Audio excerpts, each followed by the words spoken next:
Welcome to our complete artificial intelligence course by Simplilearn. In this course, we will explore the amazing world of artificial intelligence, which is changing how we live and work every day. So whether you're a beginner or already know a bit about AI, this course is made for you. We will explain AI concept in simple terms, starting from basics and moving to more advanced topics like machine learning, neural networks, and deep learning. You'll also see how AI is used in real life to solve problems and create new opportunities. By the end of this video, you will understand artificial intelligence and be ready to use these skills in your projects and career. So let's start this exciting journey together. Craving a career upgrade? Subscribe, like, and comment below. Dive into the link in the description to fast-track your ambitions. Whether you're making a switch or aiming higher, Simplilearn has your back. Before we commence, if you want to enhance your career in AI, here's some quick info for you. Check out Simplilearn's postgraduate program in AI and machine learning with Purdue University and IBM. This course is perfect for aspiring AI enthusiasts and professionals looking to switch careers. Gain expertise in generative AI, prompt engineering, ChatGPT, and many more. A year of experience is preferred. So hurry and enroll now and find the course link in the description box and in the pinned comment. So let's get started. It's a weekend, and John decided to watch the latest movie recommended by Netflix at his friend's place. Before heading out, he asked Siri about the weather and realized it would rain. So he decided to take his Tesla for the long journey and switch to autopilot on the highway. After coming home from the eventful day, he started wondering how technology has made his life easy. He did some research on the internet and found out that Netflix, Siri, and Tesla are all using AI. So, what is AI? AI, or artificial intelligence, is nothing but making computers-based machines think and act like humans. Artificial intelligence is not a new term. John McCarthy, a computer scientist, coined the term artificial intelligence back in 1956. But it took time to evolve as it demanded heavy computing power. Artificial intelligence is not confined to just movie recommendations and virtual assistants. Broadly classifying, there are three types of AI. Artificial narrow intelligence, also called weak AI, is the stage where machines can perform a specific task. Netflix, Siri, chatbots, facial recommendation systems are all examples of artificial narrow intelligence. Next up, we have artificial general intelligence, referred to as an intelligent agent's capacity to comprehend or pick up any intellectual skill that a human can. We are halfway into successfully implementing this phase. IBM's Watson supercomputer and GPT-3 fall under this category. And lastly, artificial superintelligence. It is the stage where machines surpass human intelligence. You might have seen this in movies and imagined how the world would be if machines occupied it. Fascinated by this, John did more research and found out that machine learning, deep learning, and natural language processing are all connected with artificial intelligence. Machine learning, a subset of AI, is the process of automating and enhancing how computers learn from their experiences without human help. Machine learning can be used in email spam detection, medical diagnosis, etc. Deep learning can be considered a subset of machine learning. It is a field that is based on learning and improving on its own by examining computer algorithms. While machine learning uses simpler concepts, deep learning works with artificial neural networks, which are designed to imitate the human brain. This technology can be applied in face recognition, speech recognition, and many more applications. Natural language processing, popularly known as NLP, can be defined as the ability of machines to learn human language and translate it. Chatbots fall under this category. Artificial intelligence is advancing in every crucial field like healthcare, education, robotics, banking, e-commerce, and the list goes on. Like in healthcare, AI is used to identify diseases, helping healthcare service providers and their patients make better treatment and lifestyle decisions. Coming to the education sector, AI is helping teachers automate grading, organizing, and facilitating parent-guardian conversations. In robotics, AI-powered robots employ real-time updates to detect obstructions in their path and instantaneously design their routes. Artificial intelligence provides advanced data analytics that is transforming banking by reducing fraud and enhancing compliance. With this growing demand for AI, more and more industries are looking for AI engineers who can help them develop intelligent systems and offer them lucrative salaries going north of $120,000. The future of AI looks promising, with the AI market expected to reach $190 billion by 2025. Artificial intelligence has been gaining popularity in recent years. From robots serving food in restaurants to self-driving cars, these artificial intelligence applications can be seen in our day-to-day lives. While professionals across the globe are worried about robots replacing humans, a Gartner study reports that AI is an emerging field that will create 2.8 million jobs by the year 2025. So AI is a broad term encompassing general artificial intelligence, machine learning, expert systems, data mining, and more. In today's world, AI capabilities are in high demand across industries: gaming, robotics, face recognition software, weaponry, speech recognition, vision recognition, expert systems, and search engines. Consequently, the compensation packages for AI engineers have been notably attractive. According to Glassdoor, the average salary of an AI engineer is $160,000 in the United States, and in India, it's 11 lakh rupees per annum, serving as a significant incentive for individuals venturing into this domain. The top companies hiring AI engineers worldwide are Amazon, Netflix, Microsoft, IBM, and Nvidia. So if you are evaluating career options in this emerging AI field, look at these top 10 jobs in artificial intelligence and the skills that you will need to transition into these roles. But before we move on, if you love watching these type of videos, consider subscribing to our YouTube channel and press the bell icon to never miss any updates from Simplilearn. AI roles are evolving rapidly, mirroring the rapid advancement in technology. Here are some of the leading AI positions worth exploring. The first one is AI Product Manager. An AI Product Manager is much like other program managers. They oversee teams for AI product development, handling schedules, and milestones. To do this effectively, they need to understand AI components like hardware and programming languages, which helps them support their teams. Creating AI apps differs from web apps in structures and development processes. Consequently, the compensation packages for AI product managers have become notably attractive.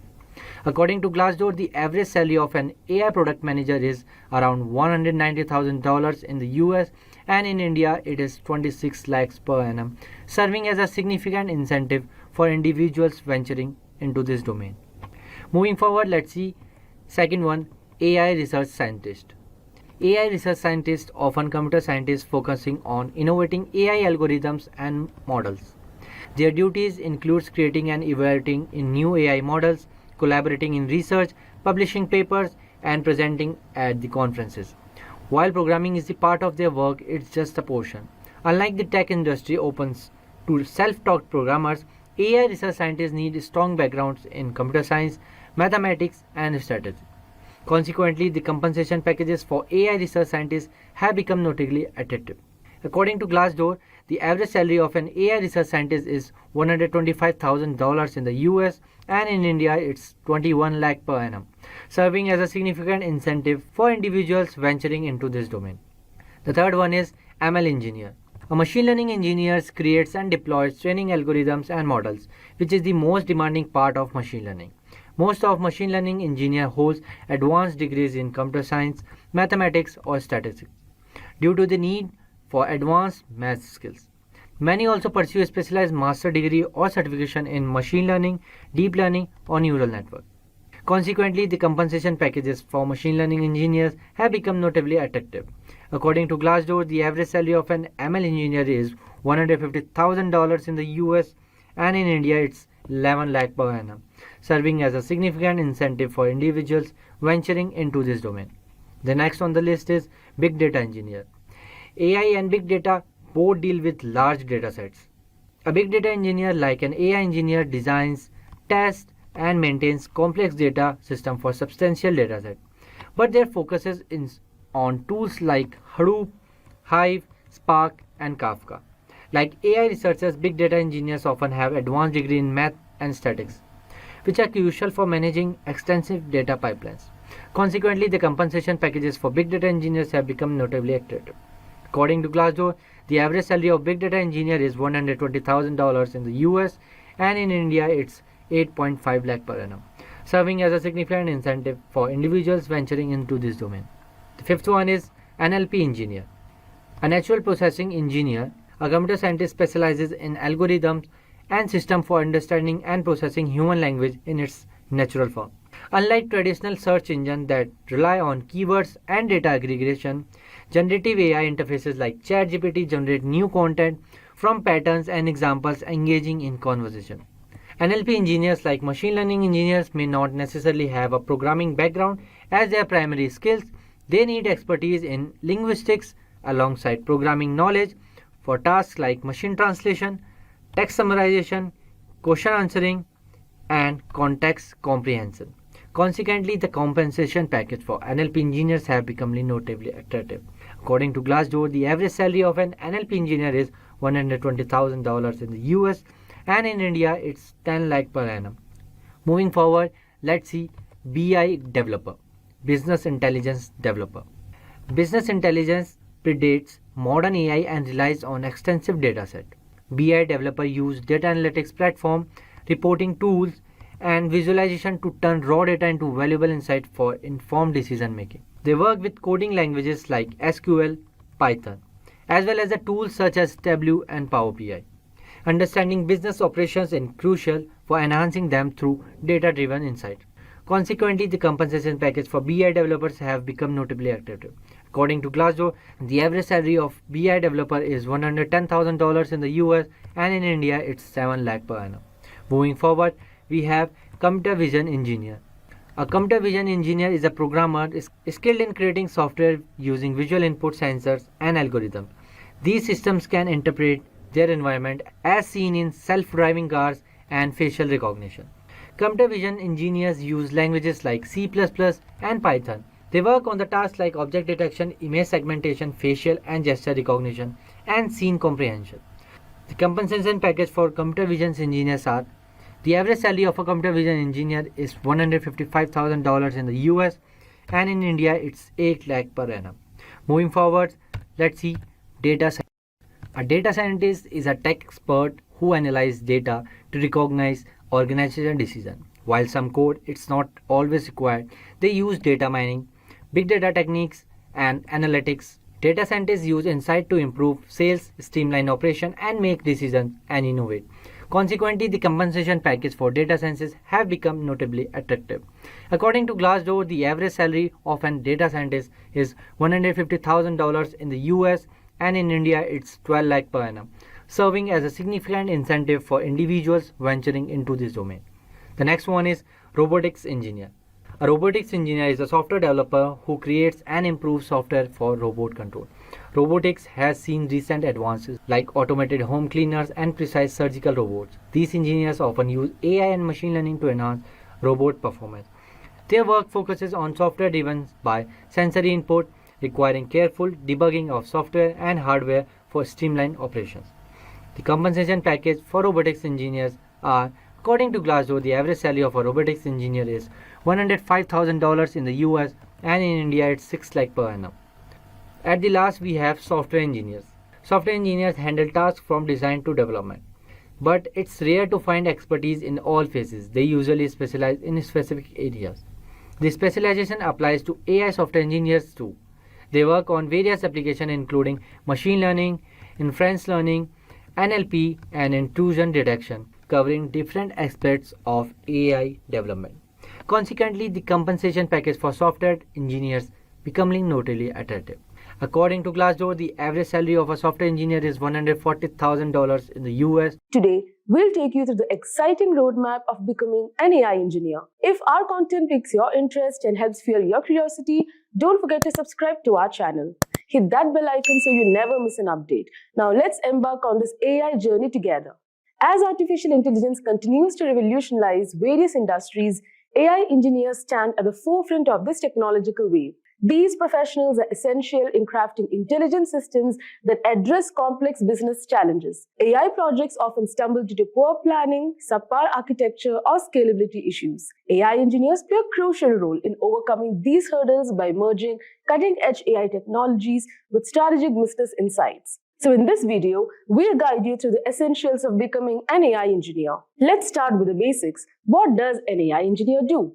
An AI engineer builds AI models using machine learning algorithms and deep learning neural networks. These models are pivotal in generating business insights that influence organizational decision making. From developing applications that leverage sentiment analysis for contextual advertising to creating systems for visual recognition and language translation, the scope of an AI engineer's work is vast and impactful. So to succeed as an AI engineer, you need a blend of technical prowess and soft skills. So now let's break down this 8-month plan. Month 1, Computer Science Fundamentals and Beginner's Python. So before we delve into AI, it's crucial to establish a strong foundation in computer science. This month, you should focus on the following topics. Data representation. Understanding bits and bytes, how text and numbers are stored, and the binary number system is foundational for everything in computing. This knowledge helps in comprehending how computers interpret and process data. Now next comes computer networks. Learn the basics of computer networks, including IP addresses and internet routing protocols. It's essential to understand how data travels across networks using UDP, TCP, and HTTP, which form the backbone of the internet and the World Wide Web. Next comes programming basics.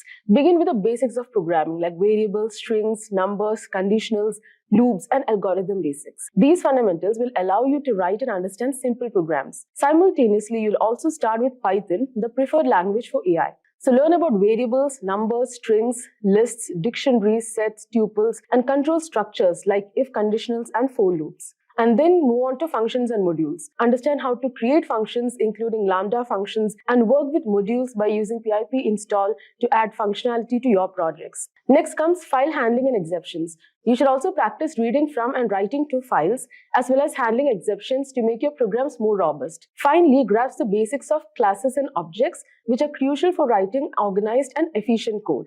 So this comprehensive overview sets the stage for more complex programming tasks that you'll encounter in the following months. Now in month 2, you'll move on to data structure algorithms and advanced Python. So building on the foundations from month 1, we'll now delve into data structure and algorithm. So familiarize yourself with the concept of big O notation to understand the efficiency of different algorithms and data structures. Learn about arrays, linked lists, hash tables, stacks, queues, trees, and graphs. Mastering these structures will allow you to store and manipulate data effectively. Now next comes algorithms. You should explore algorithms such as binary search, bubble sort, quick sort, merge sort, and recursion. These are essential for optimizing your code, and parallelly you'll advance your Python skills. So you can dive into inheritance, generators, iterations, list comprehensions, decorators, multi-threading, and multiprocessing. These topics will enable you to write more efficient and scalable code. So this month's learning prepares you to handle complex data operations and enhance your coding efficiency. Now in month 3, you'll move on to version control, SQL, and data manipulation.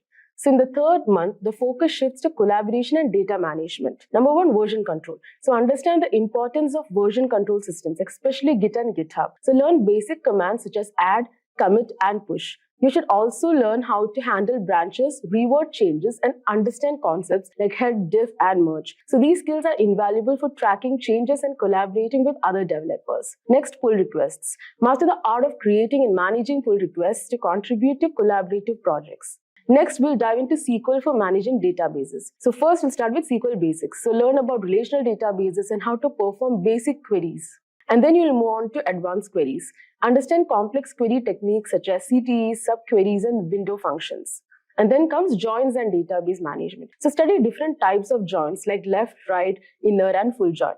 You should also learn how to create databases, manage indexes, and write stored procedures. Additionally, you will use NumPy and Pandas for data manipulation and learn basic data visualization techniques. This comprehensive skill set will be crucial as you move into more advanced data science topics. So now in month 4, you'll deal with maths and statistics for AI. So mathematics and statistics are the backbone of AI, and this month is dedicated to these critical subjects. So first, learn about descriptive versus inferential statistics, continuous versus discrete data, nominal versus ordinal data, measures of central tendency like mean, median, mode, and measures of dispersion like variance and standard deviation. After that, understand the basis of probability and delve into normal distribution, correlation, and covariance. After which, you should move on to advanced concepts. So you can study the central limit theorem, hypothesis testing, p-values, confidence intervals, and so on. In parallel, you should also study linear algebra and calculus. So in linear algebra, learn about vectors, matrices, eigenvalues, and eigenvectors. And in calculus, cover the basics of integral and differential calculus. So this mathematical foundation is essential for developing and understanding AI models, setting you up for success as you transition into machine learning. Now in month 5 comes exploratory data analysis, which is EDA and machine learning. So with a solid foundation in math and statistics, you are now ready to delve into machine learning. Number 1, preprocessing. Learn how to handle NA values, treat outliers, perform data normalization, and conduct feature engineering. You should also understand encoding techniques such as one-hot and label encoding.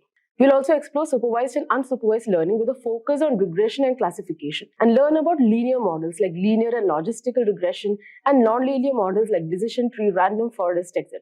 And then understand how to evaluate models using metrics such as mean squared error, mean absolute error, MAPE for regression and accuracy, precision recall, etc.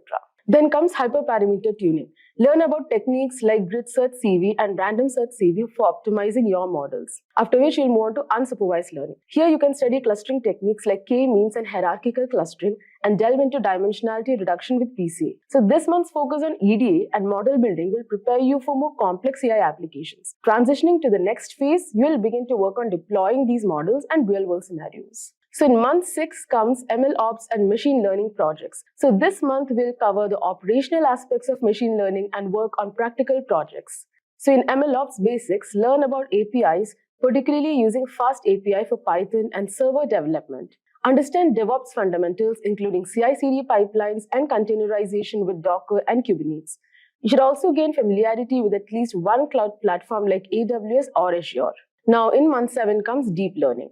So in this month, we delve into the world of deep learning. So number 1 comes neural network. So learn about neural networks, including forward and backward propagation, and build multi-layer perceptrons. After which you'll move on to advanced architectures. So here explore convolutional neural networks, which are CNNs, for image data and sequence models like RNNs and LSTMs. So this deep learning knowledge will be crucial as we move into specialized areas of AI in the final month. Now in the final month, the 8th month, comes NLP or computer vision. So the final month, you have the option to specialize in either natural language processing, NLP, or computer vision. So first we'll reveal NLP track. So here you should learn about regex, text representation methods like count vectorizer, TF-IDF, Bow, word-to-vec, embeddings, and text classification with naive Bayes. And familiarize yourself with the fundamentals of libraries like Spacy and NLTK and work on end-to-end NLP project. And talking about computer vision track, focus on basic image processing techniques like filtering, edge detection, image scaling, and rotation.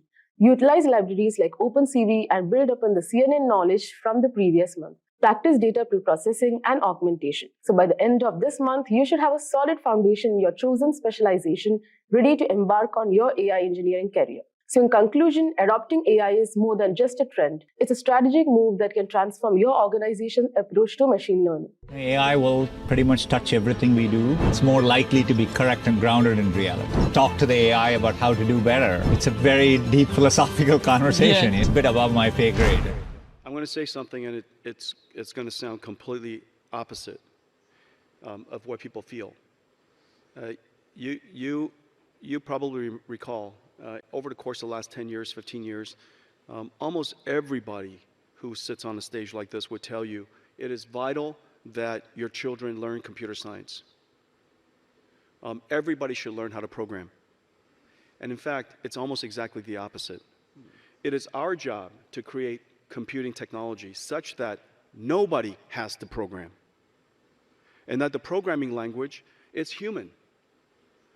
Everybody in the world is now a programmer. This is the miracle.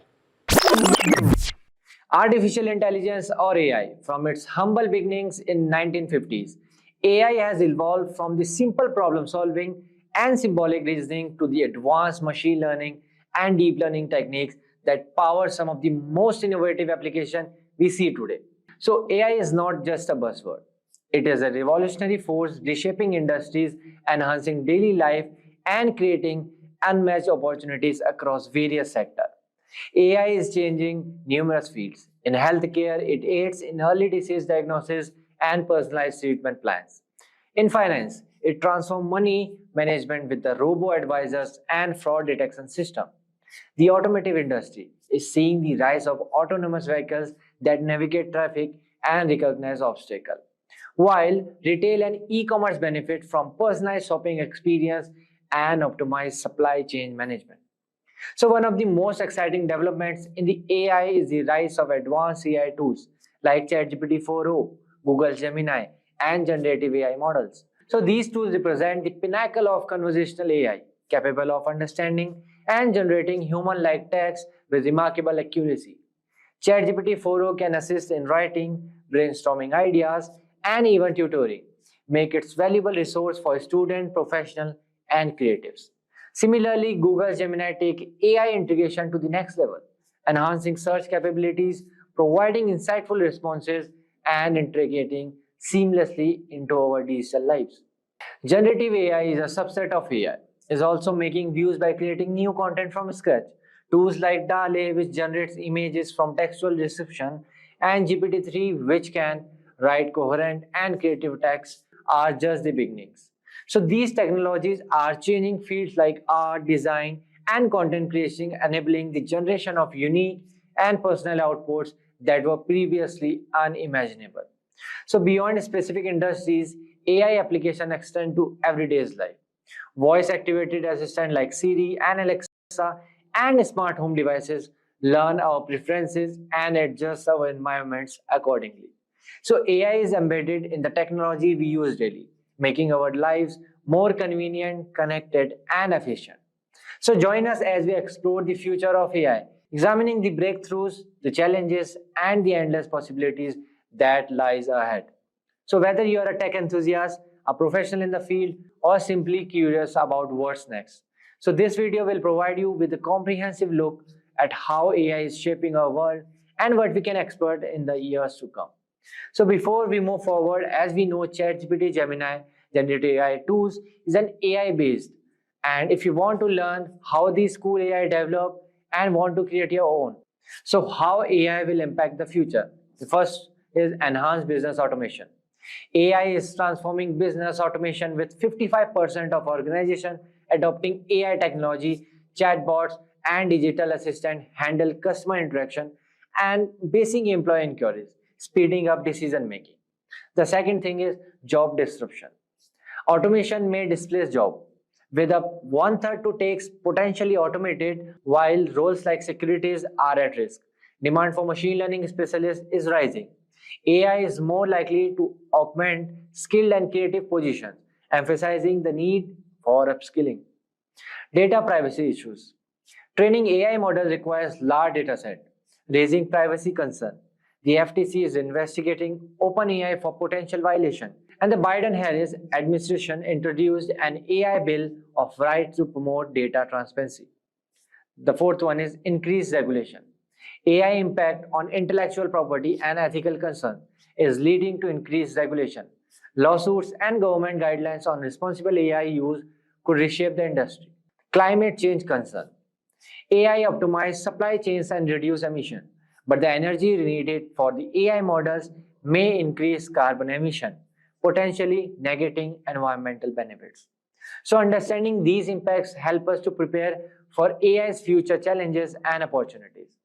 So now let's see what industries will AI impact the most. The first one is manufacturing. AI enhances manufacturing with robotic arm and predictive sensors, improving tasks like assembly and equipment and maintenance. The second is healthcare.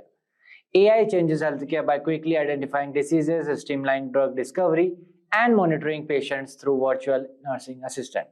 The third one, finance.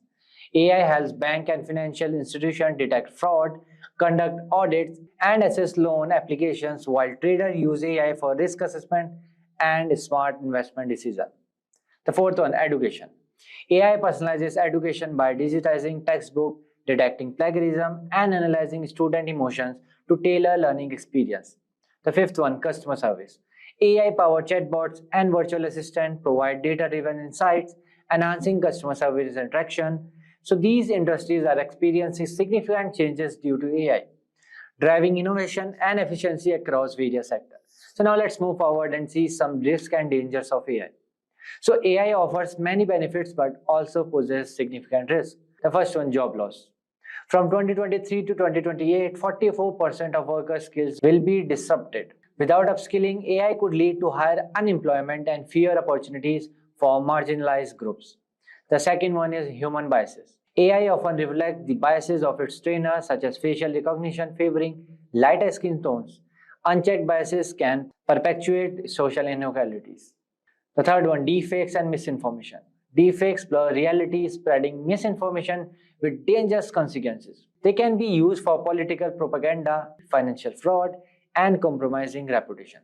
The fourth one, data privacy. AI training on public data risks breaches that expose a personal information. A 2024 Cisco survey found 48% of businesses use non-public information in AI tools, with 69% concerned about intellectual property and legal rights. Breaches could expose millions of consumers' data. The fifth one, automated weapons. AI in automated weapons fails to distinguish between soldier and civilian, posing severe threats. Misuse could lead endanger large population. Understanding these risks is crucial for responsible AI development and the use. So as we explore the future of AI, it's clear that impact will be profound and far-reaching. AI will change industries, enhance efficiency, and drive innovation. However, it also brings significant challenges, including job displacement, biases, privacy concern, misinformation, and the ethical implementation of automated weapons. So to harness AI potential responsibly, we must invest in upskilling our workforce, address biases in AI system, protect data, privacy, and develop regulations that ensure ethical AI use. The term generative AI has emerged seemingly out of nowhere in recent months, with a notable surge in interest according to Google Trends even within the past year. The spike in curiosity can be attributed to the introduction of generative models such as DALL-E 2, BARD, and ChatGPT. However, what does generative AI entail? As a part of our introductory series on generative AI, this video will provide a comprehensive overview of a subject starting from the basics. The explanation will cater to all levels of familiarity, ensuring that viewers gain a better understanding of how this technology operates and its growing integration to our daily lives. Generative AI is, after all, a tool that is based on artificial intelligence. A professional who seeks to switch careers with AI by learning from the expert. What is generative AI? Generative AI is a form of artificial intelligence possesses the capability to generate a wide range of content, including text, visual, audio, and synthetic data. The recent excitement surrounding generative AI stems from the user-friendly interfaces that allow users to effortlessly create high-quality text, graphics, and video within a second. Now moving forward, let's see how does generative AI works. Generative AI begin a prompt which can take form of text, image, video, design, audio, musical notes, or any input that AI system can process. Various AI algorithms that generate new content in response to the given prompt. This content can range from essay and problem solution to realistic, created using images or audio of a person. In the early stages of generative AI, utilizing the technology involved submitting data through an API or a complex process. Developers need to acquaint themselves with a specialized tool and writing application using programming language like Python. Some of the recent and fully operational generative AIs are Google Bard, DALL-E, OpenAI ChatGPT, Microsoft Bing, and many more. So now let's discuss ChatGPT, DALL-E, and Bard, which are the most popular generative AI interfaces. So first is DALL-E 2, which was developed using OpenAI GPT implementation in 2021. Exemplify a multimodal AI application. It has been trained on a vast dataset of images and their corresponding textual description. DALL-E is capable of establishing connection between various media forms such as vision, text, audio. It specifically links the meaning of words to visual elements. OpenAI introduced an enhanced version called DALL-E 2 in 2022, which empowers users to generate imagery in multiple styles based on their prompts. And the next one is ChatGPT. In November 2022, ChatGPT, an AI-powered chatbot built on OpenAI GPT 3.5 implementation, gained immense popularity worldwide. OpenAI enabled users to interact with and fine-tune the chatbot's text response through a chat interface with interactive feedback. Unlike earlier version of GPT that was solely accessible via an API, ChatGPT brought a more interactive experience. On March 14, 2023, OpenAI released GPT-4. ChatGPT integrates the conversational history with a user, making a genuine dialogue. Microsoft, impressed by the success of new ChatGPT interface, announced a substantial investment in OpenAI and integrated a version of GPT into its Bing search engine. And the next one is Bard, Google Bard. Google was also an earlier forerunner in advancing transformer AI techniques for language processing, protein analysis, and other content types. It made some of these models open source for researchers but were not made available through a public interface. In response to Microsoft's integration of GPT into Bing, Google hurriedly launched a public-facing chatbot named Google Bard. Bard's debut was met by an error when the language model incorrectly claimed that the Webb telescope was the first to discover a planet in a foreign solar system. As a consequence, Google's stock price suffered a significant decline. Meanwhile, Microsoft's implementation of ChatGPT and GPT-powered system also faced criticism for producing inaccurate results and displaying erratic behavior in their early iteration. So, moving forward, let's see what are the use cases of generative AI. Generative AI has broad applicability and can be employed across a wide range of use cases to generate diverse forms of content. Recent advancements like GPT have made this technology more accessible and customizable for various applications. Some notable use cases for generative AI are as follows. Chatbot implementation. Generative AI can be utilized to develop chatbots for customer service and technical support, enhancing interaction with users and providing efficient assistance. The second one is language dubbing enhancement. In the realm of movies and educational content, generative AI can contribute to improving dubbing in different languages, ensuring accurate and high-quality translation. And the third one is content writing. Generative AI can assist in writing email responses, dating profiles, resumes, and term papers, offering valuable support and generating customized content tailored to specific requirements. And the fourth one is art generation. Leveraging generative AI, artists can create photorealistic artwork in various styles, enabling the exploration of new artistic expression and enhancing creativity. The fifth one is product demonstration videos.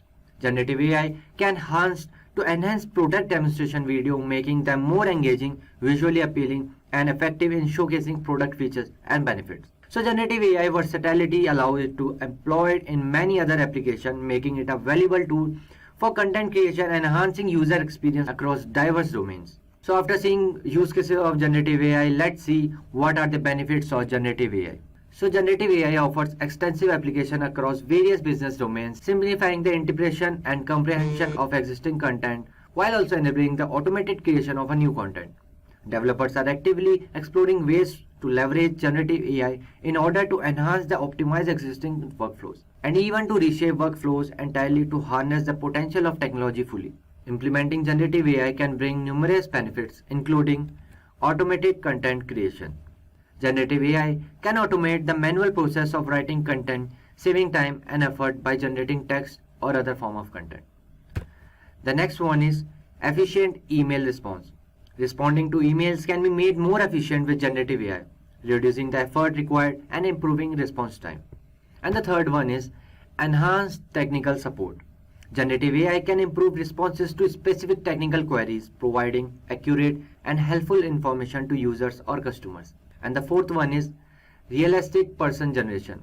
By leveraging generative AI, it becomes possible to create realistic representation of people, enabling applications like virtual characters or avatars. And the fifth one is coherent information summarization. Generative AI can summarize complex information into a coherent narrative, distilling key points and making it easier to understand and communicate complex concepts. The implementation of generative AI offers a range of potential benefits, streamlining process and enhancing content creation in various areas of business operation. So after seeing advantages of generative AI, let's move forward and see what are the limitations of generative AI. Early implementation of generative AI serve as vivid examples highlighting the numerous limitations associated with this technology. Several challenges arise from the specific approaches employed to implement various use cases. For instance, while a summary of a complex topic may be more reader-friendly than explanation incorporating multiple supporting sources, the ease of readability comes at the expense of transparent identifying the information sources. So the first one is, when implementing or utilizing a generative AI application, it is important to consider the following limitation. I repeat, the first one is lack of source identification. Generative AI does not always provide clear identification of content source. making it difficult to trace and verify origin of the information. The second one is assessment of bias. Assessing the bias of original sources used generative AI can be challenging, as it may be difficult to determine the underlying perspective or agenda of the data utilized in the training process. The third one is difficulty in identifying inaccurate information. Generative AI can generate realistic content, making identifying inaccuracy or falsehoods within the generated output harder. And the fourth one is adaptability to a new circumstances. Understanding how to fine-tune generative AI for a new circumstances or specific context can be complex, requiring careful consideration and expertise to achieve desired result. And the fifth one is glossing over bias, prejudice, and hatred. Generative AI results may amplify or perpetuate biases, prejudices, or hateful content present in the training data, requiring vigilant scrutiny to prevent such issues. So, awareness of these limitations is crucial when implementing or utilizing generative AI, as it helps users and developers critically evaluate and mitigate potential risks and challenges associated with the technology. So, future of generative AI. Furthermore, advances in AI development platforms will contribute to the accelerated progress of research and development in the realm of generative AI. The development will encompass various domains such as text, images, videos, 3D content, drugs, supply chains, logistic, and business processes. While the current standalone tools are impressive, the true transformative impact generative AI will realize while these capabilities are seemingly integrated into the existing tools with regular use. So what is deep learning? Deep learning is a subset of machine learning, which itself is a branch of artificial intelligence. Unlike traditional machine learning models, which require manual feature extraction, deep learning models automatically discovers representation from raw data. So this is made possible through neural networks, particularly deep neural networks, which consist of multiple layers of interconnected nodes. So these neural networks are inspired by the structure and the function of human brain. Each layer in the network transforms the input data into more abstract and composite representation. For instance, in image recognition, the initial layer might detect simple features like edges and textures, while the deeper layer recognizes more complex structure like shapes and objects. So one of the key advantages of deep learning is its ability to handle large amount of unstructured data, such as images, audios, and text, making it extremely powerful for various applications. So stay tuned as we delve deeper into how these neural networks are trained, the types of deep learning models, and some exciting applications that are shaping our future. Types of deep learning. Deep learning AI can be applied supervised, unsupervised, and reinforcement machine learning, using various methods for each. The first one, supervised machine learning. In supervised learning, the neural network learns to make prediction or classify that data using labeled datasets. Both input features and target variables are provided, and the network learns by minimizing the error between its prediction and the actual targets. A process called backpropagation. CNN and RNN are the common deep learning algorithms used for tasks like image classification, sentiment analysis, and language translation. The second one, unsupervised machine learning. In unsupervised machine learning, the neural network discovers patterns or clusters in unlabeled datasets without target variables. It identifies hidden pattern or relationship within the data.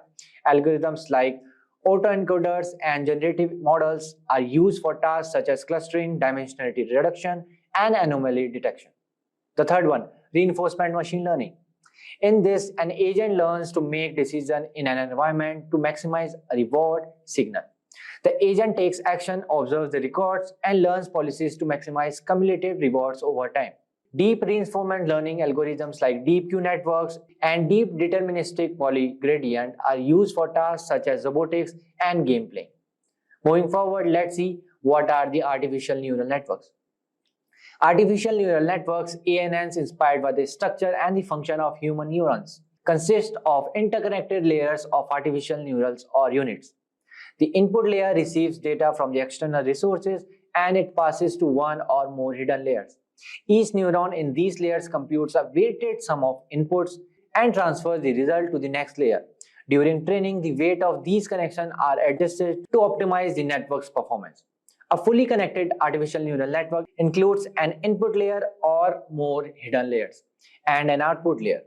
Each neuron in a hidden layer receives input from the previous layer and sends its output to the next layer. So this process continues until the final output layer produces the network response. So moving forward, let's see types of neural networks. So deep learning models can automatically learn features from data, making them ideal to tasks like image recognition, speech recognition, and natural language processing. So the most common architecture in deep learnings are the first one, feed-forward neural network, FNNs. So these are the simplest type of neural network where information flows linearly from the input to the output. They are widely used for tasks such as image classification, speech recognition, and natural language processing, NLP. The second one, convolutional neural network, designed specifically for image and video recognition. CNNs automatically learn features from images, making them ideal for image classification, object detection, and image segmentation. The third one, recurrent neural networks, RNNs, are specialized for processing sequential data time series and natural language.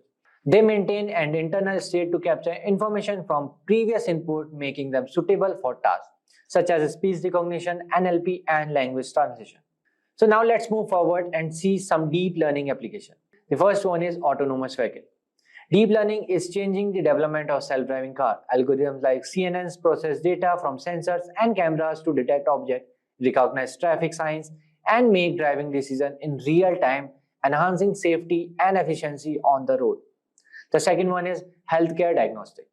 Deep learning models are being used to analyze medical images such as X-rays, MRIs, and CT scans with high accuracy. They help in early detection and diagnosis of diseases like cancer, improving treatment outcomes and saving lives. The third one is NLP. Recent advancement in NLP powered by deep learning models like Transformer, ChatGPT have led to more sophisticated and human-like text generation, translation, and sentiment analysis. So applications include virtual assistant, chatbots, and automated customer service. The fourth one, deepfake technology. So deep learning techniques are used to create highly realistic synthetic media known as deepfakes. While this technology has entertainment and creative application, it also raises ethical concern regarding misinformation and digital manipulation. The fifth one, predictive maintenance. In industries like manufacturing and aviation, deep learning models predict equipment failures before they occur by analyzing sensor data. Their proactive approach reduces downtime, lowers maintenance costs, and improves operational efficiency. So now let's move forward and see some advantages and disadvantages of deep learning. So first one is high computational requirements. So deep learning requires significant data and computational resources for training.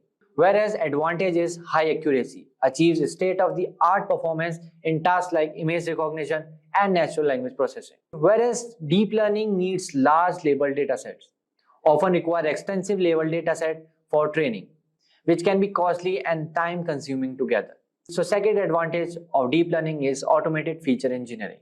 Automatically discovers and learns relevant features from data without manual intervention. The third disadvantage is overfitting.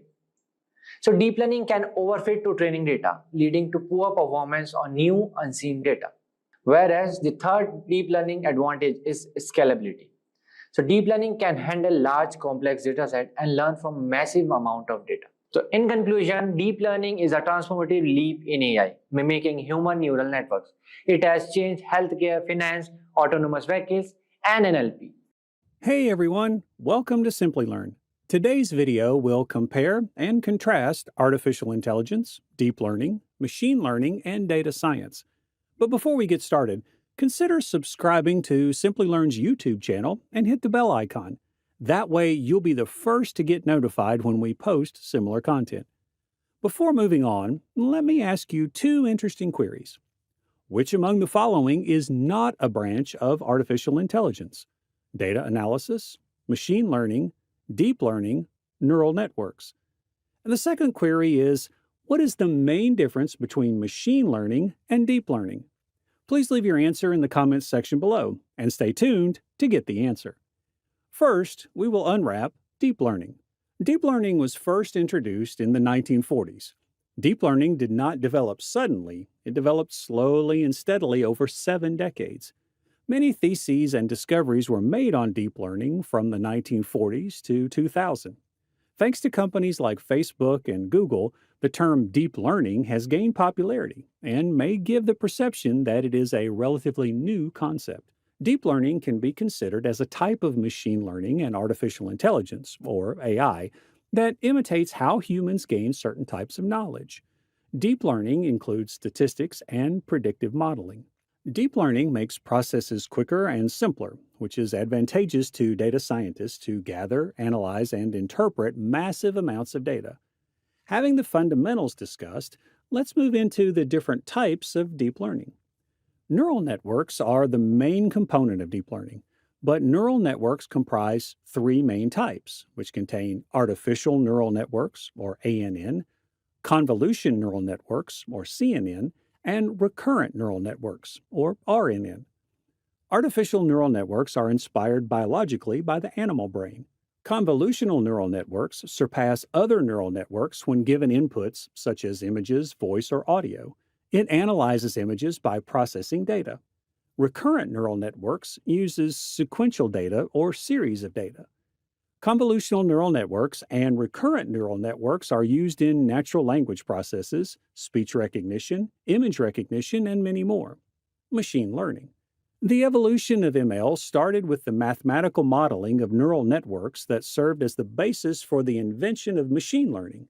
In 1943, neuroscientist Warren McCulloch and logician Walter Pitts attempted to quantitatively map out how humans make decisions and carry out thinking processes. Therefore, the term machine learning is not new. Machine learning is a branch of artificial intelligence and computer science that uses data and algorithms to imitate how humans learn, gradually increasing the system's accuracy.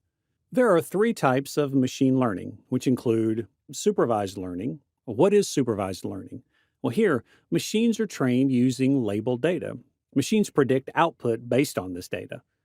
Now, coming to unsupervised learning, models are not supervised using a training dataset. It is comparable to the learning process that occurs in the human brain while learning something new. And the third type of machine learning is reinforcement learning. Here, the agent learns from feedback. It learns to behave in a given environment based on actions and the result of the action. And this feature can be observed in robotics. Now, coming to the evolution of AI. The potential of artificial intelligence wasn't explored until the 1950s, although the idea has been known for centuries. The term artificial intelligence has been around for a decade. Still, it wasn't until British polymath Alan Turing posed the question of why machines couldn't use knowledge like humans do to solve problems and make decisions. We can define artificial intelligence as a technique of turning a computer-based robot to work and act like humans. Now let's have a glance at the types of artificial intelligence. Weak AI performs only specific tasks, like Apple's Siri, Google Assistant, and Amazon's Alexa. You might have used all of these technologies, but the types I am mentioning after this are under experiment. General AI can also be addressed as artificial general intelligence. It is equivalent to human intelligence, hence, an AGI system is capable of carrying out any task that a human can. Strong AI aspires to build machines that are indistinguishable from the human mind. Both general and strong AI are hypothetical right now. Rigorous research is going on this matter. There are many branches of artificial intelligence, which include machine learning, deep learning, natural language processing, robotics, expert systems, fuzzy logic. Therefore, the correct answer for which is not a branch of artificial intelligence is option A, data analysis. Now that we have covered deep learning, machine learning, and artificial intelligence, the final topic is data science. Concepts like deep learning, machine learning, and artificial intelligence can be considered a subset of data science. Let us cover the evolution of data science. The phrase data science was coined in the early 1960s to characterize a new profession that would enable the comprehension and analysis of the massive volumes of data being gathered at the time.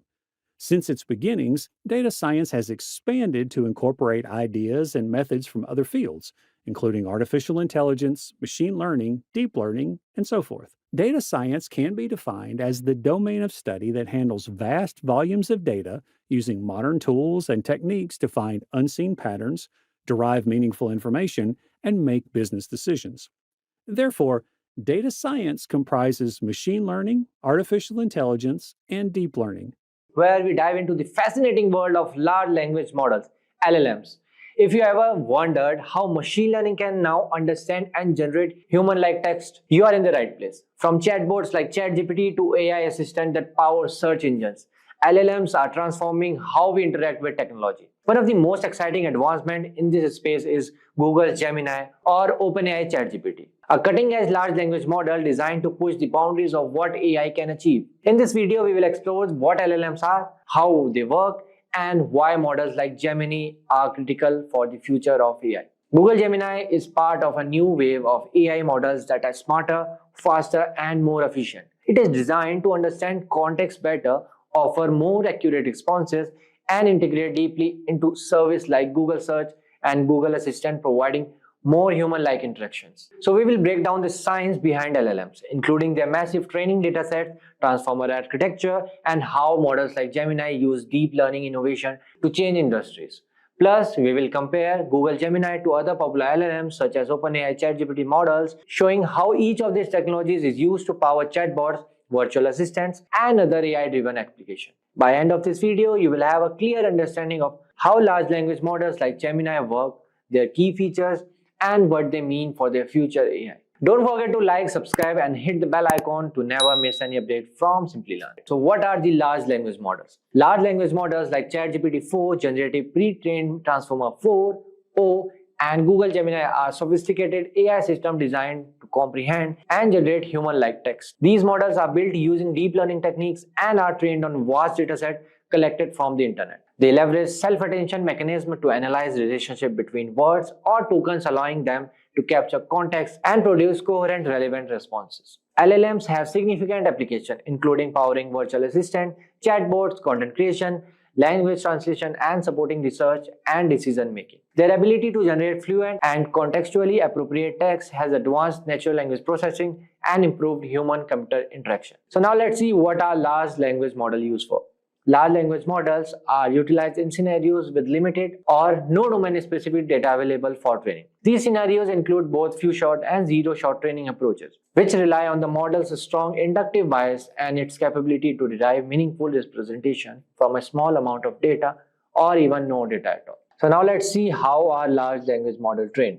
Large language models typically undergo pre-training on a board, all-encompassing dataset that shares statistical similarities with the dataset specific to the target task. The objective of pre-training is to enable the model to acquire high-level features that can later be applied during the fine-tuning phase for specific tasks. So there are some training processes of LLM which involve several steps. The first one is text preprocessing. The textual data is transformed into a numerical representation that the LLM model can effectively process. This conversion may involve techniques like tokenization, encoding, and creating input sequences. The second one is random parameter initialization. The model's parameters are initialized randomly before the training process begins. The third one is input numerical data. The numerical representation of the text data is fed into the model of processing. The model's architecture, typically based on transformers, allows it to capture the contextual relationship between the words or tokens in the next. The fourth one is loss function calculation. A loss function calculation measures the discrepancy between the model's prediction and the actual next word or token in a sentence. The LLM model aims to minimize this loss during training. The fifth one is parameter optimization. The model's parameters are adjusted through optimization technique. This involves calculating gradient and updating the parameters accordingly, gradually improving the model's performance. The last one is iterative training. The training process is repeated over multiple iterations or epochs until the model's output achieves a satisfactory level of accuracy on that given task or dataset. By following this training process, large language models learn to capture linguistic patterns, understand context, and generate coherent responses, enabling them to excel at various language-related tasks. The next topic is how do large language models work? So large language models leverage deep neural network to generate output based on patterns learned from the training data. Typically, a large language model adopts a transformer architecture which enables the model to identify relationship between words in a sentence irrespective of their position in the sequence. In contrast to RNNs that rely on recurrence to capture token relationship, transformer neural network employs self-attention as their primary mechanism. Self-attention calculates attention scores that determine the importance of each token with respect to the other token in the text sequence, facilitating the modeling of intricate relationships within the data. Next, let's see application of large language models. Large language models have a wide range of application across various domains. So here are some notable applications. The first one is natural language processing, NLP. Large language models are used to improve natural language understanding tasks such as sentiment analysis, named entity recognition, text classification, and language modeling. The second one is chatbot and virtual assistant. Large language models power conversational agents, chatbots, and virtual assistant, providing more interactive and human-like user interaction. The third one is machine translation.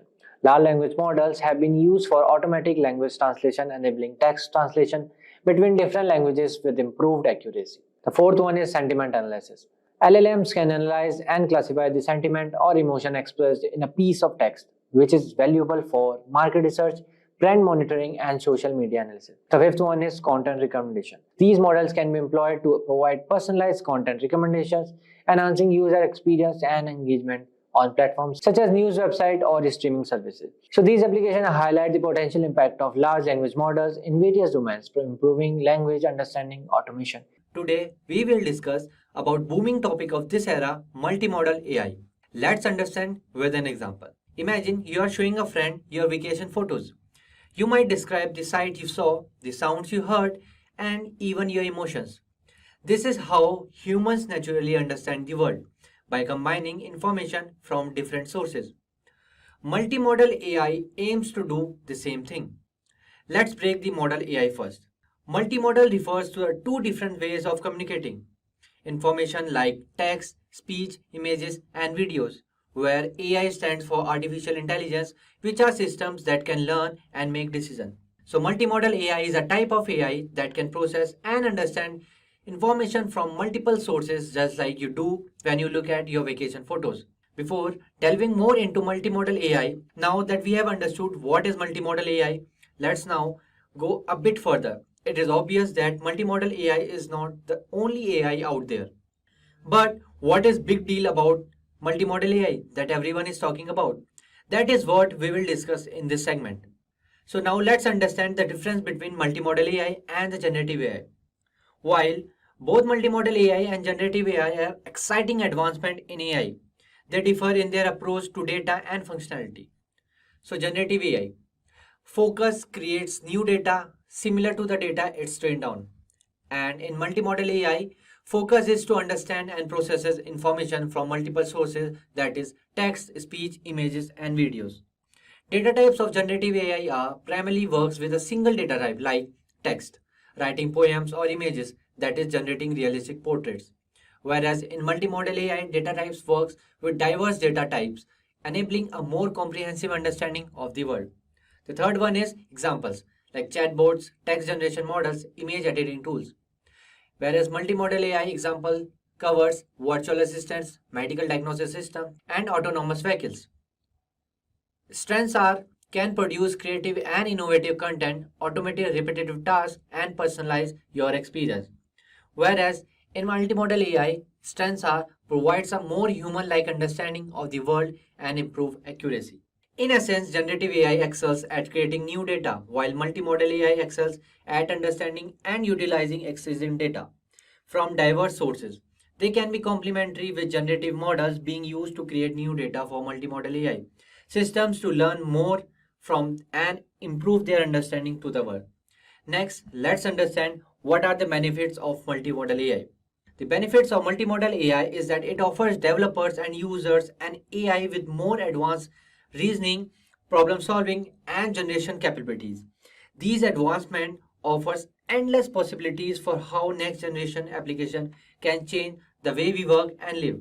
For developers looking to start building, Vortex AI Gemini API offers features such as enterprise security, data residency, performance, and technical support. If your existing Google Cloud customers can start prompting with Gemini AI in Vortex AI right now. Next, let's see what are the multimodal AI big challenges. Multimodal AI is powerful but faces hurdles. The first one is data overload. Managing and storing massive, diverse data is expensive and complex. The second one is meaning mystery. Teaching AI to understand subtle difference in between meaning like sarcasm is tricky. The third one is data alignment. Ensuring data points from different sources staying in tune is challenging. The fourth one is data scarcity. Limited and potentially biased datasets hinder effective training. The fifth one is missing data blues. What happens when data is missing, like distorted audio? The last one is black box blues. Understanding how AI makes decisions can be difficult. So these challenges must be addressed to unlock the full potential of model AI. Next, let's see what is the future of multimodal AI and why is it important. Multimodal AI and multimodals represent a leap forward in how developers build and expand the functionality of AI in the next generation of application. For example, Gemini can understand, explain, and generate high quality code in the world's most popular programming languages like Python, Java, C++, and Go, freeing developers to work on building more featured field applications. Multimodal's AI potential also bring the world closer to AI that's less like smart software and more like an expert helper or assistant. So let's talk about, is AI is a good career or not? You have probably heard a lot about artificial intelligence or AI. It's everywhere and it's shaking up industries all over the world. But here's the big question. Is AI a good career choice? Yes, absolutely, it is. Take Elon Musk for example. We all know him as the guy behind Tesla and SpaceX. But did you know he also co-founded OpenAI? Even Elon's diving into AI, and that just shows how massive this field is becoming. And guess what? AI isn't just for tech geniuses, there's room for everyone. Let's talk about numbers. AI jobs are growing like crazy, up to 32% in recent years. And the pay is pretty sweet, with roles offering over $100,000 a year. So whether you're into engineering, research, or even the ethical side of the things, AI has something for you. Plus, the skills you pick up in AI can be used in all sorts of industries, making it a super flexible career choice. Now, AI is a big field and there are tons of different jobs you can go for. Let's break down some of the key roles. First up, we have machine learning engineers. These folks are like the backbone of AI. They build models that can analyze huge amounts of data in real time. If you've got a background in data science or software engineering, this could be your thing. The average salary is around $131,000 in the US. Then there's data scientists, the detectives of the AI world. They dig into data to find patterns that help businesses make smart decisions. If you're good with programming and stats, this is a great option. And you can make about $105,000 a year. Next, we've got business intelligence developers. They are the ones to process and analyze data to spot trends that guide business strategies. If you enjoy working with data and have a background in computer science, this role might be for you. The average salary here is around $87,000 per year. Then we've got research scientists. These are the ones pushing AI to new heights by asking innovative questions and exploring new possibilities. It's a bit more academic, often needing advanced degrees, but it's super rewarding with salaries around $100,000. Next up, we have big data engineers and architects.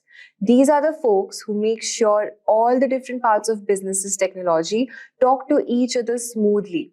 They work with tools like Hadoop and Spark, and they need strong programming and data visualization skills. And get this, the average salary is one of the highest in AI, around $151,000 a year.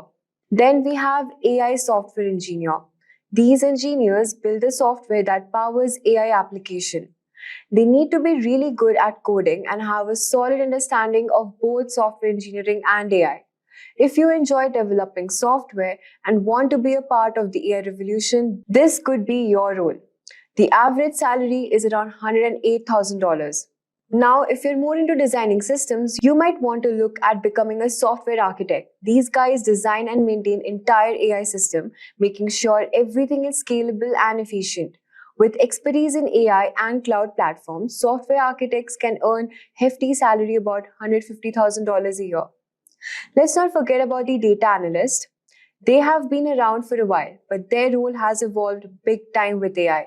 Now they prepare data for machine learning models and create super insightful reports. If you're skilled in SQL, Python, and data visualization tools like Tableau, this could be a great fit for you. The average salary is around $65,000, but it can go much higher in tech companies. Another exciting role is robotics engineer. These engineers design and maintain AI-powered robots, from factory robots to robots that help in healthcare. They usually need advanced degrees in engineering and strong skills in AI, machine learning, and IoT, Internet of Things. The average salary of a robotics engineer is around $87,000. With experience, it can go up to even more. Last but not the least, we have got NLP engineers. NLP stands for Natural Language Processing, and these engineers specialize in teaching machines to understand human language. Think voice assistants like Siri or Alexa to get into this role. You'll need a background in computational linguistics and programming skills. The average salary of an NLP engineer is around $78,000, and it can go even higher as you gain more experience. So you can see the world of AI is full of exciting opportunities. Whether you're into coding, designing systems, working with data, or even building robots, there's a role for you in this fastest growing field. So what skills do you actually need to learn to land an entry-level AI position? First off, you need to have a good understanding of AI and machine learning concepts. You'll need programming skills like Python, Java, R, and knowing your way around tools like TensorFlow and PyTorch will help you give an edge too. And do not forget about SQL, Pandas, and big technologies like Hadoop and Spark, which are super valuable. Plus, experience with AWS and Google Cloud is often required. So, which industries are hiring AI professionals? AI professionals are in high demand across a wide range of industries. Here are some of the top sectors that hire AI talent. Technology. Companies like Microsoft, Apple, Google, and Facebook are leading the charge in AI innovation. Consulting. Firms like PwC, KPMG, and Accenture are looking for AI experts to help businesses transform. Then we have healthcare. Organizations are using AI to revolutionize patient with treatment. Then we have got retail. Giants like Walmart and Amazon leverage AI to improve customer experiences. Then we have got media. Companies like Warner and Bloomberg are using AI to analyze and predict trends in this media industry. AI is not just the future, it's the present. With right skills and determination, you can carve out a rewarding career in this exciting field. Whether you're drawn to technical challenges or strategic possibilities, there's a role in AI that's perfect for you. So start building your skills, stay curious, and get ready to be a part of the AI revolution. Welcome to our video about transformers in AI. And no, we don't mean the robot toys from the movies. We are diving into something even cooler in the world of computers and AI. Have you ever wondered how your phone knows what word you might type next, or how Google Translate works so well? That's where transformers come in. They are like super smart computer brains that can understand and create human-like text. Here's a fun example. I asked a transformer to tell me a joke and it said, "Why did the computer go to the art school?" Because it wanted to improve its draw speed. Okay, that's a bit cheesy, but it shows how these computer programs can come up with new ideas on their own. Transformers are changing how we use technology every day. They help us with things like translating languages, summarizing long articles, writing emails and stories, and even playing games like chess. In this video, we will explore how transformers work, why they are so special, and what cool things they might do in the future. So let's talk about what exactly are transformers. Transformers are an artificial intelligence model used to process and generate natural languages. They can read and understand huge amount of text and then use that knowledge to answer questions, translate languages, summarize information, and even create stories or write code. The magic behind transformers is their ability to focus on different text paths with attention mechanisms. This means that they can understand context better than older models, making their outputs more accurate and natural sounding. The basic structure of a transformer includes two main parts, the encoder and the decoder. Think of the encoder as a translator that understands and processes the input, and the decoder as the one that takes the processed information and turns it into the output. For example, if we are translating a sentence from English to French, the encoder reads the English sentence and converts it into a form that AI can understand. The decoder then takes this form and generates the French sentence. A great example of a transformer in action is ChatGPT. ChatGPT uses transformers to understand and generate human-like text. When you ask a question, it processes your input with its encoder and generates a response with its decoder. This lets it have conversations, write essays, and even tell jokes. For instance, if you ask ChatGPT what's the weather like today, it uses its transformer model to understand your question and respond it with it's sunny with a chance of rain in the afternoon. This ability to understand and generate text makes transformers incredibly powerful. So let's talk about how transformers work. Transformers are especially good at sequence-to-sequence learning tasks, like translating a sentence from one language to another. Here's how they work. First, there's the attention mechanism. This allows the transformer to focus on different parts of input data. For example, if it's translating the sentence, the cat sat on the mat, it can pay attention to each word's context to understand the meaning better. So it knows cat is related to sat and mat, helping it produce an accurate translation in another language. Transformers also use something called positional encoding. Since they process all words at once, they need a way to understand the order of the words. Positional encoding adds information about the position of each word to the input, helping the transformers understand the sequence. Another key feature is like parallel processing. Unlike older models like recurrent neural network, which is RNNs, the process text words by word. Transformers can process the entire sentence at once. This makes them much faster and more efficient. Let's compare transformers with recurrent neural networks. But first, let's understand what are RNNs. So RNNs is a type of neural network designed to handle sequential data. They process data one step at a time, maintaining a memory of previous steps. This makes them good for tasks where order matters, like speech recognition or time series prediction. However, RNNs have a problem called the vanishing gradient, which means that they can forget information from earlier in the sequence. Imagine trying to understand the sentence, Alice went to the park and then to the store. And RNN might struggle to remember Alice by the time it gets to the store, but a transformer can easily keep track of Alice throughout the sentence. So why are transformers better? Unlike RNNs, transformers process the entire sentence at once, keeping the context intact. This solves the vanishing gradient problem and makes transformers faster and more accurate to tasks like language translation and text generation. So let's talk about the applications of transformers. At first, we have language translation. They are used by services like Google Translate to convert text from one language to another. For example, translating hello, how are you to Spanish as hola. Then we have document summarization. They can take long articles and summarize them into shorter, more concise versions. For instance, summarizing a 10-page report into a few key points, making it easier to understand the main ideas without reading the whole document. Then we have content generation. Transformers can write articles, stories, and even code. They can create new content based on what they have learned. For example, you could ask a transformer to write a short story about a space adventure, and then it would come up with a unique narrative. Then we have game playing. Transformers can learn and play complex games like chess, making strategic decisions just like a human player. They analyze the entire board and make moves considering all possible outcomes. Let's talk about image processing. They are used in tasks like image classification and object detection, helping computers understand visual data. For example, identifying objects in a photo, like recognizing a cat, tree, or a car. Now let's understand the training process. The training transformers involves two main steps. Semi-supervised learning. They can learn from both labeled data where the answer is known and unlabeled data where the answer is not provided. This makes them very versatile. For example, a transformer could be trained on a mix of articles with and without summaries to learn how to summarize text effectively. Pre-training and fine-tuning. Transformers are pre-trained on a large dataset to learn general patterns. Then they are fine-tuned with specific tasks, making them highly versatile. For instance, a transformer might be pre-trained on a large collection of books to understand language and then fine-tuned to generate marketing copy for a specific brand. The future potential of transformers is huge. Researchers are continuously improving them, making them even more powerful.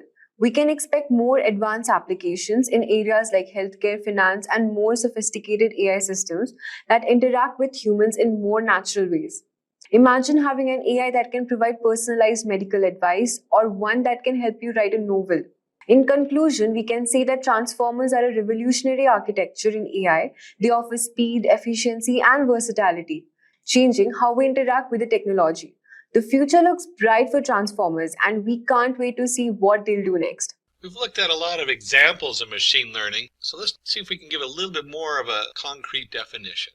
What is machine learning? Machine learning is the science of making computers learn and act like humans by feeding data and information without being explicitly programmed. And we see here we have a nice little diagram where we have our ordinary system. Your computer, nowadays you can even run a lot of this stuff on a cell phone because cell phones have advanced so much. And then with artificial intelligence and machine learning, it now takes the data and it learns from what happened before. And then it predicts what's going to come next. And then really the biggest part right now in machine learning that's going on is it improves on that. How do we find a new solution? So we go from descriptive, where it's learning about stuff and understanding how it fits together, to predicting what it's going to do, to post-scripting, coming up with a new solution. And when we're working on machine learning, there's a number of different diagrams that people have posted for what steps to go through. A lot of it might be very domain specific. So if you're working on photo identification versus language versus medical or physics, some of these are switched around a little bit or new things are put in. They're very specific to the domain.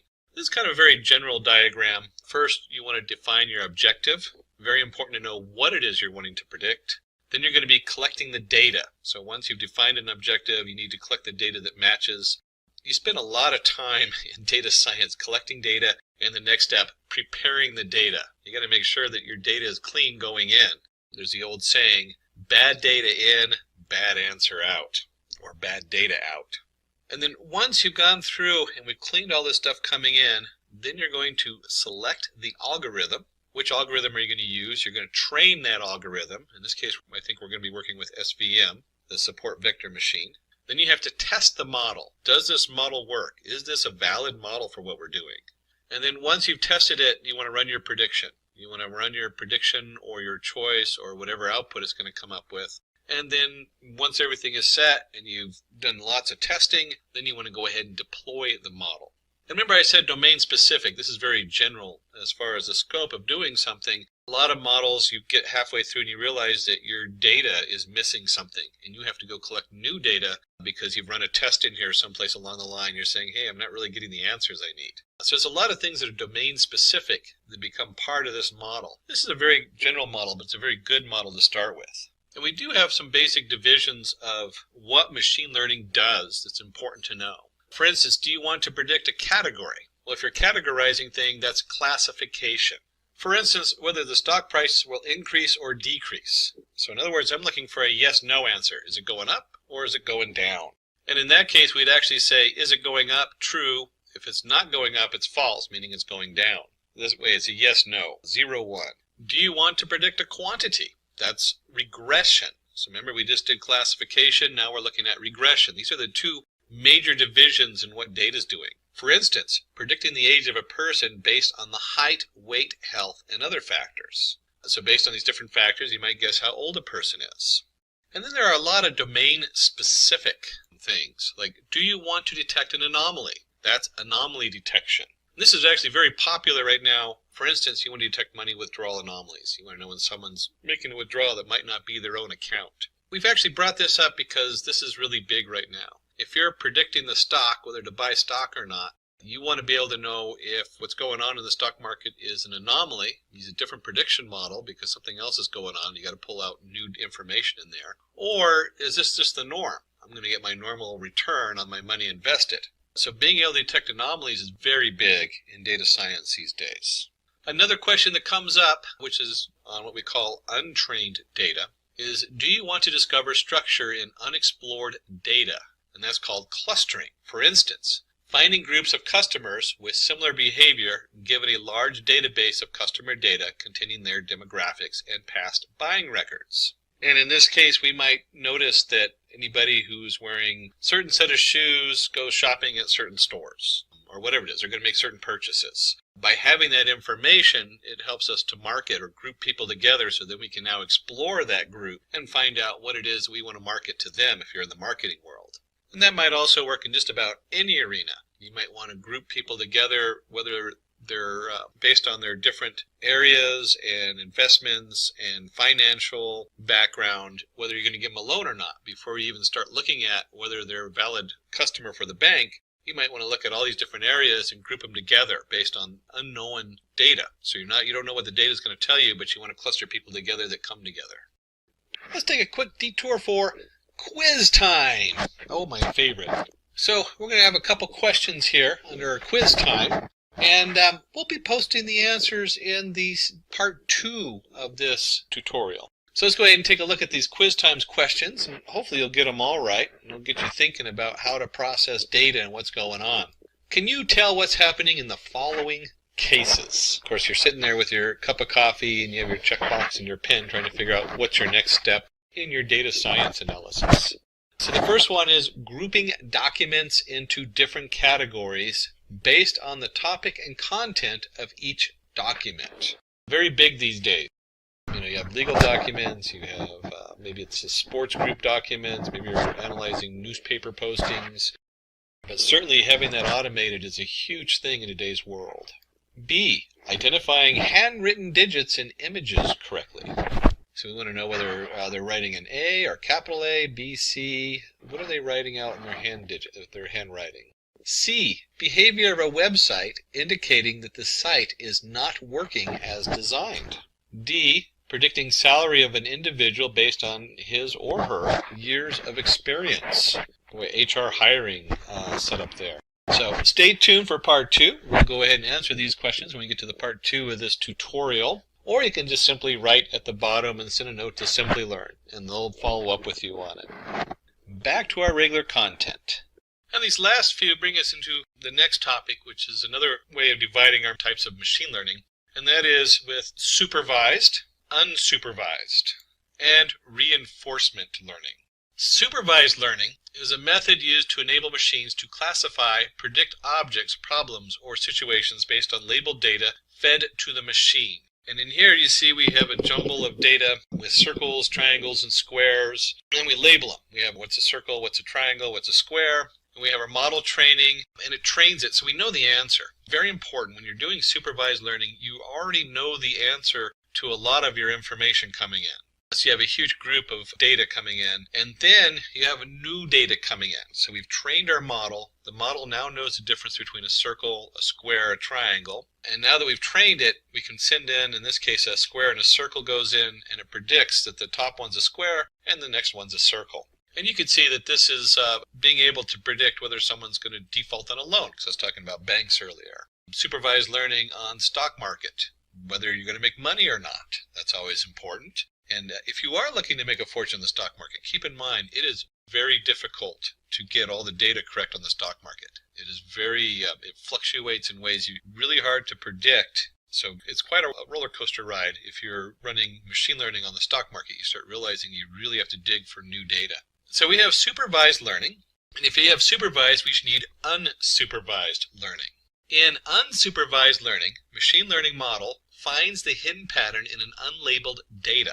So in this case, instead of telling it what the circle is, and what a triangle is, and what a square is, it goes in there, looks at them, and says, for whatever reason, it groups them together. Maybe it'll group it by the number of corners. And it notices that a number of them all have 3 corners, a number of them all have 4 corners, and a number of them all have no corners. And it's able to filter those through and group them together. We talked about that earlier with looking at a group of people who are out shopping. We want to group them together to find out what they have in common.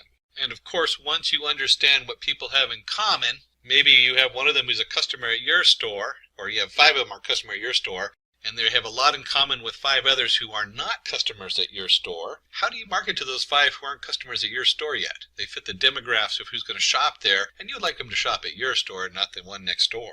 Of course, this is a simplified version. You can see very easily the difference between a triangle and a circle, which might not be so easy in marketing. Reinforcement learning. Reinforcement learning is an important type of machine learning where an agent learns how to behave in an environment by performing actions and seeing the result. And we have here where in this case, a baby. It's actually great that they used an infant for this slide because the reinforcement learning is very much in its infant stages. But it's also probably the biggest machine learning demand out there right now, or in the future, it's going to be coming up over the next few years, is reinforcement learning and how to make that work for us. And you can see here where we have our action. In the action in this one, it goes into the fire. Hopefully the baby didn't, it was just a little candle, not a giant fire pit like it looks like here. When the baby comes out, and the new state is the baby is sad and crying because they got burned on the fire. And then maybe they take another action. The baby's called the agent because it's the one taking the actions. And in this case, they didn't go into the fire. They went a different direction, and now the baby's happy and laughing and playing. Reinforcement learning is very easy to understand because that's how, as humans, that's one of the ways we learn. We learn whether it is, you burn yourself on the stove, don't do that anymore. Don't touch the stove. In the big picture, being able to have a machine learning program or an AI be able to do this is huge because now we're starting to learn how to learn. That's a big jump in the world of computer and machine learning. And we're going to go back and just kind of go back over supervised versus unsupervised learning. Understanding this is huge because this is going to come up in any project you're working on. We have in supervised learning, we have labeled data. We have direct feedback, so someone's already gone in there and said, yes, that's a triangle. No, that's not a triangle. And then you predict an outcome. So you have a nice prediction. This new set of data is coming in, and we know what it's going to be. And then with unsupervised training, it's not labeled. So we really don't know what it is. There's no feedback. So we're not telling it whether it's right or wrong. We're not telling it whether it's a triangle or a square. We're not telling it to go left or right. All we do is we're finding hidden structure in the data, grouping the data together to find out what connects to each other. And then you can use these together. So imagine you have an image and you're not sure what you're looking for. So you go in and you have the unstructured data, find all these things that are connected together. And then somebody looks at those and labels them. Now you can take that labeled data and program something to predict what's in the picture. So you can see how they go back and forth, and you can start connecting all these different tools together to make a bigger picture. There are many interesting machine learning algorithms. Let's have a look at a few of them. Hopefully this gives you a little flavor of what's out there. And these are some of the most important ones that are currently being used. We'll take a look at linear regression, decision tree, and the support vector machine. Let's start with a closer look at linear regression. Linear regression is perhaps one of the most well-known and well-understood algorithms in statistics and machine learning. Linear regression is a linear model. For example, a model that assumes a linear relationship between the input variables x and the single output variable y. And you'll see this if you remember from your algebra classes, y equals mx plus c. Imagine we are predicting distance traveled y from speed x. Our linear regression model representation for this problem would be y equals m times x plus c, or distance equals m times speed plus c, where m is the coefficient and c is the y-intercept. And we're going to look at two different variations of this. First, we're going to start with time is constant. And you can see we have a bicyclist. He's got his safety gear on, thank goodness. Speed equals 10 meters per second. And so over a certain amount of time, his distance equals 36 kilometers. We have a second bicyclist who's going twice the speed, or 20 meters per second. And you can guess if he's going twice the speed and time is a constant, then he's going to go twice the distance. And that's easily to compute. 36 times 2, you get 72 kilometers. And so if you had the question of how fast would somebody who's going 3 times that speed, or 30 meters per second is, you can easily compute the distance. In our head, we can do that without needing a computer. But we want to do this for more complicated data. So it's kind of nice to compare the two, but let's just take a look at that and what that looks like in a graph. So in a linear regression model, we have our distance to the speed, and we have our m equals the VE slope of the line. And we'll notice that the line has a plus slope. And as the speed increases, distance also increases, hence the variables have a positive relationship. And so your speed of the person, which equals y equals mx plus c, distance traveled in a fixed interval of time. And we could very easily compute, either following the line or just knowing it's 3 times 10 meters per second, that this is roughly 102 kilometers distance that this third bicyclist has traveled. One of the key definitions on here is positive relationship. So the slope of the line is positive. As distance increase, so does speed increase. Let's take a look at our second example where we put distance is a constant. So we have speed equals 10 meters per second. They have a certain distance to go, and it takes them 100 seconds to travel that distance. And we have our second bicyclist who's still doing 20 meters per second. Since he's going twice the speed, we can guess that he'll cover the distance in about half the time. 50 seconds. And of course you could probably guess on the third one, 100 divided by 30, since he's going 3 times the speed, you could easily guess that this is 33.333 seconds time. When we put that into a linear regression model or a graph, if the distance is assumed to be constant, let's see the relationship between speed and time. And as time goes up, the amount of speed to go that same distance goes down. So now your m equals a minus VE slope of the line. As the speed increases, time decreases, hence the variable has a negative relationship. Again, there's our definition, positive relationship and negative relationship dependent on the slope of the line. And with a simple formula like this, and even a significant amount of data, let's see with the mathematical implementation of linear regression. And we'll take this data, so suppose we have this data set where we have x, y, x equals 1, 2, 3, 4, 5, standard series, and the y value is 3, 2, 2, 4, 3. When we take that and we go ahead and plot these points on a graph, you can see there's kind of a nice scattering, and you could probably eyeball a line through the middle of it. But we're going to calculate that exact line for linear regression. And the first thing we do is we come up here and we have the mean of xi. And remember, mean is basically the average. So we added 5 plus 4 plus 3 plus 2 plus 1 and divide by 5. And that simply comes out as 3. And then we'll do the same for y. We'll go ahead and add up all those numbers and divide by 5. And we end up with the mean value of y of I equals 2.8, where the xi references it's an average or means value, and the yi also equals a means value of y. And when we plot that, you'll see that we can put in the y equals 2.8 and the x equals 3 in there on our graph. We kind of gave it a little different color so you could sort it out with the dashed lines on it. And it's important to note that when we do the linear regression model should go through that dot.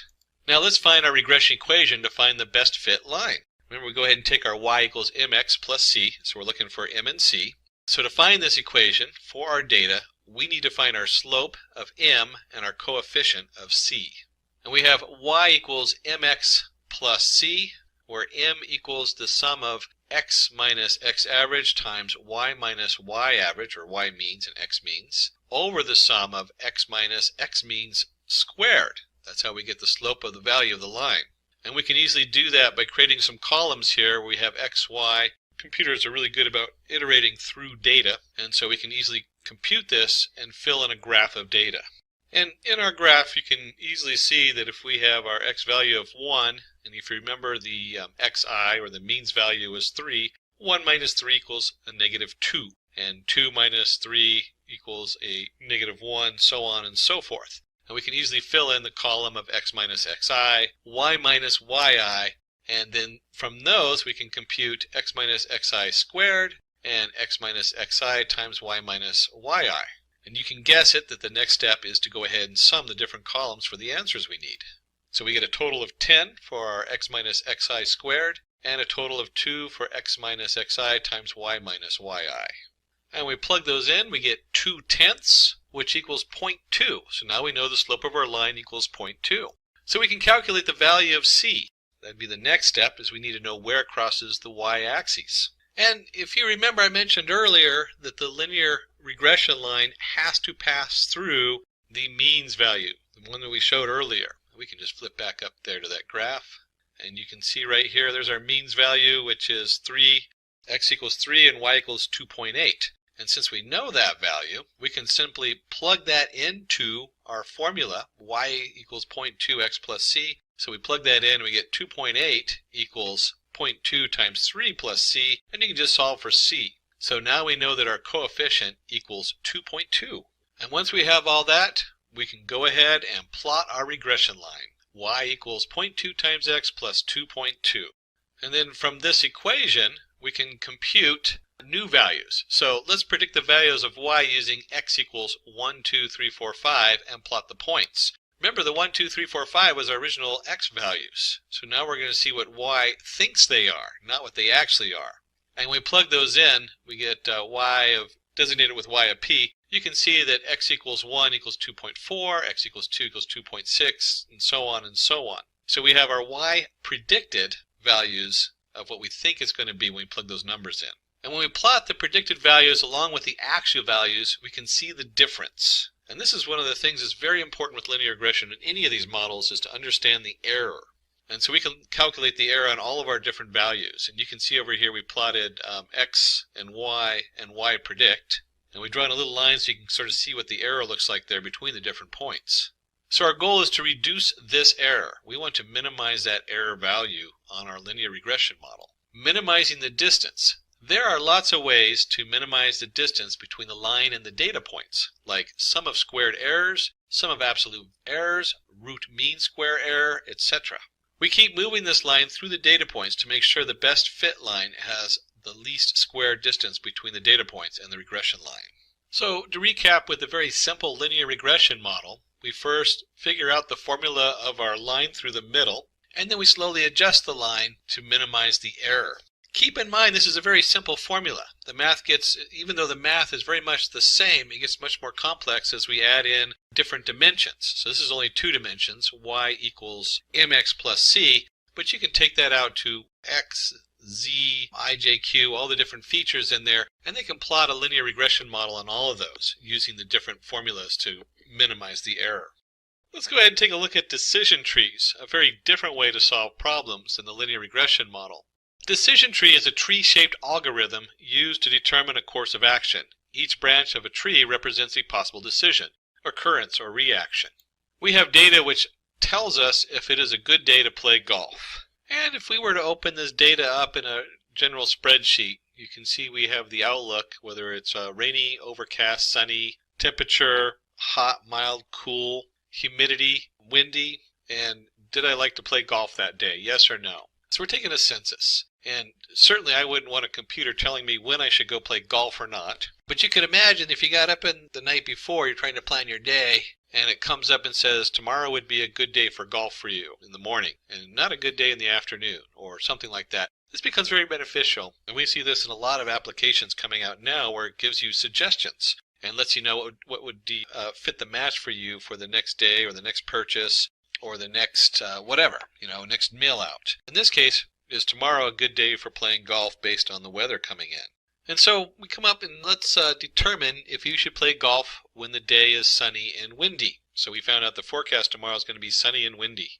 And suppose we draw our tree like this. We're going to have our humidity, and then we have our normal, which is if you have a normal humidity, you're going to go play golf. And if the humidity is really high, then we look at the outlook. And if the outlook is sunny, overcast, or rainy, it's going to change what you choose to do. So if you know that it's a very high humidity and it's sunny, you're probably not going to play golf because you're going to be out there miserable, fighting off the mosquitoes that are out joining you to play golf with you. Maybe if it's rainy, you probably don't want to play in the rain. But if it's slightly overcast and you get just the right shadow, that's a good day to play golf and be outside, out on the green. Now in this example, you can probably make your own tree pretty easily because it's a very simple set of data going in.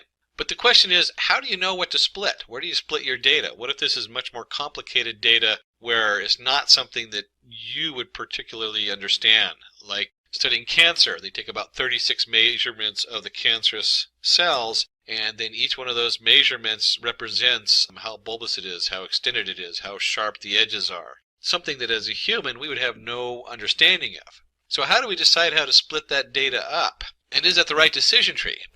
So that's a question that's going to come up. Is this the right decision tree? For that, we should calculate entropy and information gain.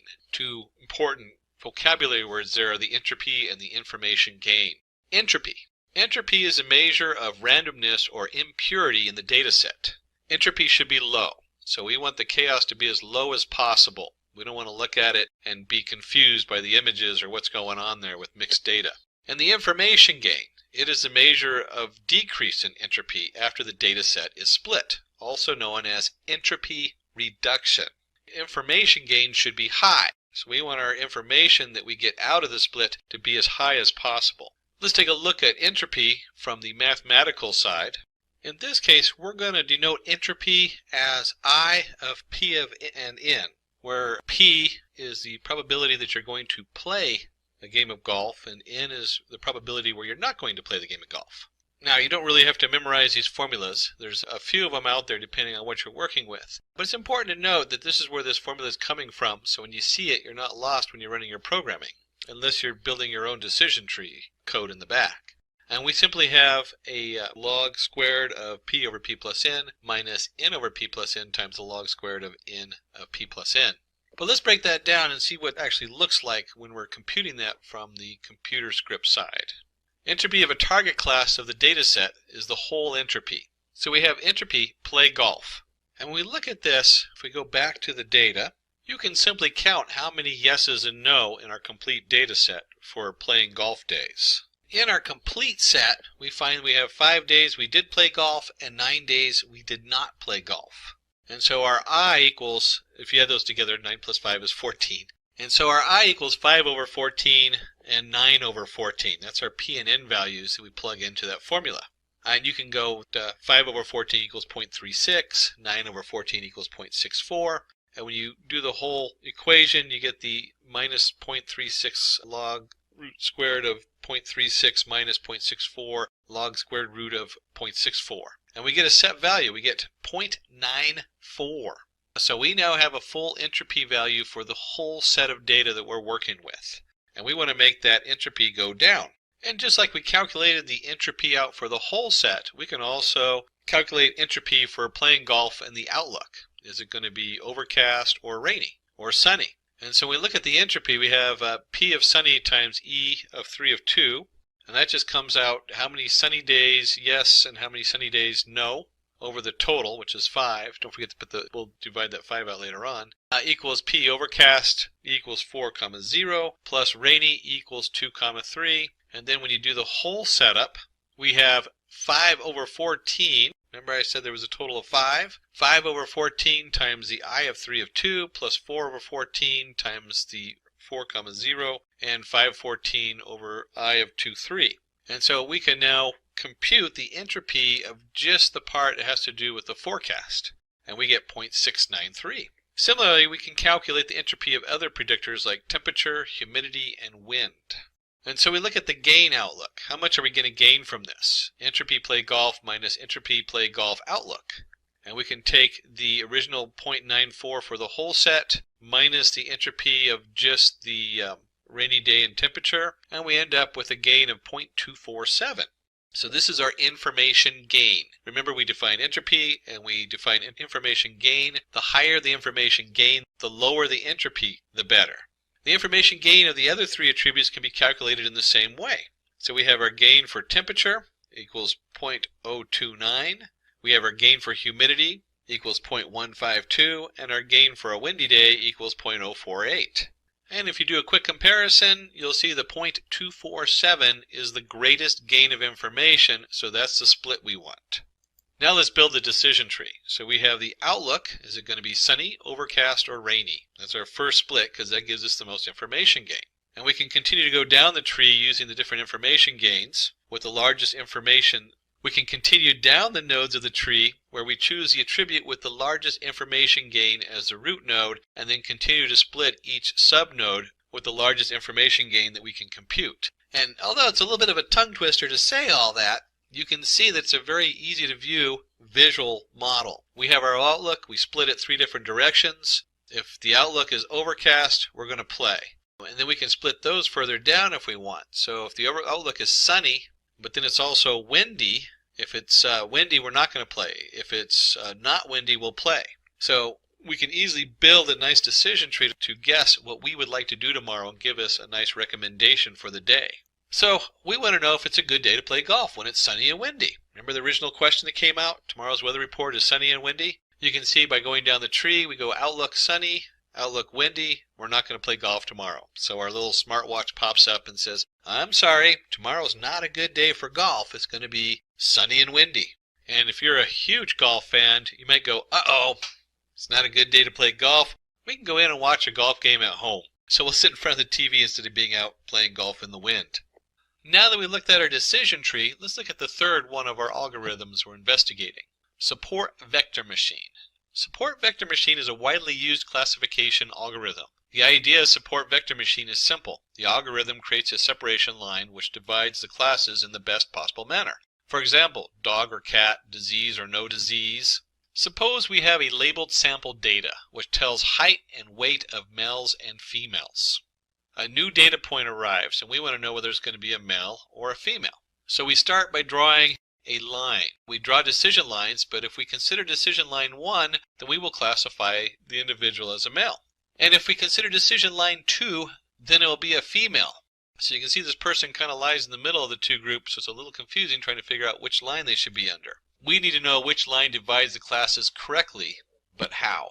The goal is to choose a hyperplane, and that is one of the key words they use when we talk about support vector machines.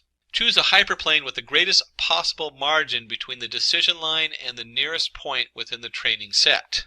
So you can see here we have our support vector, we have the two nearest points to it, and we draw a line between those 2 points. And the distance margin is the distance between the hyperplane and the nearest data point from either set. So we actually have a value, and it should be equally distant between the 2 points that we're comparing it to.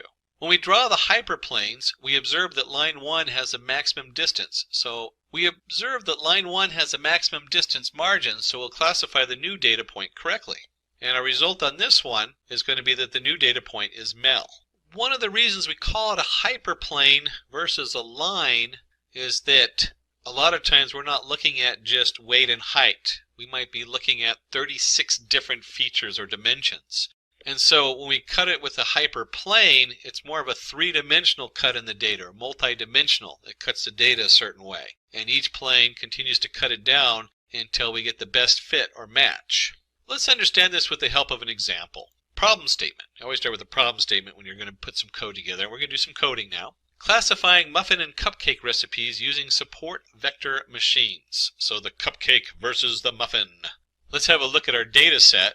And we have the different recipes here. We have a muffin recipe that has so much flour. I'm not sure what measurement 55 is in, but it has 55, maybe it's ounces? But it has a certain amount of flour, a certain amount of milk, sugar, butter, egg, baking powder, vanilla, and salt. And so based on these measurements, we want to guess whether we're making a muffin or a cupcake. And you can see in this one, we don't have just 2 features. We don't just have height and weight as we did before between the male and female. In here, we have a number of features. In fact, in this, we're looking at 8 different features to guess whether it's a muffin or a cupcake. What's the difference between a muffin and a cupcake? Turns out muffins have more flour, while cupcakes have more butter and sugar. So basically the cupcake's a little bit more of a dessert, where the muffin's a little bit more of a fancy bread. But how do we do that in Python? How do we code that to go through recipes and figure out what the recipe is? And I really just want to say cupcakes versus muffins, like some big professional wrestling thing. Before we start in our cupcakes versus muffins, we are going to be working in Python. There's many versions of Python, many different editors. That is one of the strengths and weaknesses of Python, is it just has so much stuff attached to it, and it's one of the more popular data science programming packages you can use. In this case, we're going to go ahead and use Anaconda and Jupyter Notebook. The Anaconda Navigator has all kinds of fun tools. Once you're into the Anaconda Navigator, you can change environments. I actually have a number of environments on here. We'll be using Python 3.6 environment. So this is in Python version 3.6. Although it doesn't matter too much which version you use. I usually try to stay with the 3x because they're current, unless you have a project that's very specifically in version 2x. 2.7 I think is usually what most people use in the version 2. And then once we're in our Jupyter Notebook editor, I can go up and create a new file. And we'll just jump in here. In this case, we're doing SVM muffin versus cupcake. And then let's start with our packages for data analysis. And we almost always use there's a few very standard packages we use. We use import numpy. That's for number Python. They usually denote it as NP. That's very common. And then we're going to import pandas as PD. And numpy deals with number arrays. There's a lot of cool things you can do with the numpy setup as far as multiplying all the values in an array, in a numpy array, data array. Pandas, I can't remember if we're using it actually in this data set. I think we do as an import. It makes a nice data frame. And the difference between a data frame and a numpy array is that a data frame is more like your Excel spreadsheet. You have columns, you have indexes, you have different ways of referencing it, easily viewing it. and there's additional features you can run on a data frame. And Pandas kind of sits on NumPy, so you need them both in there. And then finally, we're working with the support vector machine. So from sklearn, we're going to use the sklearn model, import SVM, support vector machine. And then as a data scientist, you should always try to visualize your data. Some data obviously is too complicated or doesn't make any sense to the human. But if it's possible, it's good to take a second look at it so that you can actually see what you're doing. Now for that, we're going to use two packages. We're going to import matplotlibary.pyplot as PLT, again very common. And we're going to import Seaborn as SNS. And we'll go ahead and set the font scale in the SNS right in our import line. That's what this semicolon followed by a line of data. We're going to set the SNS. And these are great because the Seaborn sits on top of matplotlibary, just like Pandas sits on NumPy. So it adds a lot more features and uses and control. We're obviously not going to get into matplotlibary and Seaborn. That'd be its own tutorial. We're really just focusing on the SVM, the support vector machine from sklearn. And since we're in Jupyter Notebook, we have to add a special line in here for our matplotlibary. And that's your percentage sign or ampersand matplotlibary in line. Now, if you're doing this in just a straight code project, a lot of times I use like Notepad++, and I'll run it from there. You don't have to have that line in there because it'll just pop up as its own window on your computer, depending on how your computer's set up. Because we're running this in the Jupyter Notebook as a browser setup, this tells it to display all of our graphics right below on the page. So that's what that line is for. I remember the first time I ran this, I didn't know that, and I had to go look that up years ago. It was quite a headache. So matplotlibary inline is just because we're running this on the web setup. And we can go ahead and run this, make sure all our modules are in. They're all imported, which is great. If you don't have them import, you'll need to go ahead and pip, use the PIP or however you do it. There's a lot of other install packages out there, although pip is the most common. And you have to make sure these are all installed on your Python setup. The next step, of course, is we got to look at the data. You can't run a model for predicting data if you don't have actual data. So to do that, let me go ahead and open this up and take a look. And we have our cupcakes versus muffins. And it's a CSV file, or .csv, meaning that it's comma-separated variable. And it's going to open it up in a nice spreadsheet for me. And you can see up here we have the type. We have muffin, muffin, muffin, cupcake, cupcake, cupcake. And then it's broken up into flour, milk, sugar, butter, egg, baking powder, vanilla, and salt. So what we can do is we can go ahead and look at this data also in our Python. Let us create a variable recipes equals, we're going to use our pandas module, .read CSV. Remember, it was a comma-separated variable. And the file name happened to be cupcakes versus muffins. Oops, I got double brackets there. Do it this way. There we go. Cupcakes versus muffins. Because the program I loaded, or the place I saved this particular Python program is in the same folder, we can get by with just the file name. But remember, if you're storing it in a different location, you have to also put down the full path on there. And then because we're in pandas, we're going to go ahead and you can actually, inline you can do this, but let me do the full print. You can just type in recipes.head in the Jupyter Notebook. But if you're running in code in a different script, you need to go ahead and type out the whole print recipes.head. And pandas knows that that's going to do the first 5 lines of data. And if we flip back on over to the spreadsheet where we opened up our CSV file, you can see where it starts on line 2. This one calls it 0, and then 2, 3, 4, 5, 6 is going to match. Go and close that out because we don't need that anymore. And it always starts at 0. And it automatically indexes it since we didn't tell it to use an index in here. So that's the index number for the left-hand side.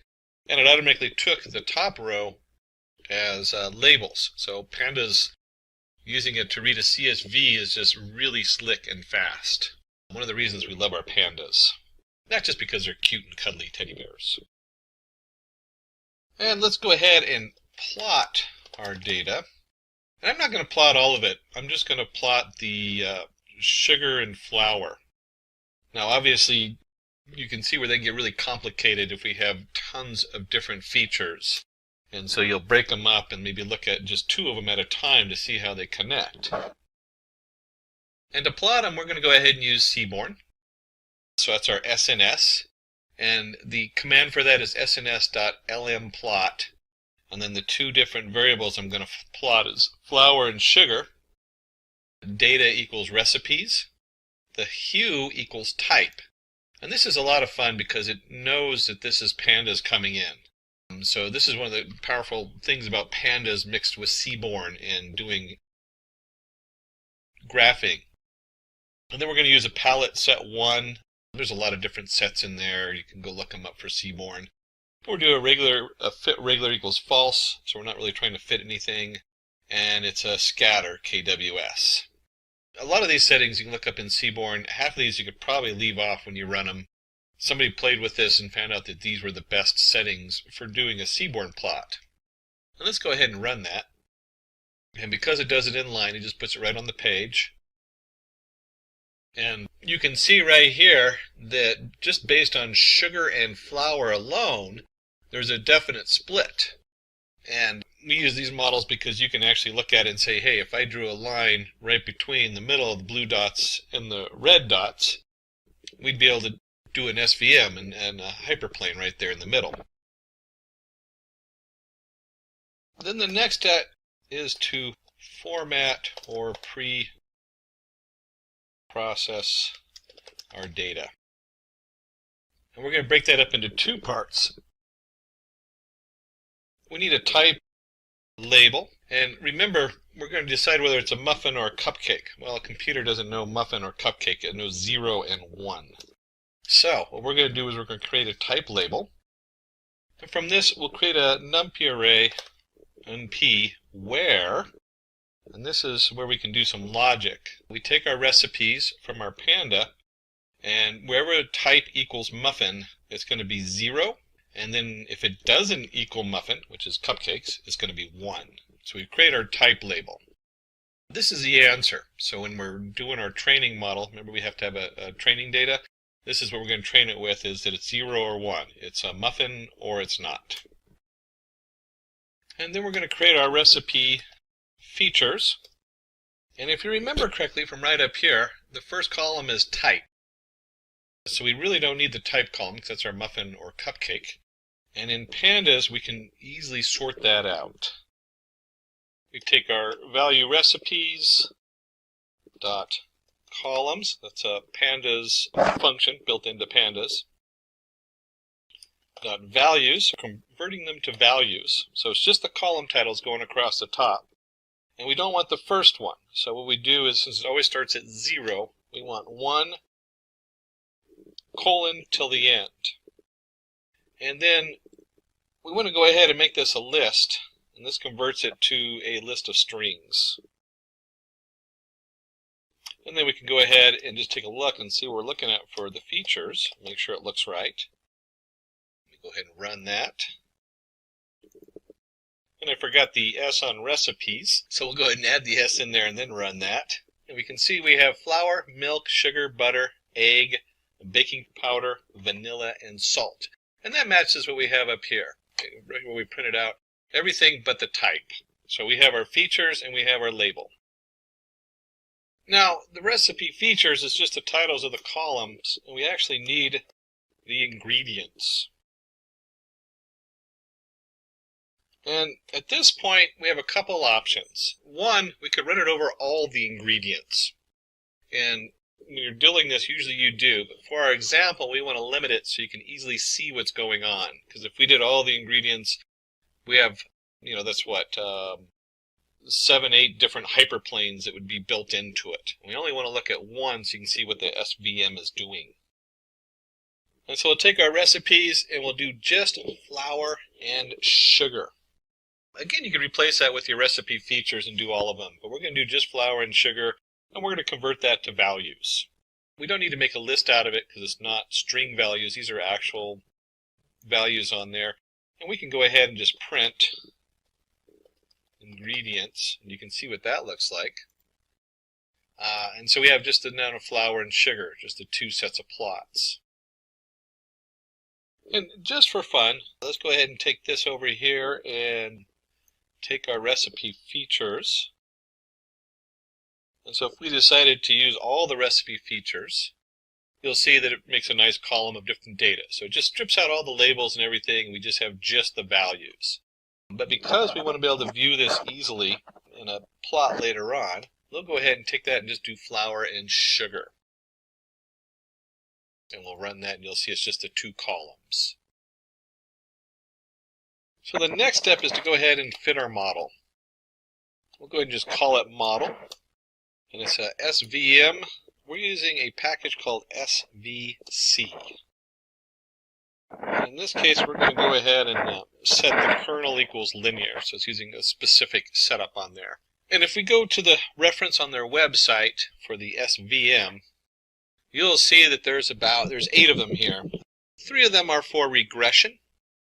3 are for classification. The SVC, support vector classification, is probably one of the most commonly used.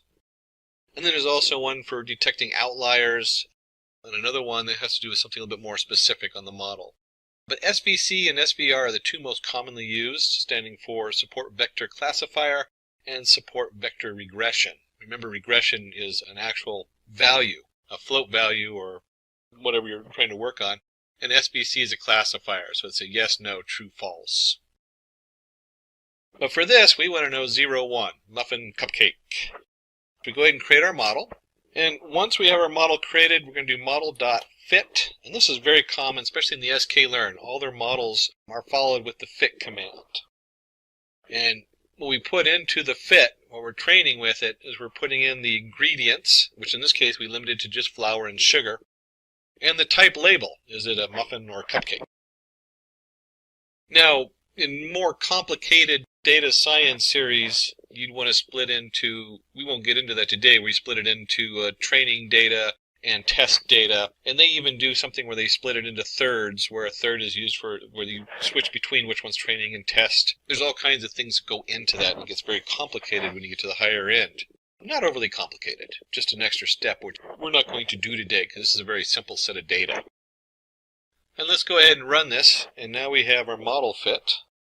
And I got an error here, so let me fix that real quick. It's capital SVC, it turns out. I did it lowercase. Support vector classifier. There we go. Let's go ahead and run that. And you'll see it comes up with all this information that it prints out automatically. These are the defaults of the model.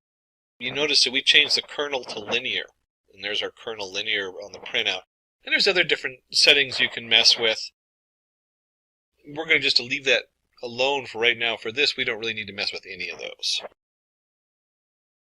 So next, we're going to dig a little bit into our newly trained model.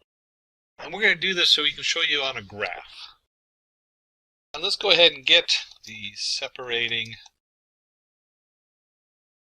And we're going to say, we're going to use a W for our variable on here. We're going to do model.coefficient _0. So what the heck is that? Again, we're digging into the model. So we've already got a prediction and a train. This is the math behind it that we're looking at right now. And so the W is going to represent 2 different coefficients. And if you remember, we had y equals mx plus c. So these coefficients are connected to that, but in 2-dimensional. It's a plane. We don't want to spend too much time on this because you can get lost in the confusion of the math. So if you're a math whiz, this is great. You can go through here and you'll see that we have a equals minus w of 0 over w of 1. Remember, there's 2 different values there. And that's basically the slope that we're generating. And then we're going to build an XX. What is XX? We're going to set it up to a numpy array. There's our np dot line space. So we're creating a line of values between 30 and 60. So it just creates a set of numbers for x. And then if you remember correctly, we have our formula, y equals the slope times x plus the intercept. Well, to make this work, we can do this as yy equals the slope times each value in that array. That's the neat thing about NumPy. So when I do a times xx, which is a whole NumPy array of values, it multiplies a across all of them. And then it takes those same values and we subtract the model intercept. That's your, remember we had mx plus c, so that'd be the c from the formula, y equals mx plus c. And that's where all these numbers come from. A little bit confusing because it's digging out of these different arrays. And then what we want to do is we're going to take this and we're going to go ahead and plot it. So plot the parallels to separating hyperplane that pass through the support vectors. And so we're going to create B equals a model support vectors, pulling our support vectors out there. Here's our YY, which we now know is a set of data. And we have we're going to create YY down equals A times XX plus B1 minus A times B0. And then model support vector B is going to be set that to a new value, the -1 setup, and YY up equals A times XX plus B1 minus A times B0. And we can go ahead and just run this to load these variables up. If you wanted to understand a little bit more of what's going on, you can see if we print YY, we just run that, you can see it's an array. This is a line. It's going to have, in this case, between 30 and 60, so it's going to be 30 variables in here. And the same thing with YY up, YY down. And we'll plot those in just a minute on a graph so you can see what those look like. You just go ahead and delete that out of here and run that so it loads up the variables. Nice clean slate. I'm just going to copy this from before. Remember this, our SNS, our seaborn plot, LM plot, flour, sugar. And I'll just go ahead and run that real quick so you can see remember what that looks like. It's just a straight graph on there. And then one of the neat things is because seaborn sits on top of pyplot, we can do the pyplot for the line going through. And that is simply plt.plot. And that's our XX and YY, our two corresponding values, XY. And then somebody played with this to figure out that the line width equals 2 and the color black would look nice. So let's go ahead and run this whole thing with the pyplot on there. And you can see when we do this, it's just doing flour and sugar on here. Corresponding line between the sugar and the flour and the muffin versus cupcake. And then we generated the support vectors, the YY down and YY up. So let's take a look and see what that looks like. So we'll do our PL plot. And again, this is all against XX, our X value. But this time we have YY down.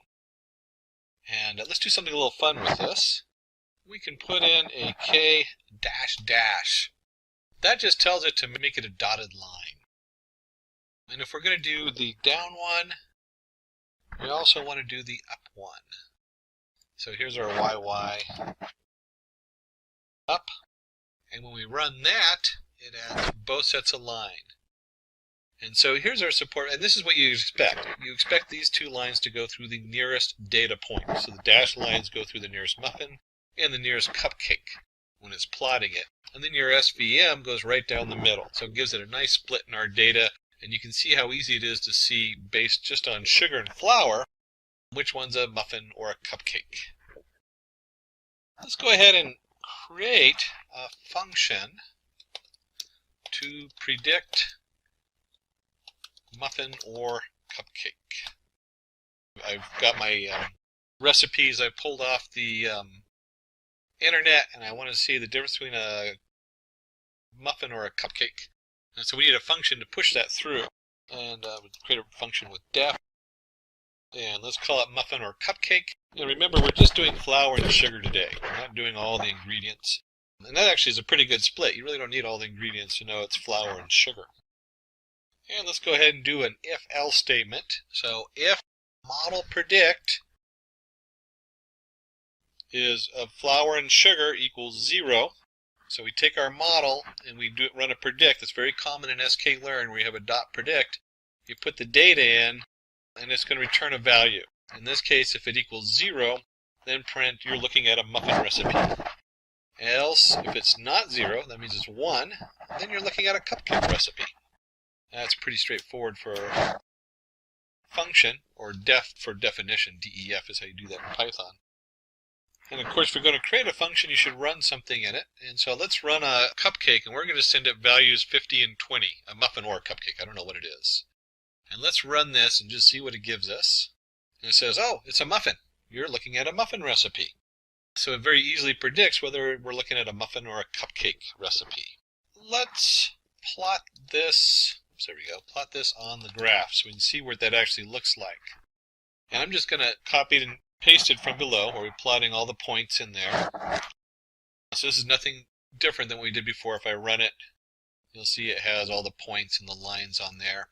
And what we want to do is we want to add another point. And we'll do PLT plot. And if you remember correctly, we did, for our test, we did 50 and 20. And then somebody went in here and decided we'll do YO for yellow, or it's kind of an orangish yellow color is going to come out. Marker size 9. Those are settings you can play with. Somebody else played with them to come up with the right setup so it looks good. And you can see there it is graphed, clearly a muffin. In this case, in cupcakes versus muffins, the muffin has won. And if you'd like to do your own muffin cupcake contender series, you certainly can send a note down below, and the team at Simplilearn will send you over the data they use for the muffin and cupcake. And that's true of any of the data. We didn't actually run a plot on it earlier. We had men versus women. You can also request that information to run it on your data setup so you can test that out. So to go back over our setup, we went ahead for our support vector machine code. We did a predict 40 parts flour, 20 parts sugar. I think it was different than the one we did, whether it's a muffin or a cupcake. Hence, we have built a classifier using SVM, which is able to classify if a recipe is of a cupcake or a muffin, which wraps up our cupcake versus muffin. What's in it for you? We're going to cover clustering. What is clustering? K-means clustering, which is one of the most common used clustering tools out there, including a flowchart to understand K-means clustering and how it functions. And then we'll do an actual Python live demo on clustering of cars based on brands. Then we're going to cover logistic regression. What is logistic regression?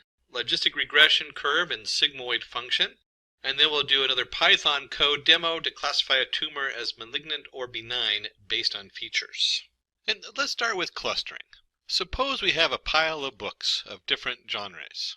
Now we divide them into different groups like fiction, horror, education, and as we can see from this young lady, she definitely is into heavy horror. You can just tell by those eyes and the maple Canadian leaf on her shirt. But we have fiction, horror, and education, and we want to go ahead and divide our books up. Well, organizing objects into groups based on similarity is clustering. And in this case, as we're looking at the books, we're talking about clustering things with known categories. But you can also use it to explore data. So you might not know the categories, you just know that you need to divide it up in some way to conquer the data and to organize it better. But in this case, we're going to be looking at clustering in specific categories. And let's just take a deeper look at that. We're going to use K-means clustering. K-means clustering is probably the most commonly used clustering tool in the machine learning library. K-means clustering is an example of unsupervised learning. If you remember from our previous thing, it is used when you have unlabeled data. So we don't know the answer yet. We have a bunch of data that we want to cluster to different groups. Define clusters in the data based on feature similarity. So we've introduced a couple terms here. We've already talked about unsupervised learning and unlabeled data. So we don't know the answer yet. We're just going to group stuff together and see if we can find an answer of how things connect. We've also introduced feature similarity. Features being different features of the data. Now with books, we can easily see fiction and horror and history books. But a lot of times with data, some of that information isn't so easy to see right when we first look at it. And so K-means is one of those tools where we can start finding things that connect, that match with each other. Suppose we have these data points and want to assign them into a cluster. Now when I look at these data points, I would probably group them into two clusters just by looking at them. I'd say two of these group of data kind of come together. But in K-means, we pick K clusters and assign random centroids to clusters, where the K clusters represents two different clusters. We pick k clusters and assign random centroids to the clusters, then we compute distance from objects to the centroids. Now we form new clusters based on minimum distances and calculate the centroids. So we figure out what the best distance is for the centroid, then we move the centroid and recalculate those distances. Repeat previous two steps iteratively till the cluster centroids stop changing their positions and become static. Repeat previous two steps iteratively till the cluster centroids stop changing and the positions become static. Once the clusters become static, then k-means clustering algorithm is said to be converged. And there's another term we see throughout machine learning is converged. That means whatever math we're using to figure out the answer has come to a solution, or it's converged on an answer. Shall we see the flowchart to understand? Make a little bit more sense by putting it into a nice, easy step-by-step. So we start, we choose k, we'll look at the elbow method in just a moment. We assign random centroids to clusters, and sometimes you pick the centroids, because you might look at the data in a graph and say, oh, these are probably the central points. Then we compute the distance from the objects to the centroids. We take that and we form new clusters based on minimum distance and calculate their centroids. Then we compute the distance from objects to the new centroids. And then we go back and repeat those last two steps. We calculate the distances. So as we're doing it, it brings into the new centroid, and then we move the centroid around and we figure out which objects are closest to each centroid. So the objects can switch from one centroid to the other as the centroids are moved around. And we continue that until it is converged. Let's see an example of this.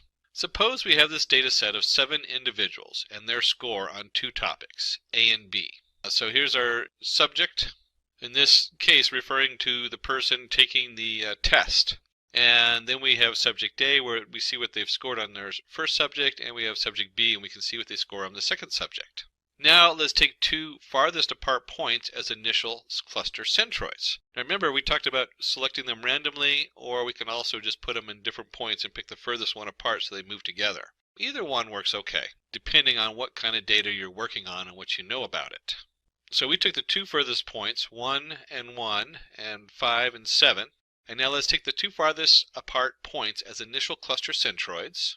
Each point is then assigned to the closest cluster with respect to the distance from the centroids.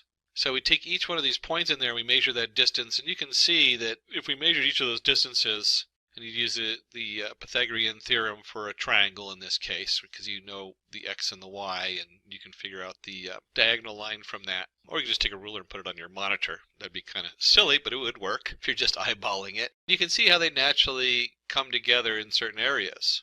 Now we again calculate the centroids of each cluster. So cluster 1 and then cluster 2, and we look at each individual dot. There's 1, 2, 3, we're in one cluster. The centroid then moves over. It becomes 1.8, 2.3. So remember, it was at 1 and 1? Well, the very center of the data we're looking at would put it at the roughly 2, 2, but 1.8 and 2.3. And the second one, if we wanted to make the overall mean vector, the average vector of all the different distances to that centroid, we come up with 4, 1 and 5, 4. So we've now moved the centroids. We compare each individual's distance to its own cluster, mean, and to that of the opposite cluster, and we find, we can build a nice chart on here, that as we move that centroid around, we now have a new different kind of clustering of groups, and using Euclidean distance between the points and the mean, we get the same formula. You see new formulas coming up. So we have our individual dots, distance to the mean centroid of the cluster, and distance to the mean centroid of the cluster. Only individual 3 is nearer to the mean of the opposite cluster, cluster 2, than its own cluster 1. And you can see here in the diagram where we've kind of circled that one in the middle. So when we've moved the centroids of the clusters over, one of the points shifted to the other cluster because it's closer to that group of individuals. Thus, individual 3 is relocated to cluster 2, resulting in a new partition. And we regenerate all those numbers of how close they are to the different clusters. For the new clusters, we will find the actual cluster centroids. So now we move the centroids over. And you can see that we've now formed 2 very distinct clusters on here. On comparing the distance of each individual's distance to its own cluster mean and to that of the opposite cluster, we find that the data points are stable. Hence, we have our final clusters. Now, if you remember, I brought up a concept earlier, k-mean on the k-means algorithm. Choosing the right value of k will help in less number of iterations. And to find the appropriate number of clusters in a data set, we use the elbow method. And within sum of squares, WSS, is defined as the sum of the squared distance between each member of the cluster and its centroid. And so you see what we've done here is we have the number of clusters. And as you do the same k-means algorithm over the different clusters, and you calculate what that centroid looks like, and you find the optimal, you can actually find the optimal number of clusters using the elbow of the graph, is called as the elbow method.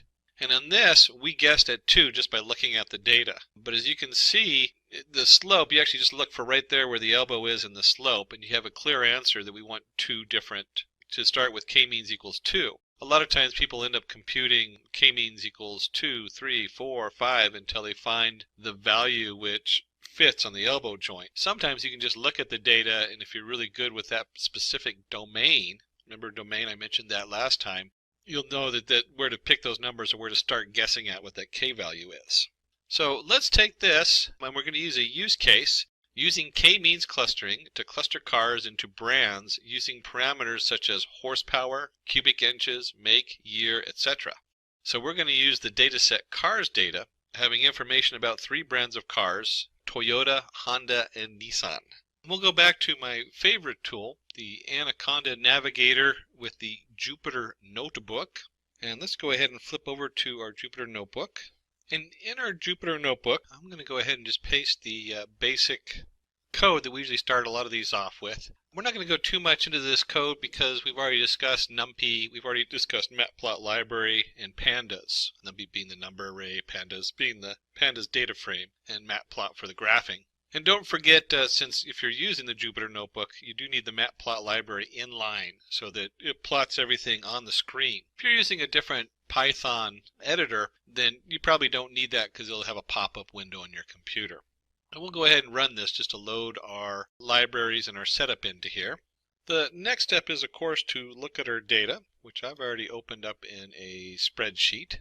And you can see here we have the miles per gallon, cylinders, cubic inches, horsepower, weight pounds, how heavy it is, time it takes to get to 60. My card is probably on this one at about 80 or 90. What year it is.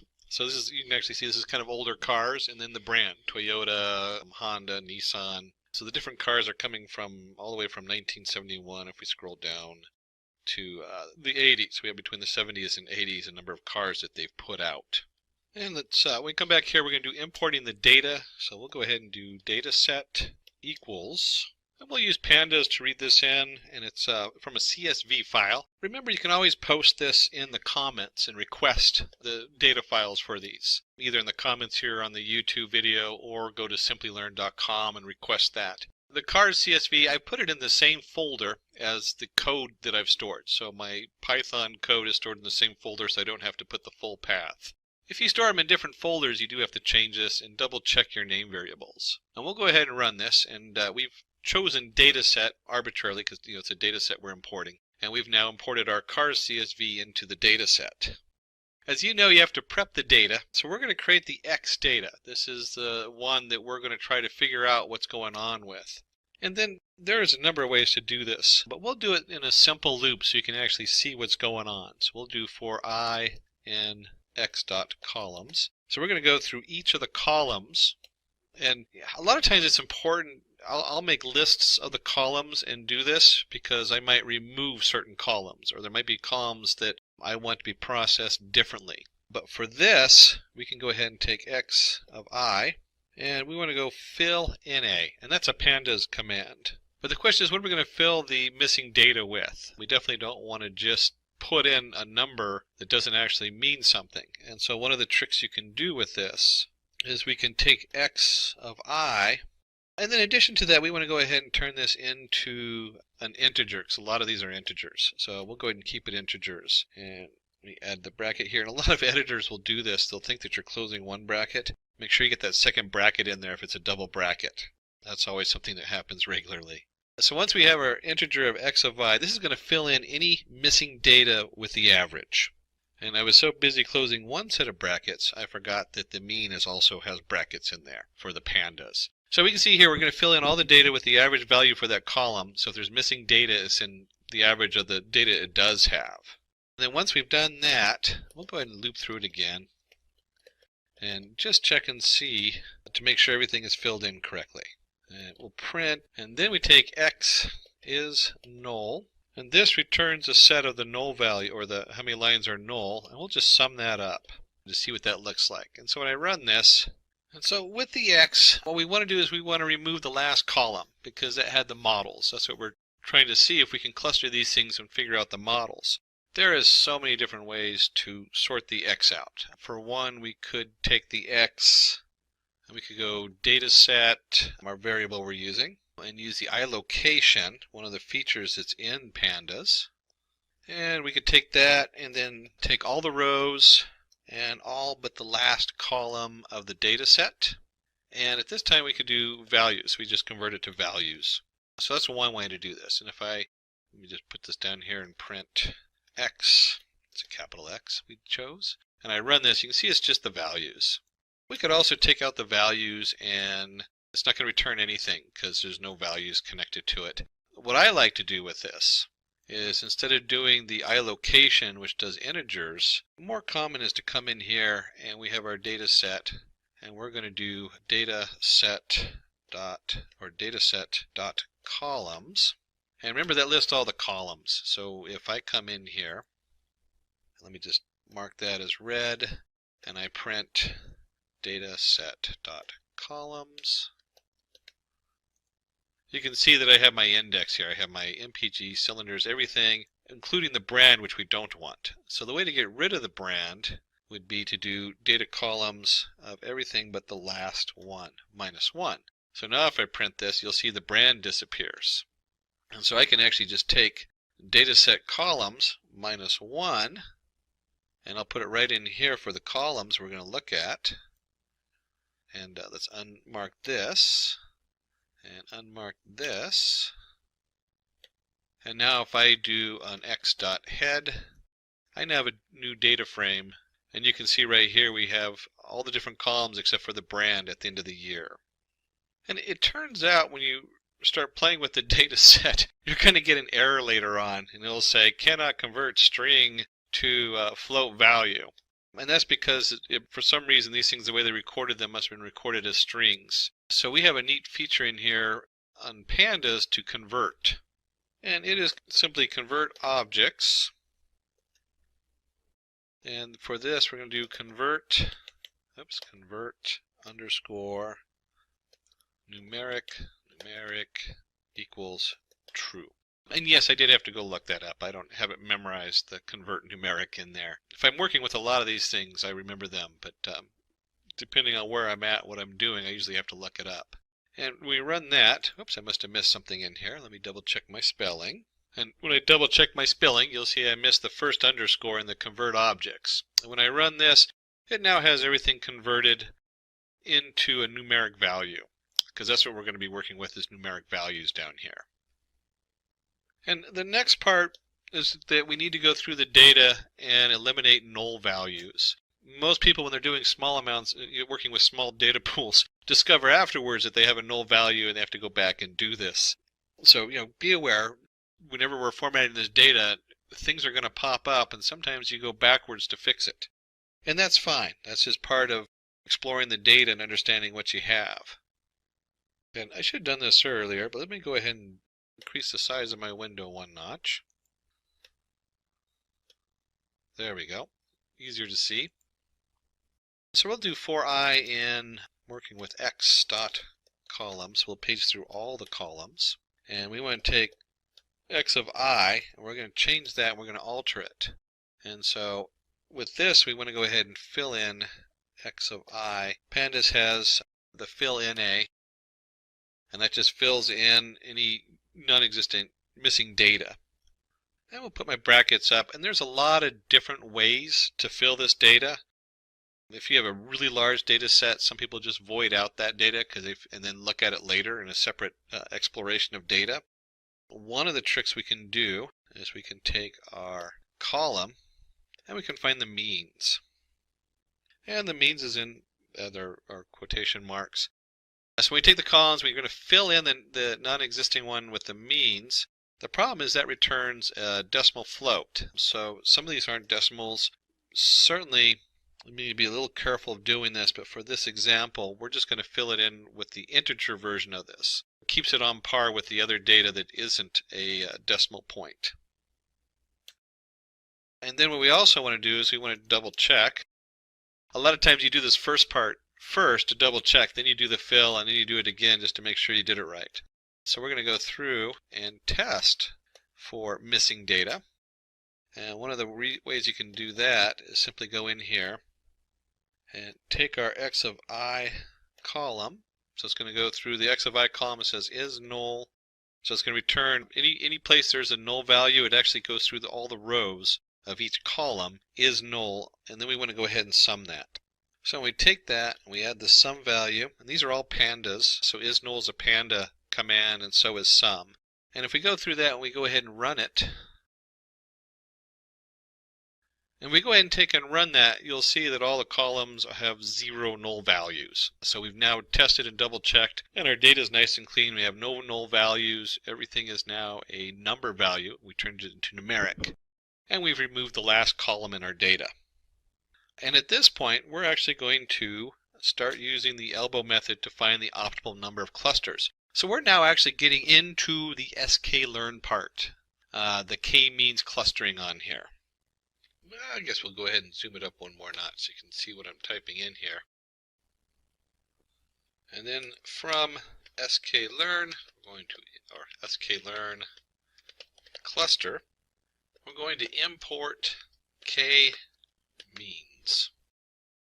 I always forget to capitalize the k and the m when I do this. So it's capital K, capital M, k-means. And we'll go ahead and create a array, WCSS equals, we'll make it an empty array. If you remember from the elbow method from our slide, within the sum of squares, WSS is defined as the sum of square distance between each member of the cluster and its centroid.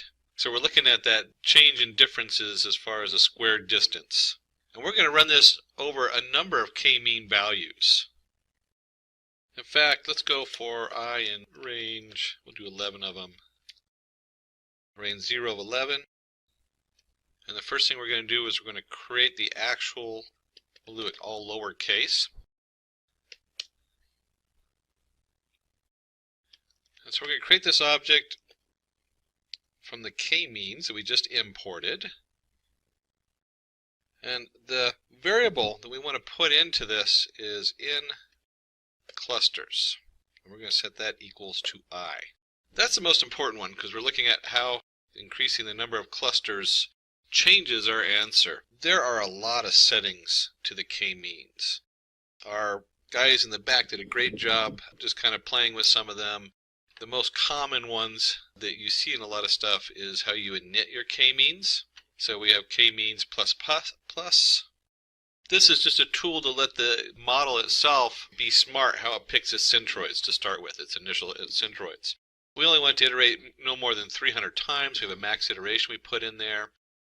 We have the nth init, the random state equals 0. You really don't need to worry too much about these when you're first learning this. As you start digging in deeper, you start finding that these are shortcuts that will speed up the process as far as the setup. But the big one that we're working with is the in clusters equals I. So we're going to literally train our k-means 11 times. We're going to do this process 11 times. And if you're working with big data, you know, the first thing you do is you run a small sample of the data so you can test all your stuff on it. And you can already see the problem that if I'm going to iterate through a terabyte of data 11 times, and then the k-means itself is iterating through the data multiple times, that's a heck of a process. So you got to be a little careful with this. A lot of times, though, you can find your elbow, using the elbow method, find your optimal number on a sample of data, especially if you're working with larger data sources. So we want to go ahead and take our k-means, and we're just going to fit it. If you're looking at any of the sklearn, very common, you fit your model. And if you remember correctly, our variable we're using is the capital X. And once we fit this value, we go back to the array we made, and we want to go ahead and just append that value on the end. And it's not the actual fit we're pinning in there, it's when it generates the value you're looking for is inertia. So k-means.inertia will pull that specific value out that we need. And let's get a visual on this. We'll do our PLT plot, and what we're plotting here is first the x-axis, which is range 0, 11, so that will generate a nice little plot there, and the WCSS for our y-axis.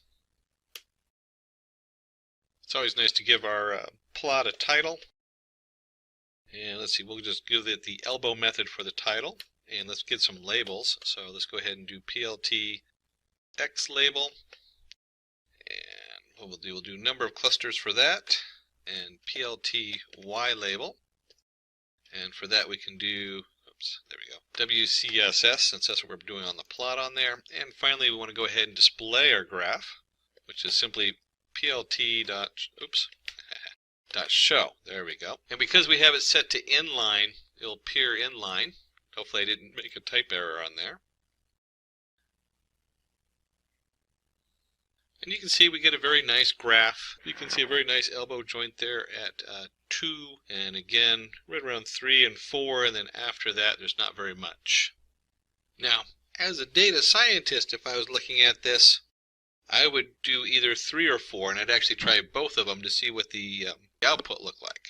And they've already tried this in the back, so we're just going to use 3 as a setup on here. And let's go ahead and see what that looks like when we actually use this to show the different kinds of cars. And so let's go ahead and apply the k-means to the cars data set. And basically we're going to copy the code that we looped through up above, where k-means equals k-means number of clusters, and we're just going to set the number of clusters to 3, since that's what we're going to look for. And you could do 3 and 4 on this and graph them just to see how they come up differently. It'd be kind of curious to look at that. But for this, we're just going to set it to 3.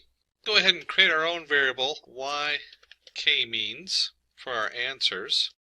And we're going to set that equal to, whoops, a double equal there, to k-means, but we're not going to do a fit. We're going to do a fit predict is the setup you want to use. And when you're using untrained models, you'll see a slightly different, because usually you see fit and then you see just the predict. But we want to both fit and predict the k-means on this. And that's fit underscore predict, and then our capital X is the data we're working with.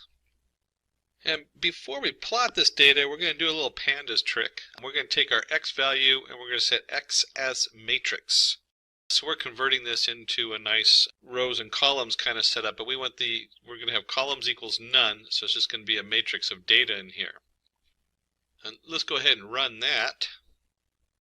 A little warning. You'll see these warnings pop up because things are always being updated. So there's like minor changes in the versions and future versions. Instead of matrix, now it's more common to set it dot values instead of doing as matrix. But as matrix works just fine for right now, and you'll want to update that later on. But let's go ahead and dive in and plot this and see what that looks like. And before we dive into plotting this data, I always like to take a look and see what I am plotting. So let's take a look at y k-means, and I'm just going to print that out down here. And we see we have an array of answers. We have 2, 1, 0, 2, 1, 2. So it's clustering these different rows of data based on the 3 different spaces it thinks it's going to be. And then let's go ahead and print x and see what we have for x. And we'll see that x is an array, it's a matrix, so we have our different values in the array. And what we're going to do, it's very hard to plot all the different values in the array. So we're only going to be looking at the first 2, or positions 0 and 1. And if you were doing a full presentation in front of the board meeting, you might actually do a little different and dig a little deeper into the different aspects, because this is all the different columns we looked at. But we'll only look at columns 1 and 2 for this to make it easy. So let's go ahead and clear this data out of here, and let's bring up our plot. And we're going to do a scatter plot here. So PLT scatter, and this looks a little complicated, so let's explain what's going on with this. We're going to take the x values, and we're only interested in y of k-means equals 0, the first cluster. Okay? And then we're going to take value 0 for the x-axis, and then we're going to do the same thing here. We're only interested in k-means equals 0, but we're going to take the second column. So we're only looking at the first 2 columns in our answer, or in the data. And then the guys in the back played with this a little bit to make it pretty. And they discovered that it looks good if it has a size equals 100. That's the size of the dots. We're going to use red for this one. And when they were looking at the data and what came out, it was definitely the Toyota on this. We're just going to go ahead and label it Toyota. Again, that's something you really have to explore in here as far as playing with those numbers and see what looks good. We'll go ahead and hit enter in there. And I'm just going to paste in the next 2 lines, which is the next 2 cars. And this is our Nissan and Honda. And you'll see with our scatter plot, we're now looking at where y underscore k means equals 1. And we want the 0 column and yk means equals 2. Again, we're looking at just the first 2 columns, 0 and 1. And each of these rows then corresponds to Nissan and Honda. And I'll go ahead and hit enter on there. And finally, let's take a look and put the centroids on there. Again, we're going to do a scatter plot. And on the centroids, you can just pull that from our k-means, the model we created, dot cluster centers, and we're going to just do all of them in the first number and all of them in the second number, which is 0, 1, because you always start with 0 and 1. And then they were playing with the size and everything to make it look good. We'll do a size of 300. We're going to make the color yellow, and we'll label them. It's always good to have some good labels, centroids. And then we do want to do a title, PLT title, and pop up there. PLT title, because you always want to make your graphs look pretty, and we'll call it clusters of car make. And one of the features of the plot library is you can add a legend. It'll automatically bring in it since we've already labeled the different aspects of the legend with Toyota, Nissan, and Honda. And finally, we want to go ahead and show, so we can actually see it. And remember, it's inline, so if you're using a different editor that's not the Jupyter Notebook, you'll get a pop-up of this. And you should have a nice set of clusters here. So we can look at this, and we have clusters of Honda in green, Toyota in red, Nissan in purple. And you can see where they put the centroids to separate them. Now, when we're looking at this, we can also plot a lot of other different data on here because we only looked at the first 2 columns. This is just column 1 and 2, or 0, 1 as you label them in computer scripting. But you can see here we have nice clusters of car make, and we were able to pull out the data, and you can see how just these 2 columns form very distinct clusters of data. So if you were exploring new data, you might take a look and say, well, what makes these different? Almost going in reverse, you start looking at the data and pulling apart the columns to find out why is the first group set up the way it is. Maybe you're doing loans and you want to go, well, why is this group not defaulting on their loans? And why is the last group defaulting on their loans? And why is the middle group 50% defaulting on their bank loans? And you start finding ways to manipulate the data and pull out the answers you want. So now that you've seen how to use k-mean for clustering, let's move on to the next topic. Now let's look into logistic regression.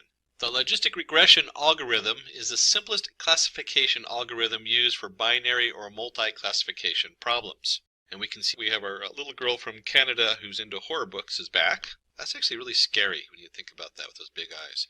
In the previous tutorial, we learned about linear regression, dependent and independent variables. So, to brush up, y equals mx plus c, a very basic algebraic function of y and x. The dependent variable is the target class variable we are going to predict.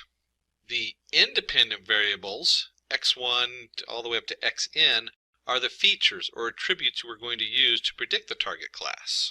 We know what a linear regression looks like, but using the graph, we cannot divide the outcome into categories. It's really hard to categorize 1.5, 3.6, 9.8. For example, a linear regression graph can tell us that with increase in number of hours studied, the marks of a student will increase, but it will not tell us whether the student will pass or not. In such cases where we need the output as categorical value, we will use logistic regression. And for that, we're going to use the sigmoid function. So you can see here we have our marks, 0 to 100, number of hours studied. That's going to be what they're comparing it to in this example. And we usually form a line that says y equals mx plus c. And when we use the sigmoid function, we have p equals 1 over 1 plus e to the minus y. It generates a sigmoid curve. And so you can see right here, when you take the ln, which is the natural logarithm, I always thought it should be nl, not ln. That's just the inverse of e, or e to the minus y. And so when we do this, we get ln of p over 1 minus p equals m times x plus c. That's the sigmoid curve function we're looking for. And we can zoom in on the function, and you'll see that the function, as it derives, goes to 1 or to 0, depending on what your x value is. And the probability, if it's greater than 0.5, the value is automatically rounded off to 1, indicating that the student will pass. So if they're doing a certain amount of studying, they will probably pass. Then you have a threshold value at the 0.5. It automatically puts that right in the middle usually. And your probability, if it's less than 0.5, the value rounded off to 0, indicating the student will fail. So if they're not studying very hard, they're probably going to fail. This, of course, is ignoring the outliers of that one student who's just a natural genius and doesn't need any studying to memorize everything. That's not me, unfortunately. I have to study hard to learn new stuff. Problem statement: to classify whether a tumor is malignant or benign. And this is actually one of my favorite data sets to play with because it has so many features, and when you look at them, you really are hard to understand. You can't just look at them and know the answer. So it gives you a chance to kind of dive into what data looks like when you aren't able to understand the specific domain of the data. But I also want you to remind you that in the domain of medicine, if I told you that my probability was really good at classified things at, say, 90% or 95%, and I'm classifying whether you're going to have a malignant or a benign tumor, I'm guessing that you're going to go get it tested anyways. So you got to remember the domain we're working with. So why would you want to do that if you know you're just going to go get a biopsy because, you know, it's that serious? This is like an all or nothing. Just referencing the domain, it's important. It might help the doctor know where to look just by understanding what kind of tumor it is. So it might help them or aid them in something they missed from before. So let's go ahead and dive into the code, and I'll come back to the domain part of it in just a minute. So use case, and we're going to do our normal imports here, where we're importing NumPy, Pandas, Seaborn, the Matplot library, and we're going to do Matplot library inline since I'm going to switch over to Anaconda. So let's go ahead and flip over there and get this started. So I've opened up a new window in my Anaconda Jupyter Notebook. And by the way, Jupyter Notebook, you don't have to use Anaconda for the Jupyter Notebook. I just love the interface and all the tools that Anaconda brings. So we got our import NumPy as in P for our NumPy number array. We have our Pandas PD. We're going to bring in Seaborn to help us with our graphs as SNS. So many really nice tools in both Seaborn and Matplot library. Then we'll do our Matplot library.pyplot as PLT. And then, of course, we want to let it know to do it in line. And let's go ahead and just run that so it's all set up. And we're just going to call our data, not creative today, equals PD. And this happens to be in a CSV file. So we'll use the pd.read_CSV. And I happen to name the file, or renamed it, data for p2.csv. You can, of course, write in the comments below the YouTube and request for the dataset itself, or go to the Simplilearn website, and we'll be happy to supply that for you. And let's just open up the data before we go any further, and let's just see what it looks like in a spreadsheet. So when I pop it open in a local spreadsheet, and this is just a CSV file, comma-separated variables, we have an ID, so I guess they categorize this for reference, or what ID, which test was done. The diagnosis, M for malignant, B for benign, so there's two different options on there. And that's what we're going to try to predict, is the M and B, and test it. And then we have like the radius mean or average, the texture average, perimeter mean, area mean, smoothness. I don't know about you, but unless you're a doctor in the field, most of the stuff, I mean, you can guess what concave means just by the term concave, but I really wouldn't know what that means in the measurements they're taking. So they have all kinds of stuff like how smooth it is, the symmetry, and these are all float values. We can just page through them real quick, and you'll see there's, I believe, 36 if I remember correctly in this one. So there's a lot of different values they take, and all these measurements they take when they go in there and they take a look at the different growth, the tumorous growth. So back in our data, and I put this in the same folder as the code, so I saved this code in that folder. Obviously, if you have it in a different location, you want to put the full path in there. And we'll just do Pandas first 5 lines of data with the data.head. When we run that, we can see that we have pretty much what we just looked at. We have an ID, we have a diagnosis. If we go all the way across, you'll see all the different columns coming across displayed nicely for our data. And while we're exploring the data, our Seaborn, which we referenced as SNS, makes it very easy to go in here and do a joint plot. You'll notice very similar to, because it is sitting on top of the plot library, so the joint plot does a lot of work for us. And we're just going to look at the first two columns that we're interested in, the radius mean and the texture mean. We'll just look at those two columns. And data equals data. So that tells it which two columns we're plotting and that we're going to use the data that we pulled in. And let's just run that. And it generates a really nice graph on here.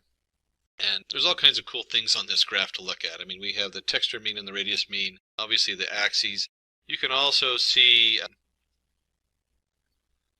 one of the cool things on here is you can also see the histogram. They show that for the radius mean. Where is the most common radius mean come up and where the most common texture is. So we're looking at on each growth its average texture, and on each radius its average radius on there. It gets a little confusing because we're talking about the individual objects average, and then we can also look over here and see the histogram showing us the median, or how common each measurement is.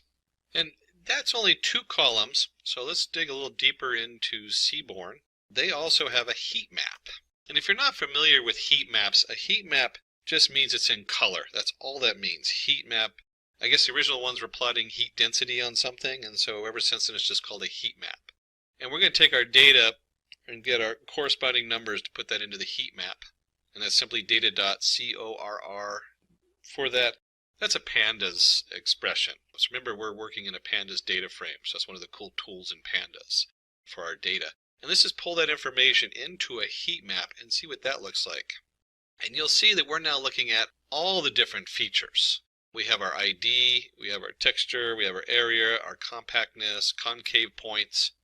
And if you look down the middle of this chart, diagonal, going from the upper left to bottom right, it's all white. That's because when you compare texture to texture, they're identical. So they're 100%, or in this case, a perfect 1 in their correspondence.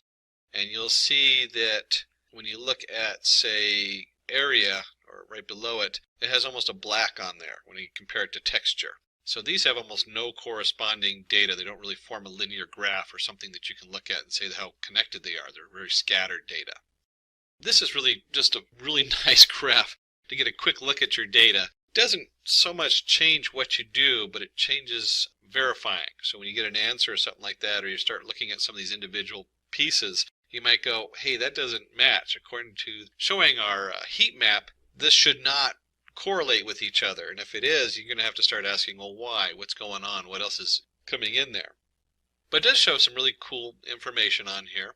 I mean, we can see from the ID, there's no real one feature that just says, if you go across the top line, that lights up. There's no one feature that says, hey, if the area is a certain size, then it's going to be benign or malignant. It says there's some that sort of add up. And that's a big hint in the data that we're trying to ID this, whether it's malignant or benign. That's a big hint to us as data scientists to go, okay, we can't solve this with any one feature. It's going to be something that includes all the features, or many of the different features, to come up with a solution for it.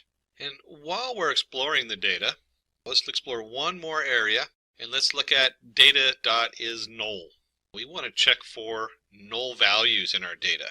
And if you remember from earlier in this tutorial, we did it a little differently where we added stuff up and summed them up. You can actually, with pandas, do it really quickly, data.isNull, and sum it, and it's going to go across all the columns. So when I run this, you're going to see all the columns come up with no null data. So we've just to rehash these last few steps, we've done a lot of exploration. We have looked at the first two columns and seen how they plot with the Seaborn, with a joint plot, which shows both the histogram and the data plotted on the XY coordinates. And obviously, you can do that more in detail with different columns and see how they plot together. And then we took and did the Seaborn heat map, the SNS heat map of the data. And you can see right here where it did a nice job showing us some bright spots where stuff correlates with each other and forms a very nice combination or points of scattering points. And you can also see areas that don't. And then finally we went ahead and checked the data. Is the data null value? Do we have any missing data in there? Very important step because it'll crash later on.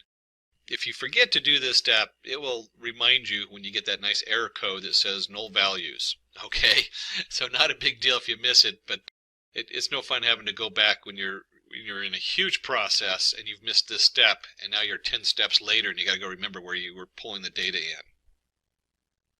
So we need to go ahead and pull out our x and our y. So we just put that down here, and we'll set the x equal to, and there's a lot of different options here. Certainly we could do x equals all the columns except for the first two, because if you remember the first two is the ID and the diagnosis. So that certainly would be an option. But what we're going to do is we're actually going to focus on the worst radius, the worst texture, parameter, area, smoothness, compactness, and so on. One of the reasons to start dividing your data up when you're looking at this information is sometimes the data will be the same data coming in. So if I have two measurements coming into my model, it might overweigh them. It might overpower the other measurements because it's basically taking that information in twice. That's a little bit past the scope of this tutorial. What I want you to take away from this, though, is that we are dividing the data up into pieces, and our team in the back went ahead and said, hey, let's just look at the worst. So I'm going to create an array, and you'll see this array, radius worst, texture worst, perimeter worst. We've just taken the worst of the worst, and I'm just going to put that in my X. So this X is still a pandas data frame, but it's just those columns. And our Y, if you remember correctly, is going to be, oops, hold on one second. It's not X, it's data. There we go. So X equals data, and then it's a list of the different columns, the worst of the worst. And if we're going to take that, then we have to have our answer for our Y, for the stuff we know. And if you remember correctly, we're just going to be looking at the diagnosis. That's all we care about is what is it diagnosed? Is it benign or malignant? And since it's a single column, we can just do diagnosis. Oh, I forgot to put the brackets. There we go. Okay. So it's just diagnosis on there. And we can also real quickly do like x.head if you want to see what that looks like. And y.head. And run this. And you'll see it only does the last one. I forgot about that if you don't do print. You can see that the y.head is just MMM because the first ones are all malignant. And if I run this, the x.head is just the first 5 values of radius worst, texture worst, parameter worst, area worst, and so on. I'll go ahead and take that out. So moving down to the next step, we've built our two data sets, our answer and then the features we want to look at. In data science, it's very important to test your model. So we do that by splitting the data. And from sklearn model selection, we're going to import train test split. So we're going to split it into 2 groups. There are so many ways to do this. I noticed in one of the more modern ways, they actually split it into 3 groups. And then you model each group and test it against the other groups. So you have all kinds of, and there's reasons for that, which is past the scope of this, and for this particular example isn't necessary. For this, we're just going to split it into 2 groups, one to train our data and one to test our data. And the sklearn model selection, we have train test split. You could write your own quick code to do this, where you just randomly divide the data up into 2 groups, but they do it for us nicely. And we can actually do it in one statement with this, where we're going to generate 4 variables, capital X train, capital X test. So we have our training data we're going to use to fit the model, and then we need something to test it. And then we have our Y train, so we're going to train the answer, and then we have our test. So this is the stuff we want to see how good it did on our model. And we'll go ahead and take our train test split that we just imported. And we're going to do X and our Y, our 2 different data that's going in for our split. And then the guys in the back came up and wanted us to go ahead and use a test size equals 0.3. That's test underscore size. Random state, it's always nice to kind of switch your random state around, but not that important. What this means is that the test size is we're going to take 30% of the data and we're going to put that into our test variables, our y test and our x test. And we're going to do 70% into the x train and the y train. So we're going to use 70% of the data to train our model and 30% to test it. Let's go ahead and run that and load those up. So now we have all our stuff split up and all our data ready to go. And now we get to the actual logistics part. We're actually going to create our model. So let's go ahead and bring that in from sklearn. We're going to bring in our linear model, and we're going to import logistic regression. That's the actual model we're using. And this, we'll call it log model. Oops, there we go, model. And let's just set this equal to our logistic regression that we just imported. So now we have a variable log model set to that class for us to use. And with most of the models in the sklearn, we just need to go ahead and do a fit on there. And we use our x train that we separated out with our y train. Now let's go ahead and run this. So once we've run this, we'll have a model that fits this data, that 70% of our training data. And of course it prints this out that tells us all the different variables that you can set on there. There's a lot of different choices you can make. But for what we're just going to let all the defaults sit. We don't really need to mess with those on this particular example. And there's nothing in here that really stands out as super important until you start fine-tuning it. But for what we're doing, the basics will work just fine. And then we need to go ahead and test out our model. Is it working? So let's create a variable yPredict, and this is going to be equal to our log model, and we want to do a predict. Again, very standard format for the sklearn library is taking your model and doing a predict on it. And we're going to test yPredict against the y test. So we want to know what the model thinks it's going to be. That's what our yPredict is. And with that, we want the capital X test. So we have our train set and our test set, and now we're going to do our yPredict. And let's go ahead and run that. And if we print yPredict, let me go ahead and run that, you'll see it comes up and it prints a nice array of B and M for benign and malignant for all the different test data we put in there. So it does pretty good. We're not sure exactly how good it does, but we can see that it actually works and is functional. It was very easy to create. You'll always discover with our data science that as you explore this, you spend a significant amount of time prepping your data and making sure your data coming in is good. There's a saying, good data in, good answers out. Bad data in, bad answers out. That's only half the thing. That's only half of it. Selecting your models becomes the next part as far as how good your models are. And then, of course, fine-tuning it depending on what model you're using. So we come in here, we want to know how good this came out. So we have our yPredict here, logModel.predict x test. So for deciding how good our model is, we're going to go from the sklearn.metrics, we're going to import classification report. And that just reports how good our model is doing, and then we're going to feed it the model data. And let's just print this out. And we'll take our classification report, and we're going to put into there our test, our actual data. So this is what we actually know is true. And our prediction, what our model predicted for that data on the test side. And let's run that and see what that does. So we pull that up, you'll see that we have a precision for benign and malignant, B and M. And we have a precision of 93 and 91, a total of 92. So it's kind of the average between these two of 92. There's all kinds of different information on here. Your F1 score, your recall, your support coming through on this. And for this, I'll go ahead and just flip back to our slides that they put together for describing it. And so here we're going to look at the precision using the classification report. And you see this is the same printout I had up above. Some of the numbers might be different because it does randomly pick out which data we're using. So this model is able to predict the type of tumor with 91% accuracy. So we look back here, you'll see where we have benign and malignant. It actually is 92 coming up here. But we're looking at about a 91% precision. And remember, I reminded you about domains. So when we're talking about the domain of a medical domain with a very catastrophic outcome, at 91 or 92% precision, you're still going to go in there and have somebody do a biopsy on it. Very different than if you're investing money and there's a 92% chance you're going to earn 10% and 8% chance you're going to lose 8%. You're probably going to bet the money, because at that odds it's pretty good that you'll make some money, and in the long run, you do that enough, you definitely will make money. And also with this domain, I've actually seen them use this to identify different forms of cancer. That's one of the things that they're starting to use these models for, because then it helps the doctor know what to investigate.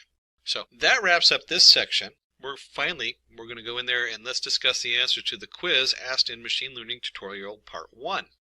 Can you tell what's happening in the following cases? Grouping documents into different categories based on the topic and content of each document. This is an example of clustering where k-means clustering can be used to group the documents by topics using bag of words approach. So if you've gotten in there that you're looking for clustering, and hopefully you had at least one or two examples like k-means that are used for clustering different things, then give yourself a 2 thumbs up. B. Identifying handwritten digits in images correctly. This is an example of classification. The traditional approach to solving this would be to extract digit-dependent features like curvature of different digits, etc., and then use a classifier like SVM to distinguish between images. Again, if you got the fact that it's a classification example, give yourself a thumb up, and if you're able to go, hey, let's use SVM or another model for this, give yourself those 2 thumbs up on it. C. Behavior of a website indicating that the site is not working as designed. This is an example of anomaly detection. In this case, the algorithm learns what is normal and what is not normal, usually by observing the logs of the website. Give yourself a thumbs up if you got that one. And just for a bonus, can you think of another example of anomaly detection? One of the ones I use it for in my own business is detecting anomalies in stock markets. Stock markets are very fickle and they behave very erratic. So finding those erratic areas and then finding ways to track down why they're erratic. Was something released in social media? Was something released? You can see where knowing where that anomaly is can help you to figure out what the answer is to it in another area. D. Predicting salary of an individual based on his or her years of experience. This is an example of regression. This problem can be mathematically defined as a function between independent, years of experience, and dependent variables, salary of an individual. And if you guessed that this was a regression model, give yourself a thumbs up. And if you're able to remember that it is between independent and dependent variables and that terms, give yourself 2 thumbs up. Summary. So to wrap it up, we went over what is k-means. And we went through also the chart of choosing your elbow method and assigning a random centroid to the clusters, computing the distance, and then going in there and figuring out what the minimum centroids is and computing the distance and going through that loop until it gets the perfect centroid. And we looked into the elbow method to choose k based on running our clusters across a number of variables and finding the best location for that. We did a nice example of clustering cars with k-means, even though we only looked at the first 2 columns to make it simple and easy to graph. You can easily extrapolate that and look at all the different columns and see how they all fit together. And we looked at what is logistic regression. We discussed the sigmoid function, what is logistic regression, and then we went into an example of classifying tumors with logistics. I hope you enjoyed part 2 of machine learning. Think about this. You're about to create something amazing. An AI that can think, learn, and grow in ways we only dreamed of. And here's the best part. You don't need to be an AI expert to make it happen. What if you could use LangChain, a tool that connects most advanced language models to real-time data, allowing you to build AI applications that are both smart and flexible? It sounds like something out of science fiction, but with LangChain, it's real. As large language models quickly become the backbone of many applications, LangChain has emerged as a game-changing tool, transforming the way we use these powerful technologies. Today, we are diving into LangChain, the ultimate framework that makes AI development easier for everyone. Whether you want to understand user questions with one LLM, create human-like responses with another, or pull in data insights, LangChain makes it all happen. But LangChain is more than just making AI easy to use. It's about getting these models to work together seamlessly. LangChain simplifies what could be a complex process into a simple, powerful system. From smart chatbots to enhancing data for machine learning, the possibilities with LangChain are endless. So why has LangChain become one of the fastest growing open source projects ever? and how you can use LangChain to get ahead in the world of AI. So let's first start by understanding what is LangChain. LangChain is an open source framework designed to help developers build AI-powered applications using large language models or LLMs, just like GPT-4. But what really sets LangChain apart is its ability to link these powerful models with external data sources and other components. So this allows you to create sophisticated natural language processing NLP applications that can do much more than just understand and generate text. They can interact with live data, databases, and other software tools. Now you might be asking, is LangChain a Python library? Yes, it is. LangChain is available as a Python library, which means you can easily integrate into your existing Python projects. But it doesn't stop there. LangChain is also available in JavaScript and TypeScript, making it accessible to a wide range of developers. Whether you're working on a web app or backend system or a standalone tool, LangChain fits right in. So why should we use LangChain? So why is LangChain such a big deal? Developing AI applications typically requires using multiple tools and writing a lot of complex code. You need to manage data retrieval, processing, integration with language models, and many more. This can be time-consuming and complicated, especially if you're not deeply familiar with AI. LangChain simplifies the entire process, allowing you to develop and deploy and even manage AI applications more easily and efficiently. Let's break down this with an example. Imagine you're building a chatbot that needs to provide real-time weather updates. Without LangChain, you would need to manually connect your AI to a weather API, fetch data, process it, and then format the response. But with LangChain, the process becomes much more straightforward. You can focus on what matters the most, building the features and functionalities of your application, while LangChain handles the complex integrations behind the scenes. So let's discuss the key features of LangChain. LangChain is packed with features that make it incredibly powerful and flexible. Let's take a closer look at some of the key components. At first, we have model interaction. LangChain allows you to interact with any language model seamlessly. It manages the inputs and outputs to these data models, ensuring that you can integrate them into your application without a hitch. For example, if you want to use GPT-4 to generate responses to customer inquiries, LangChain makes it easy to plug that model into your workflow. Next, we have data connection and retrieval. One of the LangChain's strengths is its ability to connect to external data sources. So whether you need to pull data from a database or web API or even a file system, LangChain simplifies this process. You can retrieve, transform, and use data from almost any source, making your AI applications more robust and versatile. Next, we have chains. LangChain introduces the concept of chains, where you can link multiple models and components together to perform complex tasks. For example, you might have a chain where one component retrieves data and another processes it, and a third generates a human-like response. This chaining ability allows you to build workflows that would otherwise require extensive coding. Next, we have agents. Agents are like the decision makers in LangChain. They can create commands deciding the best course of action based on the input they receive. For example, an agent cloud determines which language model to use based on the type of query it's handling, making your application smarter and more adaptive.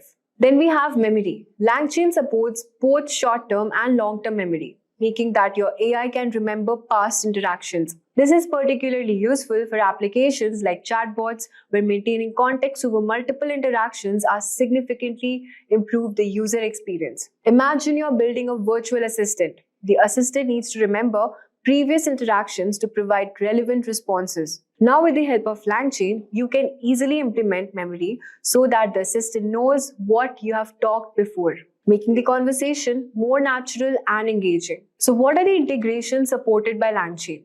Well, LangChain is designed to work seamlessly with a wide variety of integrations, making it extremely versatile for different use cases.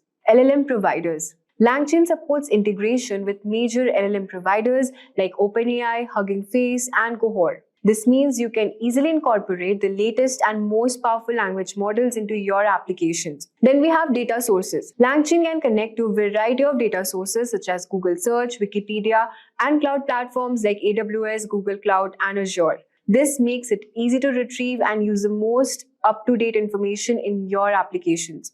Vector databases are used for handling large volumes of complex data such as images or long text. So LangChain integrates with vector databases like Pinecone, and these databases store data as high-dimensional vectors, which helps in allowing for efficient and accurate retrieval.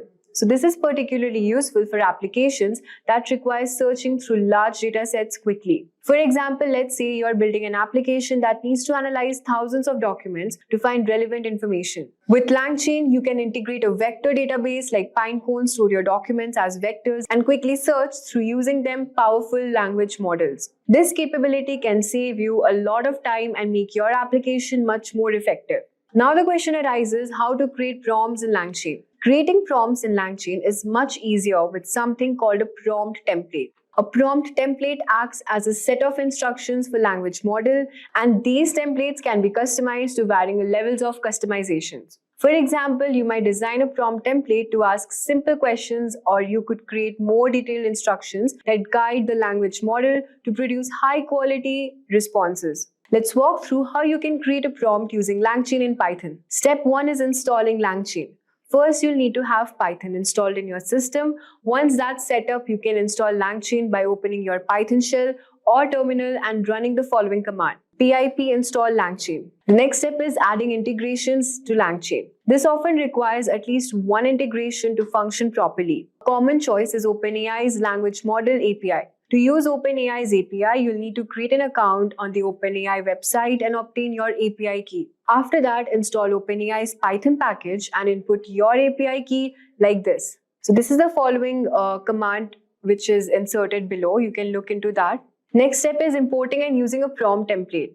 Now that you have LangChain and the necessary integration set up, you can start creating your prompts. LangChain offers a pre-made prompt template that allows you to structure your text in a way that the language model can easily understand. Here's how you can do it through this particular prompt given below. So in this example, the prompt template asks two variables, which is an adjective and a content subject, and uses them to generate a prompt. The output might be something like, tell me an interesting fact about zebras. The language model would then take this prompt and return a relevant fact about zebras based on the given adjective. This is a simple but powerful way to generate dynamic prompt that can be adapted to a wide range of tasks, from answering questions to generating creative content. Let's now talk about how to develop applications with LangChain. So building applications with LangChain is straightforward and involves a few key steps. First, define your application, know exactly what problem it's solving, and identify the necessary components like language models, data sources, and user interaction. The next step is to build the functionality using LangChain's components such as prompt, chains, and agents. This is where you can create the logic that drives your application,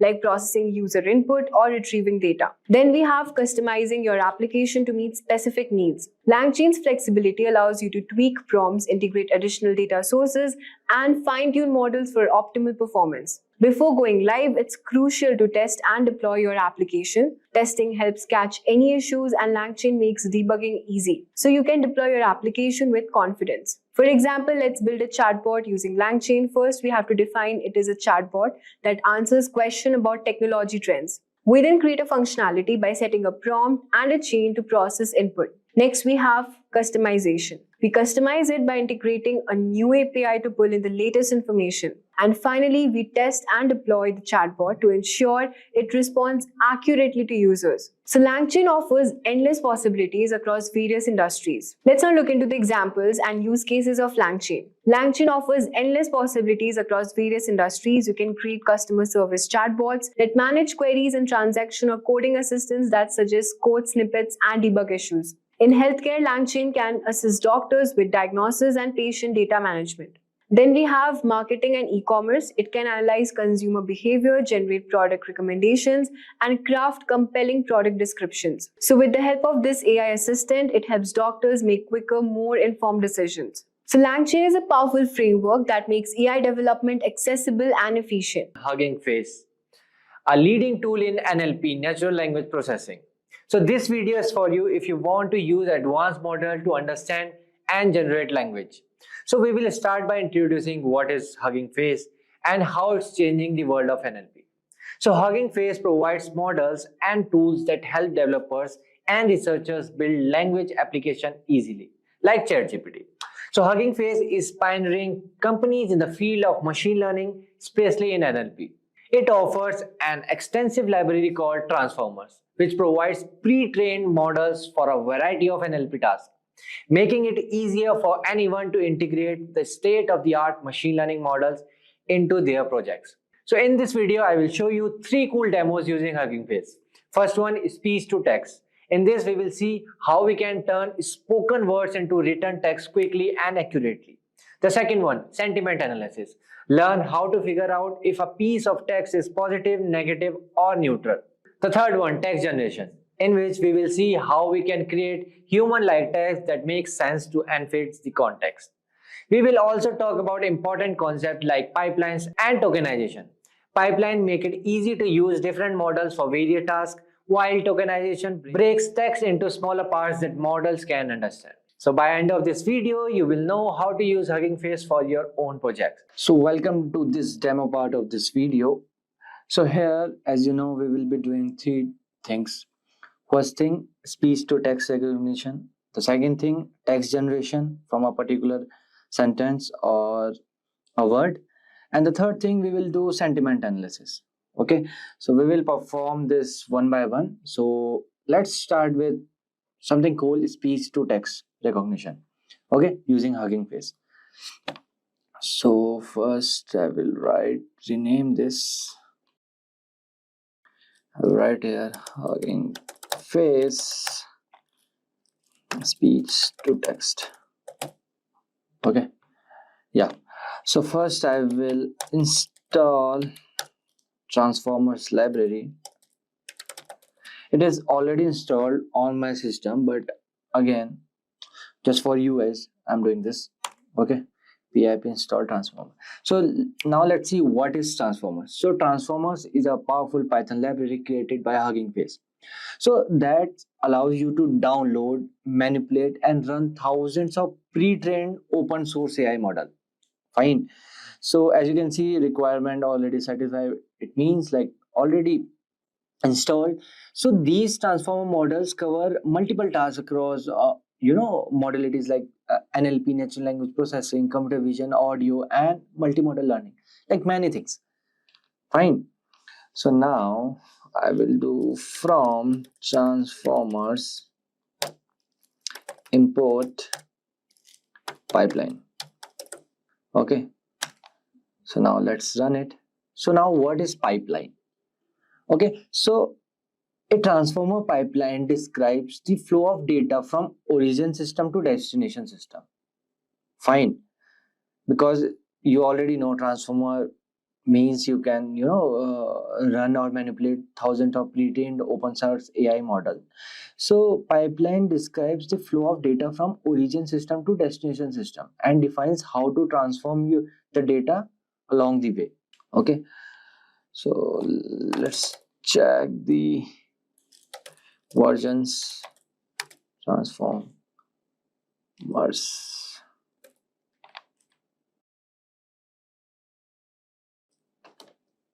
version.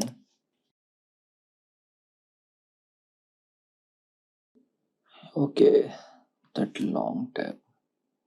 Okay, why it is coming? Because I have to write this. Import transformers. Yeah, so we have currently 4.42.4 version of the transformer. Okay, so I'm using Google Colab. Okay, so you can use either Jupyter Notebook, Visual Code Studio, or Colab. Okay, so now let's import libraries. Import Librosa. Okay, so what is Librosa? So Librosa is a Python package for audio and music analysis, right? Because we are doing speech to text, so we need this. So it provides various functions to quickly extract key audio features and matrices from the audio files. Okay, and this Librosa can also be used to analyze and manipulate audio files in a variety of formats such as WAV wave, MP3, M4A, and like that. Okay, so next we will import Torch. I hope everyone know Torch. So Torch is nothing PyTorch. It is a machine learning library based on the Torch library, used for applications such as computer vision and NLP. And originally it was developed by the Meta AI and now the part of Linux Foundation, umbrella. Let's import one more thing. Import. So now let's import IPython. Okay, capital IPython dot display as display. So now you will be wondering, what is this IPython display? Okay, so it is an interactive command line for the terminal for Python, and it it can provide a IPython terminal and the web-based notebook platform for Python computing. And this IPython have more advanced features than the Python standard interpreter, and we quickly execute a single line of Python code. Nothing. Okay, for that I'm using this. And the next is from transformers import WAV to vectorizer for CTC and WAV to vectorizer to tokenizer. Okay, so now what is this? So WAV2 vectorizer for CTC is supported by the notebook on how to fine-tune a speech recognition model. Okay, and this tokenizer. So tokenizer is nothing. Tokenization is a conversion of a text into meaningful lexical tokens belonging to categories defined, by a Alexa program. In case of NLP, so those categories include nouns, verbs, adjective, punctuation, etc. Okay, now, and the last library, let's import NumPy as NP. I hope everyone know NumPy. What is NumPy? Again, NumPy is a Python library used for working with arrays. It also has a function, for working in domain like linear algebra, Fourier transform, and matrices, and many others. Fine. I hope everyone now know about these library which we have imported. Okay, so let's move forward. Right, tokenizer equals to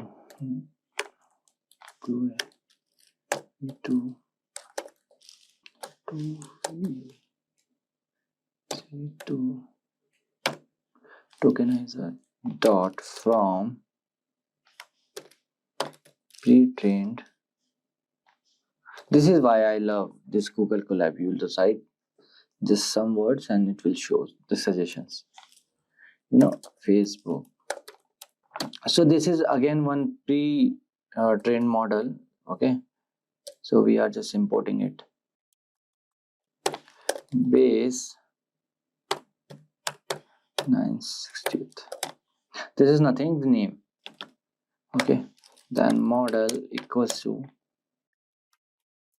WAV2 for CTC dot from pre-trained, then Facebook WAV2 vectorizer 2, then base 960th. Fine. Now let's run it. So now you can see, so we are loading this. Okay, they are downloading. Okay, so you can ignore this warning. So now let's load the audio file. So here I will write audio sampling rate equals to librosa dot load. Okay, So you know about Librosa, right? Then I have v.m4a. So I have already one speech or one audio, you can say. So I will play it, don't worry. Before the final output, I will show you 16,000. Okay. So now I will write, okay, I've already loaded, I guess. Okay, no issues. I will load again. Okay, the file is loaded. I will rename it to V. Yeah, fine. So now the error won't come again. We have v.mp4a. Okay, so now we have to do. Okay, let me try it. We have v.mp4a, but I don't know why it is not coming. Okay, let me copy the path. Now it will run, I guess. It's running. Yeah. So now I will write here audio, comma, sampling rate. Okay, now listen carefully. Then I will write display dot audio, then path, comma,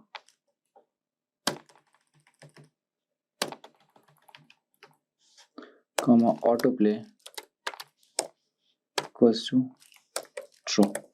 Okay. Hello and welcome. This is an AI voice message. I guess you heard, but again, let me play it again. Hello and welcome.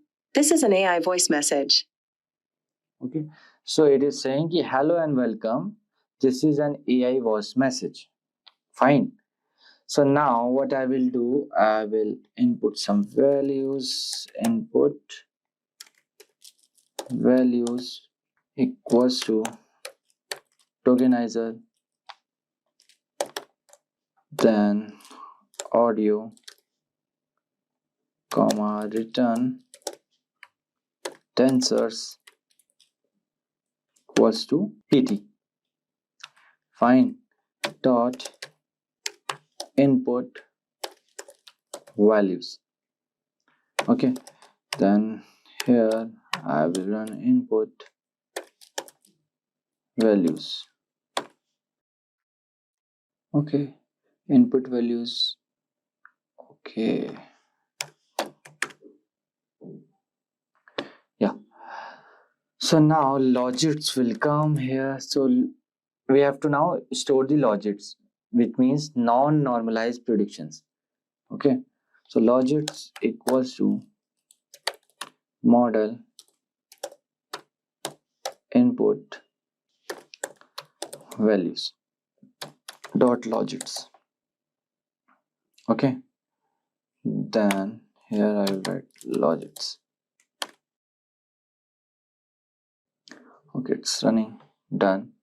So now what we will do, we will store predicted IDs, then we will pass the logits to values to softmax to get the predictive value.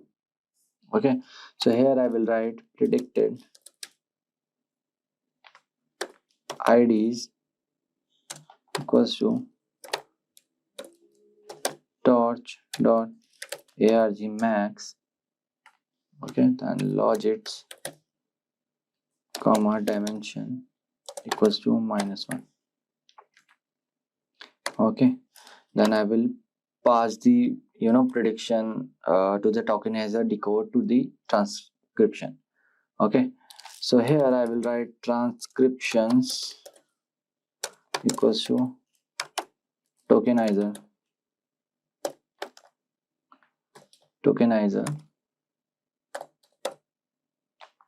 dot decode predicted IDs to 0. Running fine. So now let's see our output transcriptions. So now you can see hello and welcome. This is an AI voice message. So now let's play it again. Hello and welcome. This is an AI voice message. Amazing, right? So this is how you can use Hugging Face for the speech to text recognition. It's a very small code, line of code, as you can see. Okay, so now let's move forward and do the sentiment analysis, okay, or text generation. So let me open new drive. So yeah, so now I will write here, I will write sentiment slash text generation Hugging Face. Okay, so first of all, let's import the files. So first I will write import warnings, then warnings dot filter warnings. Okay, I will write here ignore,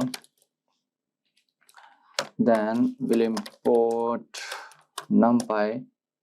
You already know what is numpy, and import panda. So these are some basic Python library, and I hope everyone knows.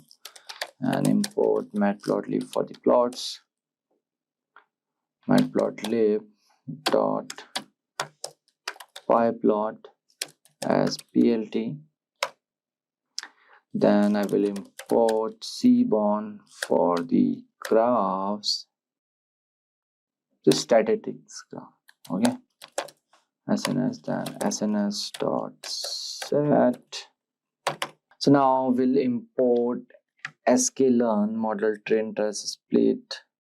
So sklearn is nothing, scikit-learn is probably the most useful library for machine learning Python. So this library contains a lot of efficient tools for machine learning and statistical modeling, including classification you can do, regression you can do, clustering you can do from this sklearn.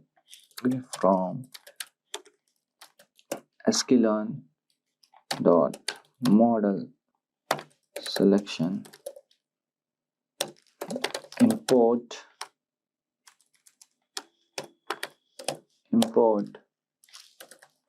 train test split from sklearn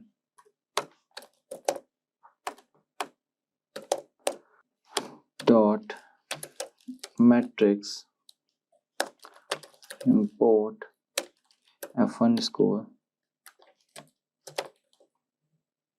comma confusion matrix comma ROC AUC curve or score. So again we'll import teams from transformers, import pipeline, everyone know what is this, then import torch. Okay, now let's run it. You have too many active session, terminate existing to continue if you are interested in using one more session. Okay, wait. Yeah, fine. Now which one is open, bro? Terminate this, terminate this, terminate this. No. Okay, fine. So now let's do sentiment analysis. So we will explore sentiment analysis using a pre-trained transform model. Okay, The Hugging Face library provides, convenient pipeline, as you already know, function that allows us to easily perform sentiment on the text. So now let's first import the necessary dependencies and create a sentiments pipeline using this line. So I will write here classifier equals to pipeline sentiment analysis, then type classifier. Okay, so it will download the pre-trained sentiment analysis pipeline. Pipeline is not defined. How? Okay, error is there. I hope it will run now. Yeah. So now we can pass a single sentence or a list of sentences to the classifier and get the predictive sentiment labels and associate confidence score. Fine. So now, just for the testing, classifier. So let's write this is a great movie. Okay, now let me run it. So now you can see here label positive. So label positive typically refers to the outcome or a class of interest that the model is designed to predict. So here we are just checking the sentiment analysis model. Okay, so this is why I wrote this. Okay, so let's check one more.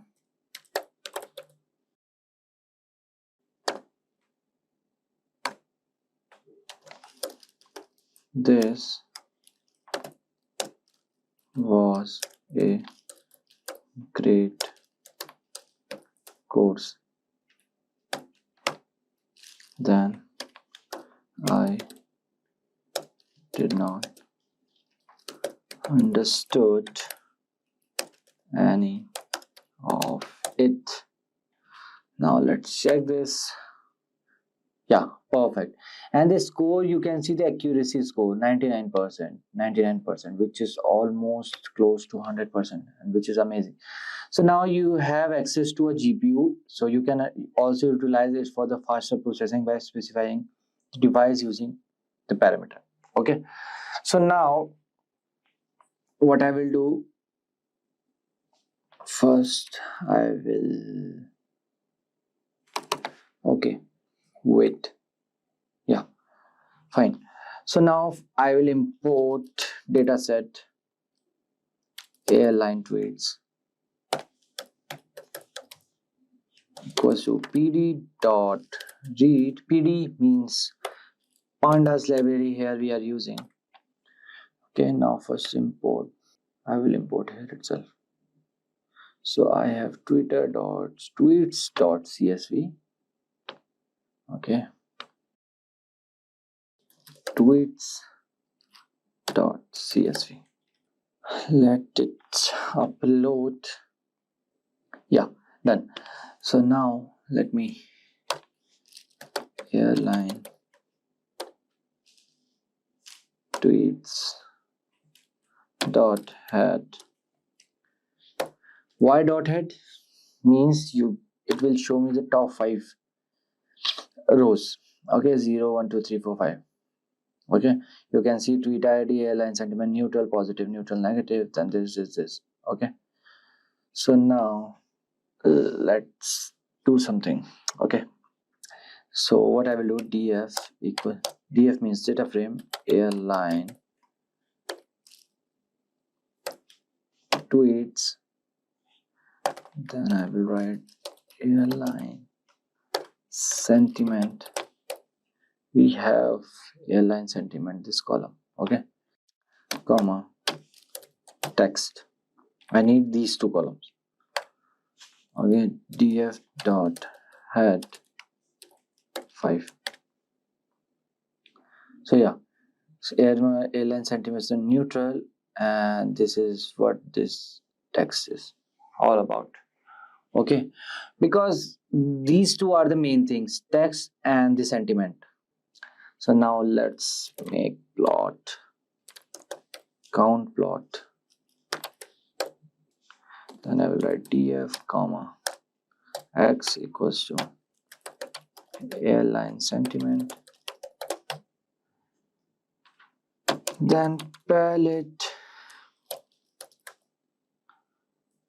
equals to with its. Then here I will write plt dot x label airline sentiment. Okay, then plt dot y label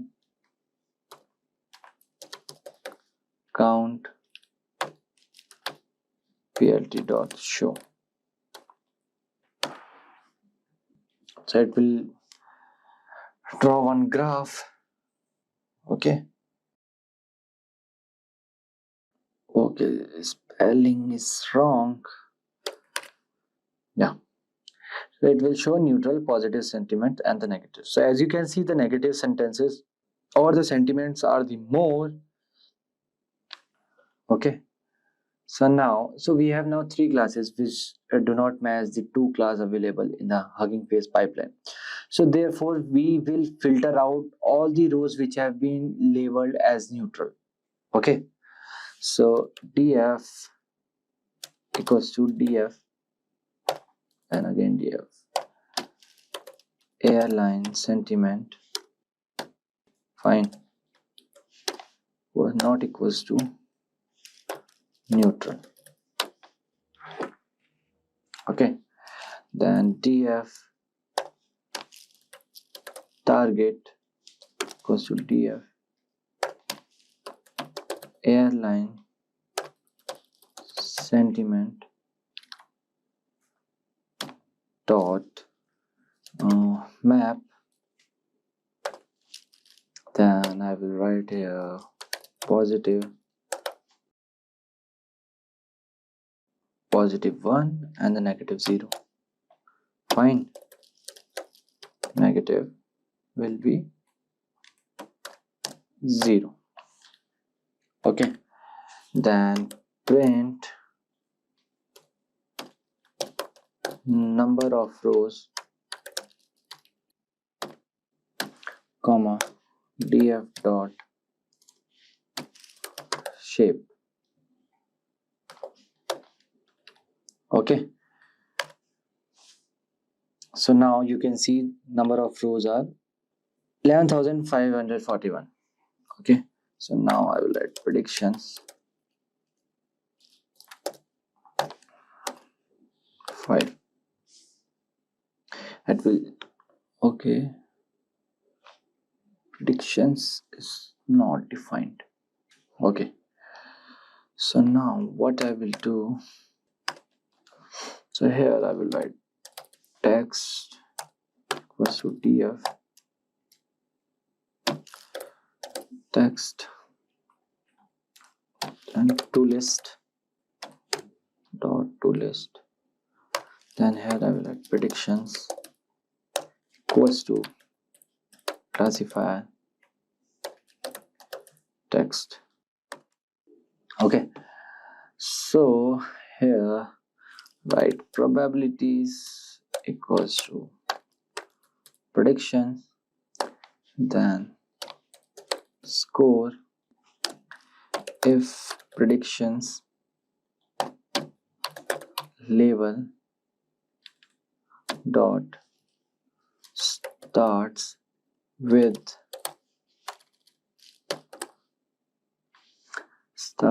P means positive. Okay, else 1 minus prediction score.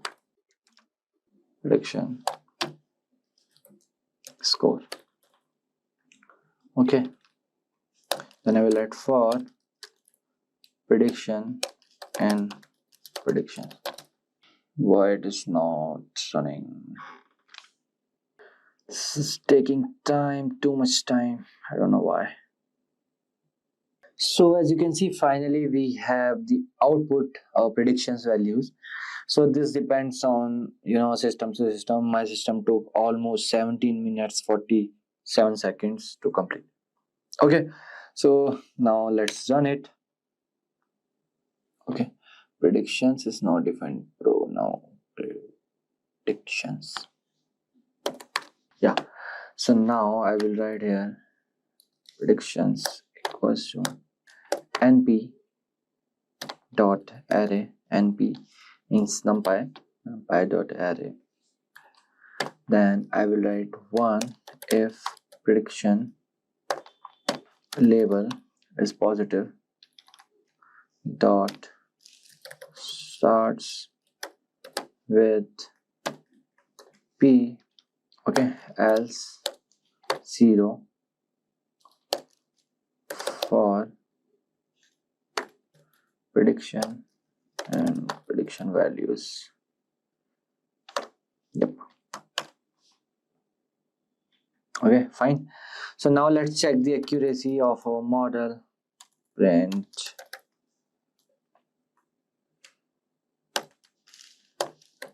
accuracy. Okay, then I will do round up the values. So here I will write np dot mean, then df, then the target, right? Yeah, then I will write equals to predictions, then I will write into 100 comma 2, then I will write percentage. Okay, fine, looks good. Yes. So as you can see, our accuracy is 88.99%, which is very good again. So now let's do some confusion matrix. Confusion matrix, then df target comma predictions comma normalize equals to true. Okay, then I will plot confusion matrix. Okay,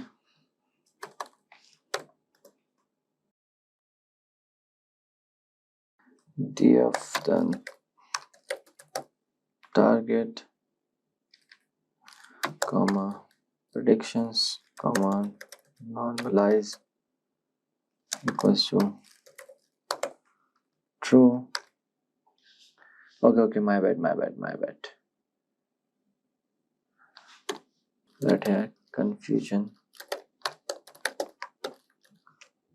matrix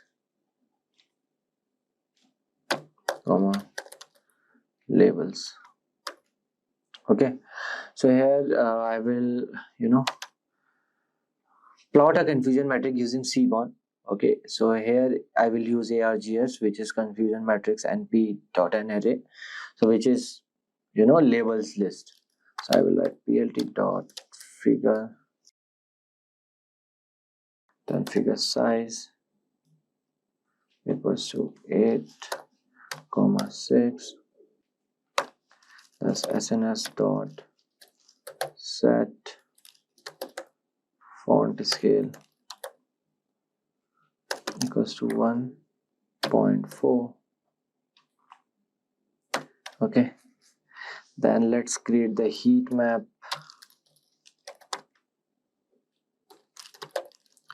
Confusion matrix comma and not will be true. Okay, then I will write fmt equals to g, then confusion map equals to blues then x ticks labels equals to labels, then y ticks labels equals to labels. Okay, yes, so now I will write plt dot title will be confusion matrix, then plt dot x label will be predicted values, then plt dot y label will be actual values, then plt dot show. Okay, why the chart is not coming? Okay, so I have to write plot confusion matrix, then I write cm, then negative comma positive. Okay, now the chart will come. Okay,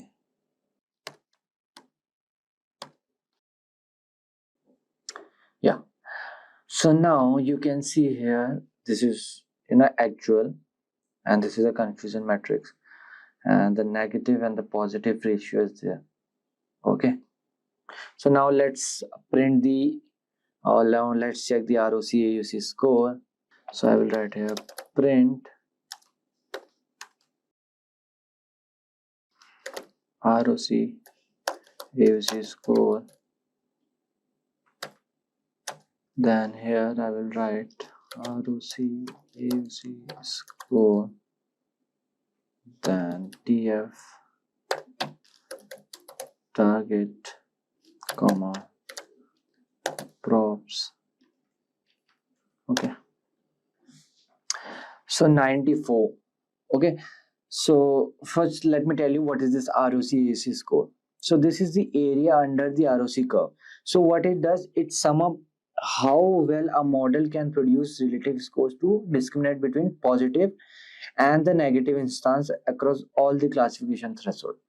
So with this ROC score of 0.94, which is 94%, we can conclude that a pre-trained sentiment analysis model has achieved a high level of accuracy and effectiveness so in predicting the sentiment labels. So this indicates that the model is capable of accurately classifying text into positive or the negative sentiment categories. Okay, so now we'll do text generation. Okay, so text generation involves generating creative and coherent text based thing. So I will write here text. Okay, so text generation involves generating creative and coherent text based on a given prompt or starting point. So what we will do first, we will import the necessary dependencies and load the data set of the poem. Okay, so here I am write poems. Let me write poems equals to pd.read.csv. Don't worry, I will give you these files. Okay, description box below I will add. So here I will write robot frost with .csv. Fine, and then I will write poems dot head 5 or head, just have to write head. Module pandas has okay, not dot underscore csv. Yeah, okay, it will show the top 5. Stopping by woods on a snowy evening, fire and ice, the aim was song, collection, content, year of publication. Okay, so now what we will do, we will write content equals to poems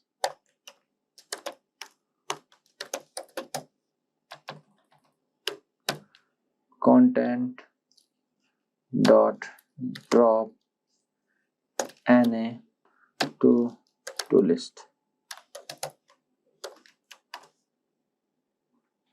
Okay, so to generate text, we extract individual lines from the poems and use the pipeline text generation function to create a text generation pipeline. Fine. So here I will write lines equals to, then I will write for poem and content. Okay, for line and poem dot split into the next line. Okay, then lines dot append, then I will write line dot right strip. To the right it will add. Okay, fine. So now lines equals to line for line and lines if length of line 0, then show me the lines 5. Okay, so now you have seen here whose woods these are, I think I know. Then the next line, his house is in the village though. That's the next line, he will not sing. Okay, like this. So now let's import that pipeline text generation module. Okay, gen equals to pipeline. So these are the some pre-trained model. You already know generation.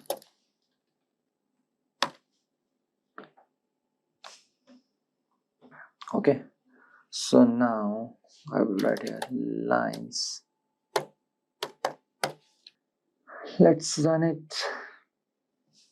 Yeah, done. So in line 0 we have whose votes these are, I think I know. Okay, so now we can now generate text by providing a prompt and specifying the parameters such as max length and num return sequence. Okay, why? Because we have imported this text generation module.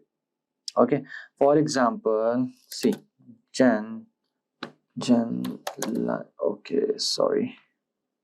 lines 0 dot max length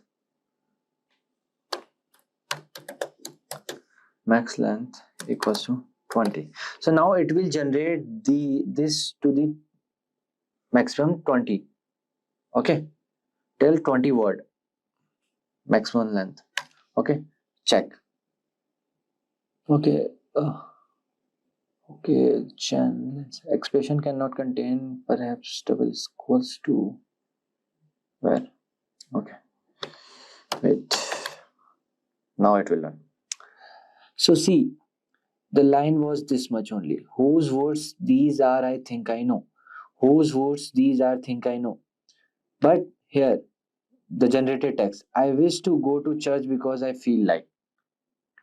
Okay, this is how you can do, text generation. Now let's check for the more. Gen lines 1. Okay, then max length equals to 30, comma num return sequences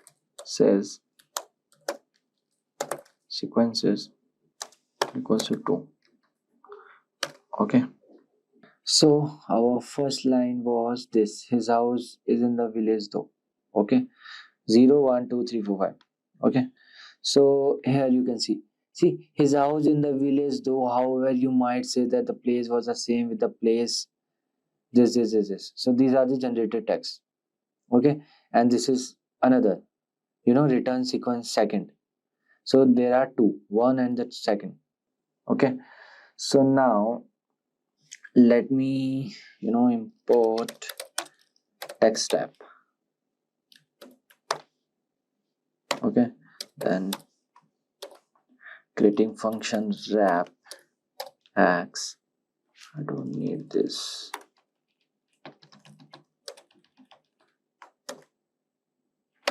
Then return text wrap dot fill x comma replace white space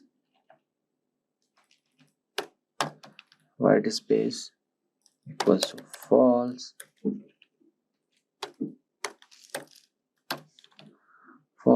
comma fix sentence endings equals to true. Okay, so now out equals to generated lines 0 to maximum length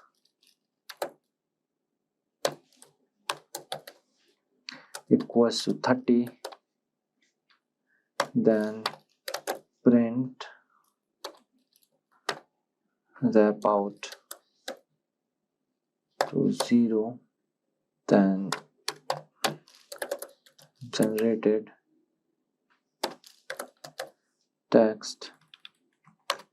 Okay, so now we are setting the pad tokens to EOS tokens. Okay, so whose these are, I think I know, and this is the maximum 30 till 30. Okay, so now I will write here, okay, preview equals to, okay, so now what you can do, you can generate a prompt to generate text on a specific topic like this. Prompt equals to transformers have a wide variety of application in NLP. Okay, so this is my prompt. Okay, this I'm not importing from the dataset. Okay, so I will write out equals to gen prompt comma max length equals to 100, print wrap out. Okay, here I will write, anyways, here I will write generated text prompt.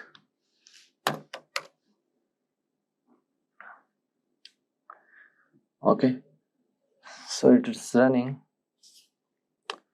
Let's wait. Yeah, so okay, some error is there.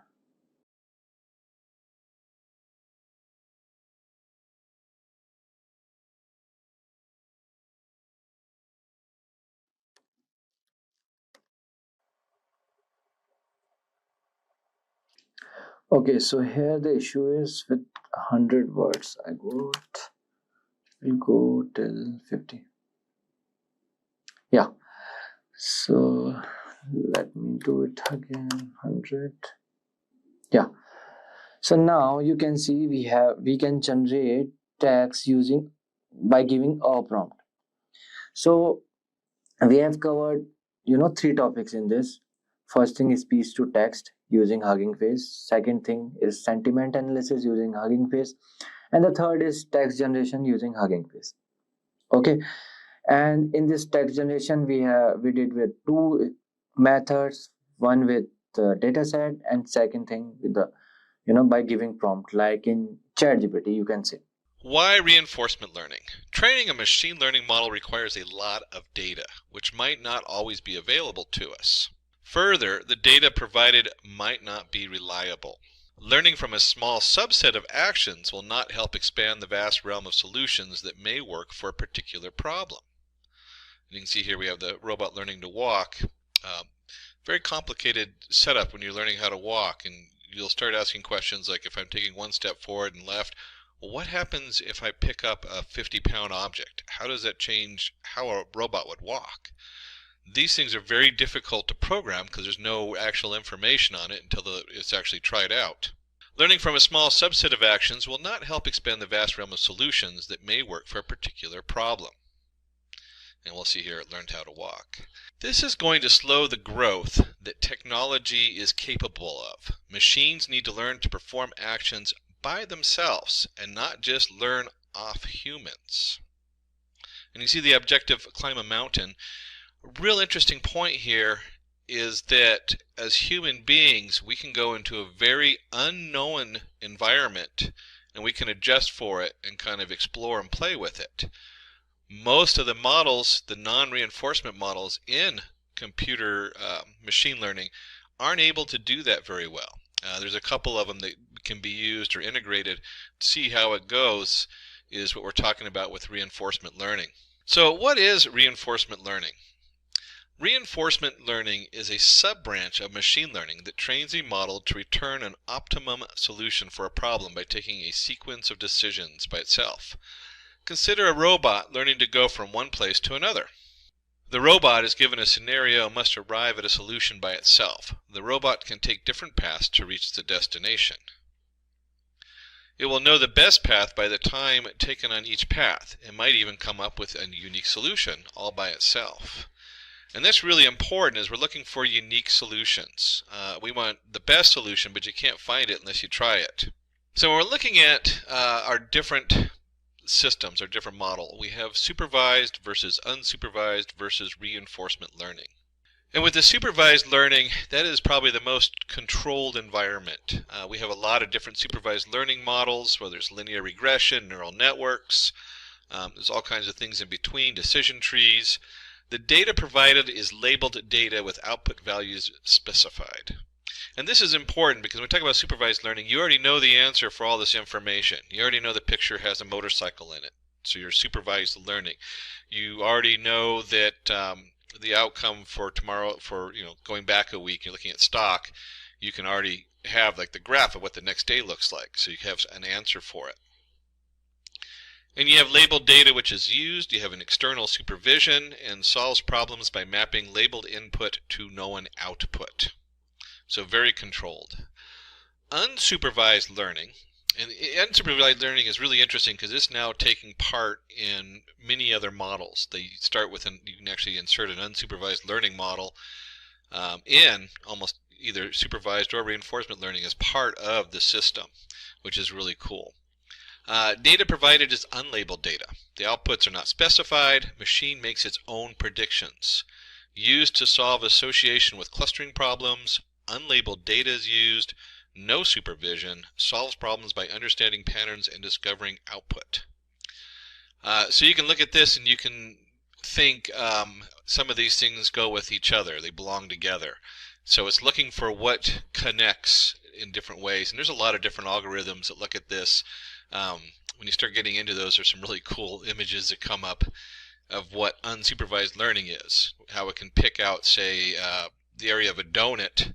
One model will see the area of the donut and the other one will divide it into 3 sections based on its location versus what's next to it. So there's a lot of stuff that goes in with unsupervised learning. And then we're looking at reinforcement learning.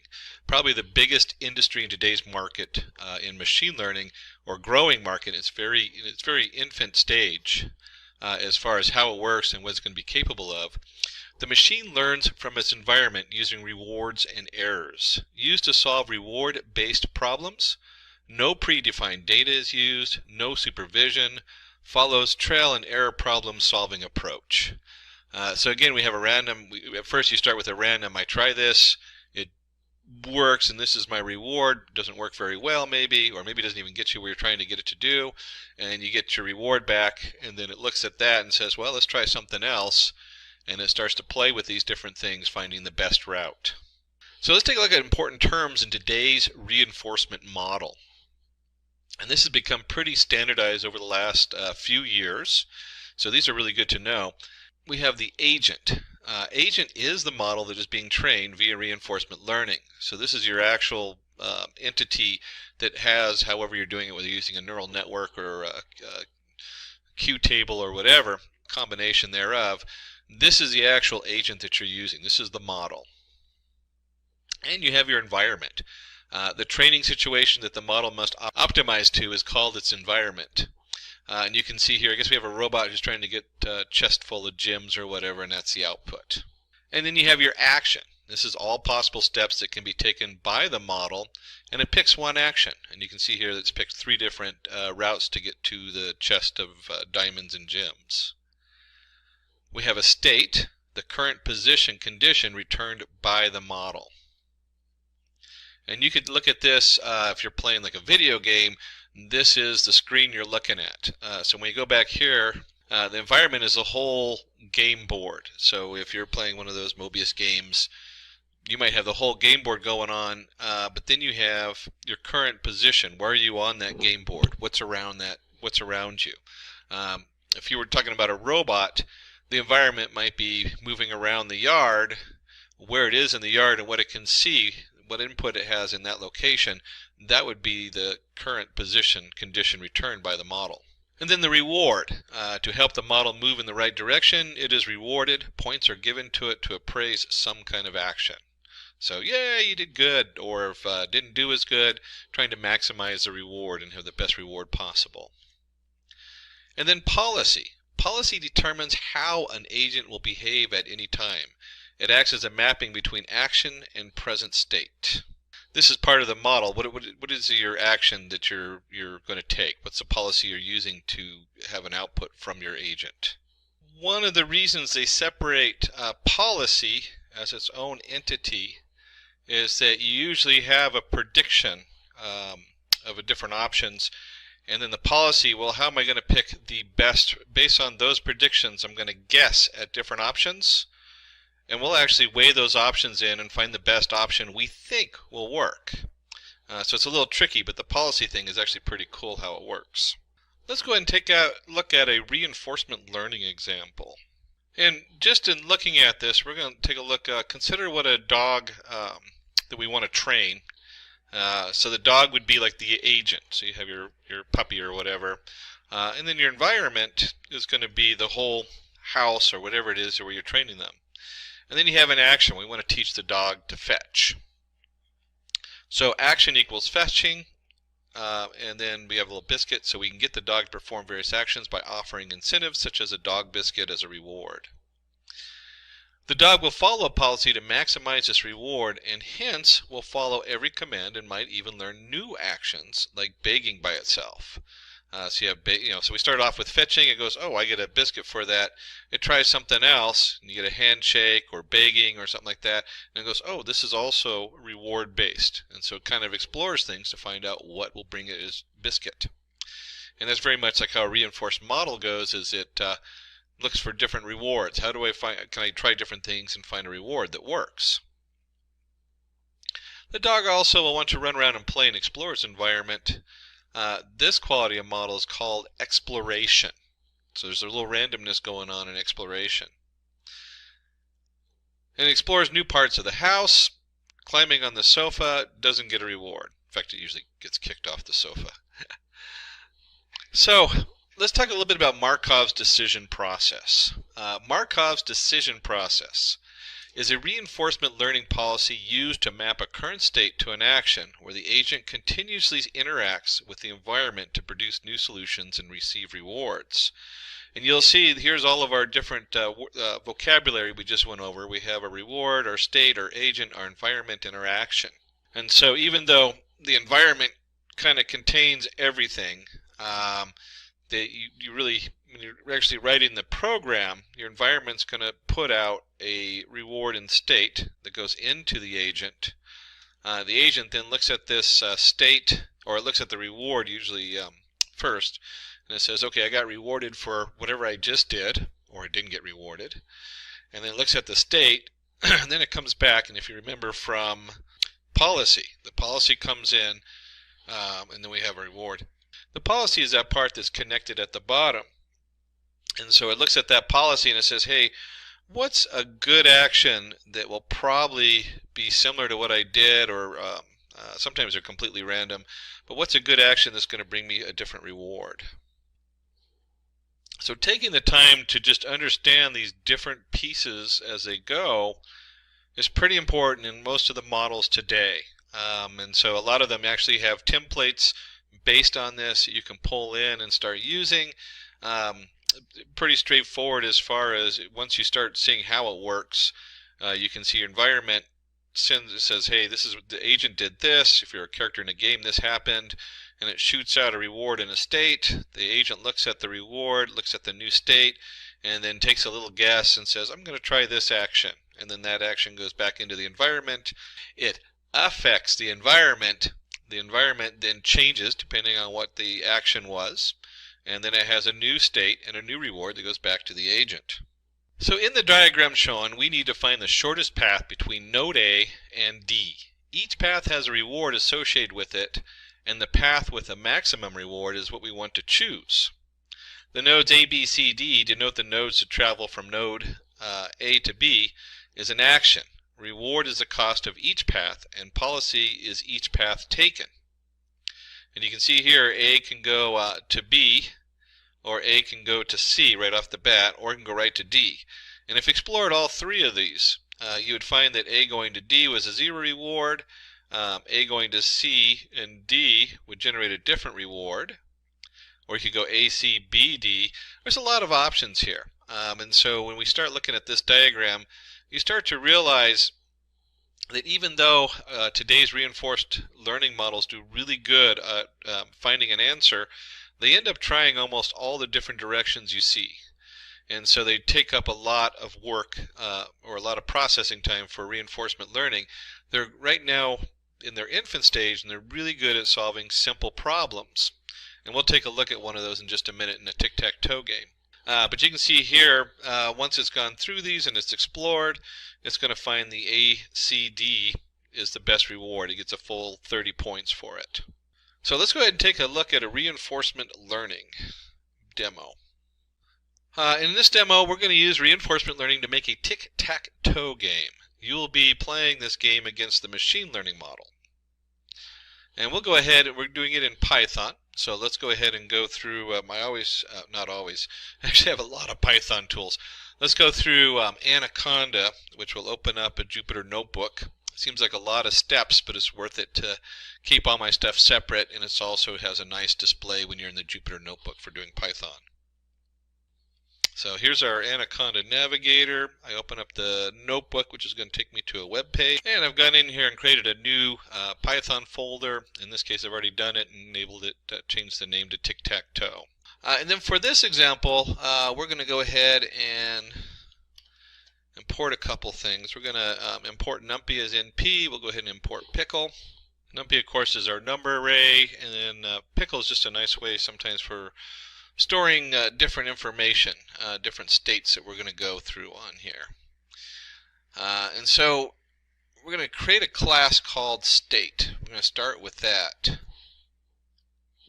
And there's a lot of lines of code to this class that we're going to put in here. Don't let that scare you too much. There's not as much here. It looks like there's going to be a lot here, but there really is just a lot of setup going on in our class state. And so we have up here, we're going to initialize it. We have our board. It's a tic-tac-toe board, so we're only dealing with 9 spots on the board. We have player 1, player 2 is end. We're going to create a board hash. We'll look at that in just a minute. We're just going to store some information in there. Symbol of player equals 1. So there's a few things going on as far as the initialization. Then something simple, we're just going to get the hash of the board. We're going to get the information from the board on there, which is columns and rows.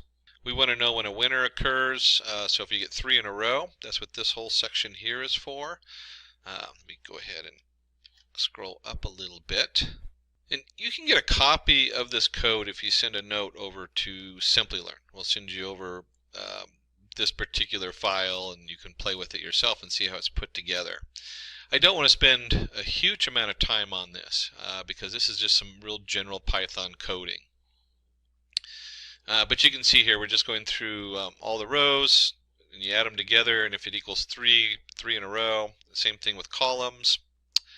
Diagonal, so you got to check the diagonal. That's what all this stuff does here, is it just goes through the different areas. Actually, let me go ahead and put, there we go. And then it comes down here and we do our sum, and it says true, -3 just says did somebody win, or is it a tie? So you got to add up all the numbers on there anyway, just in case they're all filled up. And next we also need to know available positions. These are ones that no one's ever used before. This way when you try something, or the computer tries something, it's not going to give it an illegal move. That's what the available positions is doing. Then we want to update our state.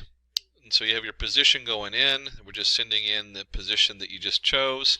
And you'll see there's a little user interface we put in there. We can pick the row and column in there. And again, I mean, this is a lot of code. So really it's kind of a thing you'd want to go through and play with a little bit and just read through it, get a copy of it. A great way to understand how this works. And here is a given reward. So we're going to give a reward, result equals self winner. This is one of the hearts of what's going on here, is we have a result self.winner. So if there's a winner, then we have a result. If the result equals 1, here's our feedback. If it doesn't equal 1, then it gets a 0. So it only gets a reward in this particular case if it wins. And that's important to know, because different systems of reinforced learning do rewarding a lot differently depending on what you're trying to do. This is a very simple example with a 3x3 board. Imagine if you're playing a video game, certainly you only have so many actions, but your environment is huge. You have a lot going on in the environment. And suddenly a reward system like this is going to be just, it's going to have to change a little bit. It's going to have different rewards and different setup. And there's all kinds of advanced ways to do that, as far as weighing. You add weights to it. And so they can add the weights up depending on where the reward comes in. So it might be that you actually get a reward. In this case, you get the reward at the end of the game. And I'm spending just a little bit of time on this because this is an important thing to note. But there's different ways to add up those rewards. It might have, like if you take a certain path, the first reward is going to be weighed a little bit less than the last reward, because the last reward is actually winning the game or scoring or whatever it is. So this reward system gets really complicated in some of the more advanced setups. In this case, though, you can see right here that they give a 0.1 and a 0.5 reward just for picking the right value and something that's actually valid instead of picking an invalid value. So rewards, again, that's like key. It's huge. How do you feed the rewards back in? Then we have a board reset. That's pretty straightforward. It just goes back and resets the board to the beginning, because it's going to try out all these different things while it's learning. It's going to do it by trial and error, so you have to keep resetting it. And then, of course, there's the play. We want to go ahead and play rounds equals 100. Depends on what you want to do on here. You can set this different. You can obviously set that to higher level. But this is just going to go through, and you'll see in here that we have player 1 and player 2. This is the computer playing itself. One of the more powerful ways to learn to play a game, or even learn something that isn't a game, is to have two of these models that are basically trying to beat each other. And so they keep explore new things. This one works for this one, so this one tries new things. It beats this. We've seen this in chess. I think was a big one, where they had the two players in chess with reinforcement learning. It was one of the ways they trained one of the top computer chess playing algorithms. So this is just what this is. It's going to choose an action, it's going to try something, and the more it tries stuff, the more we're going to record the hash. We actually have a board hash where you yourself get the hash set up on here where it stores all the information. And then once you get to a win, one of them wins, it gets the reward. Then we go back and reset and try again. And then kind of the fun part we actually get down here is we're going to play with a human. So we'll get a chance to come in here and see what that looks like when you put your own information in. And then it just comes in here and does the same thing it did above. It gives it a reward for its things, or sees if it wins or ties, looks at available positions, all that kind of fun stuff. And then finally we want to show the board. So it's going to print the board out each time. Really, as an integration, is not that exciting. What's exciting in here is, one, looking at this reward system. Whoops, play one more up. The reward system is really the heart of this. How do you reward the different setup? And the other one is, when it's playing, it's got to take an action. And so what it chooses for an action is also the heart of reinforcement learning. How do we choose that action? And those are really key to right now where reinforcement learning is in today's technology, is figuring this out.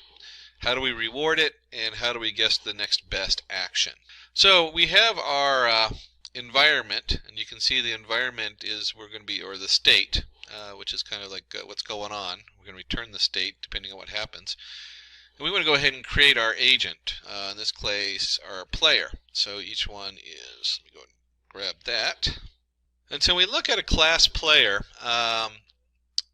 This is where a lot of the magic is really going on, is how is this player figuring out how to maneuver around the board, and then the board of course returns a state that it can look at and a reward. So we want to take a look at this. We have name, self-state. This is class player. And when we say class player, we're not talking about a human player. We're talking about just the computer players. And this is kind of interesting. So remember I told you, depending on what you're doing, there's going to be a decay gamma, explore rate. These are what I'm talking about, is how do we train it? As you try different moves, it gets to the end. The first move is important, but it's not as important as the last one. And so you could say that the last one has the heaviest weight, and then as you get there, the first one, let's see, the first move gives you a 5 reward, the second gives you a 2 reward, and the third one gives you a 10 reward, because that's the final ending. You got it.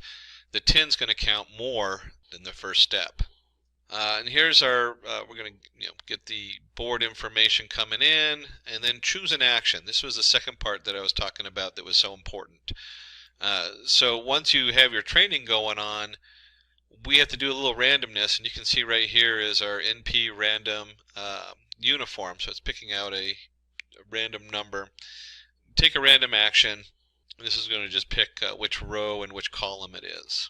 And so choosing the action, this one you can see we're just doing random states, choice, length of positions, action position, and then it skips in there and takes a look at the board for P and positions. And it's actually storing the different boards each time you go through, so it has a record of what it did, so it can properly weigh the values. And this simply just appends a hash state. What's the last state? Append it to the to our states on here. Here's our feedback reward. So the reward comes in, and it's going to take a look at this and say, is it none? What is the reward? And here is that formula. Remember I was telling you about up here that was important because it has decay gamma times the reward. This is where, as it goes through each step, and this is really important. This is kind of the heart of this, of what I was talking about earlier. You have step 1, and this might have a reward of 2. You have step 2. I probably should have done ABC. This has a step 3, step 4, and so on until you get to step N. And this might have a reward of 10. So reward of 10, we're going to add that, but we're not adding, let's say this one right here, let's say this reward here right before 10 was, let's say it's also 10. That just makes the math easy. So we had 10 and 10. We had 10, this is 10 and 10n, whatever it is, but it's 0.9. So instead of putting a full 10 here, we only do 9. That's 0.9 times 10. And so this formula, as far as the decay times the reward minus the cell state value, it basically adds in, it says here's 1, or here's 2, I'm sorry, I should have done this ABC, it would have been easier. So the first move goes in here and it puts 2 in here. Then we have ourselves set up on here. You can see how this gets pretty complicated in the math, but this is really the key, is how do we train our states? And we want the final state, the win, to get the most points. If you win, you get most points. And the first step gets the least amount of points. So you're really training this almost in reverse. You're training it from the last place where you have, like it says, okay, this is now where I need to sum up my rewards, and I want to sum them up going in reverse, and I want to find the answer in reverse. Kind of an interesting play on the mind when you're trying to figure this stuff out. And of course we want to go ahead and reset the board down here, and save the policy, load policy. These are the different things that are going in between the agent and the state to figure out what's going on. Let's go ahead and load that up.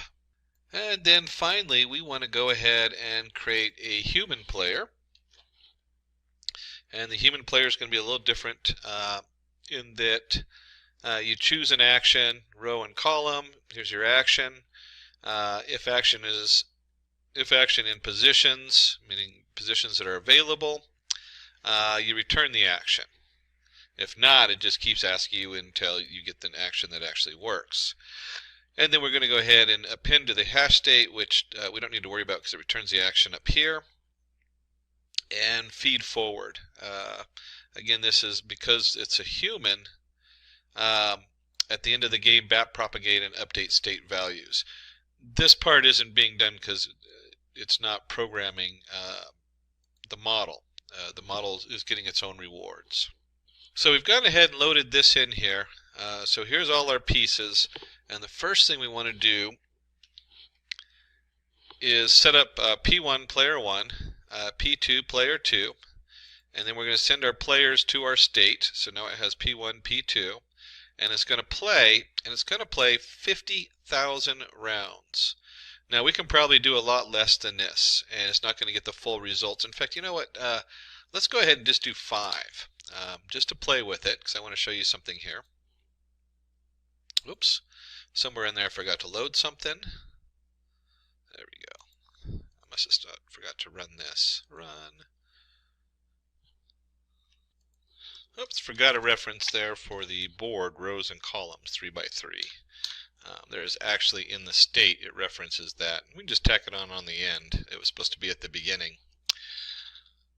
So now I've only set this up with, let's see, where are we going here? I've only set this up to train 5 times. And the reason I did that is we're going to come in and actually play it, and then I'm going to change that, and we can see how it differs on there. There we go, and it didn't even make it through a run, and we're going to go ahead and save the policy. So now we have our player 1 and our player 2 policy. The way we set it up, it has 2 separate policies loaded up in there. And then we're going to come in here and we're going to do player 1 is going to be the computer, experience rate 0, load policy 1, human player human, and we're going to go ahead and play this. Now remember, I only went through it just 1 round of training, in fact minimal training, and so it puts an X there, and I'm going to go ahead and do row 0, column 1. And you can see this is very basic on here, and so I put in my 0, and then I'm going to go 0, block it, 0, 0, and you can see right here it let me win. Just like that, I was able to win. 0, 2, and woo, human wins. So I only trained it 5 times. We're going to run this again, and this time, instead of 5, let's do 5,000 or 50,000. I think that's what the guys in the back had. And this takes a while to train it. This is where reinforcement learning really falls apart. Look how simple this game is. We're talking about a 3 by 3 set of columns. And so for me to train it on this, I could do a Q table which would go much quicker. You could build a quick Q table with almost all the different options on there, and you would probably get the same result much quicker. We're just using this as an example. So when we look at reinforcement learning, you need to be very careful what you apply it to. It sounds like a good deal until you do like a large neural network where you're doing, you set the neural network to a learning increment of 1. So every time it goes through, it learns. And then you do your actions. So you pick from the learning setup, and you actually try actions on the learning setup until you get what you think is going to be the best action. So you actually feed what you think is right back through the neural network. There's a whole layer there, which is really fun to play with. And then it has an output. Well, think of all those processes. I mean, that is just a huge amount of work it's going to do. Let's go ahead and skip ahead here. Give it a moment. It's going to take a minute or two to go ahead and run. Now, to train it, we went ahead and let it run, and it took a while. This took, I got a pretty powerful processor, and it took about 5 minutes plus to run it.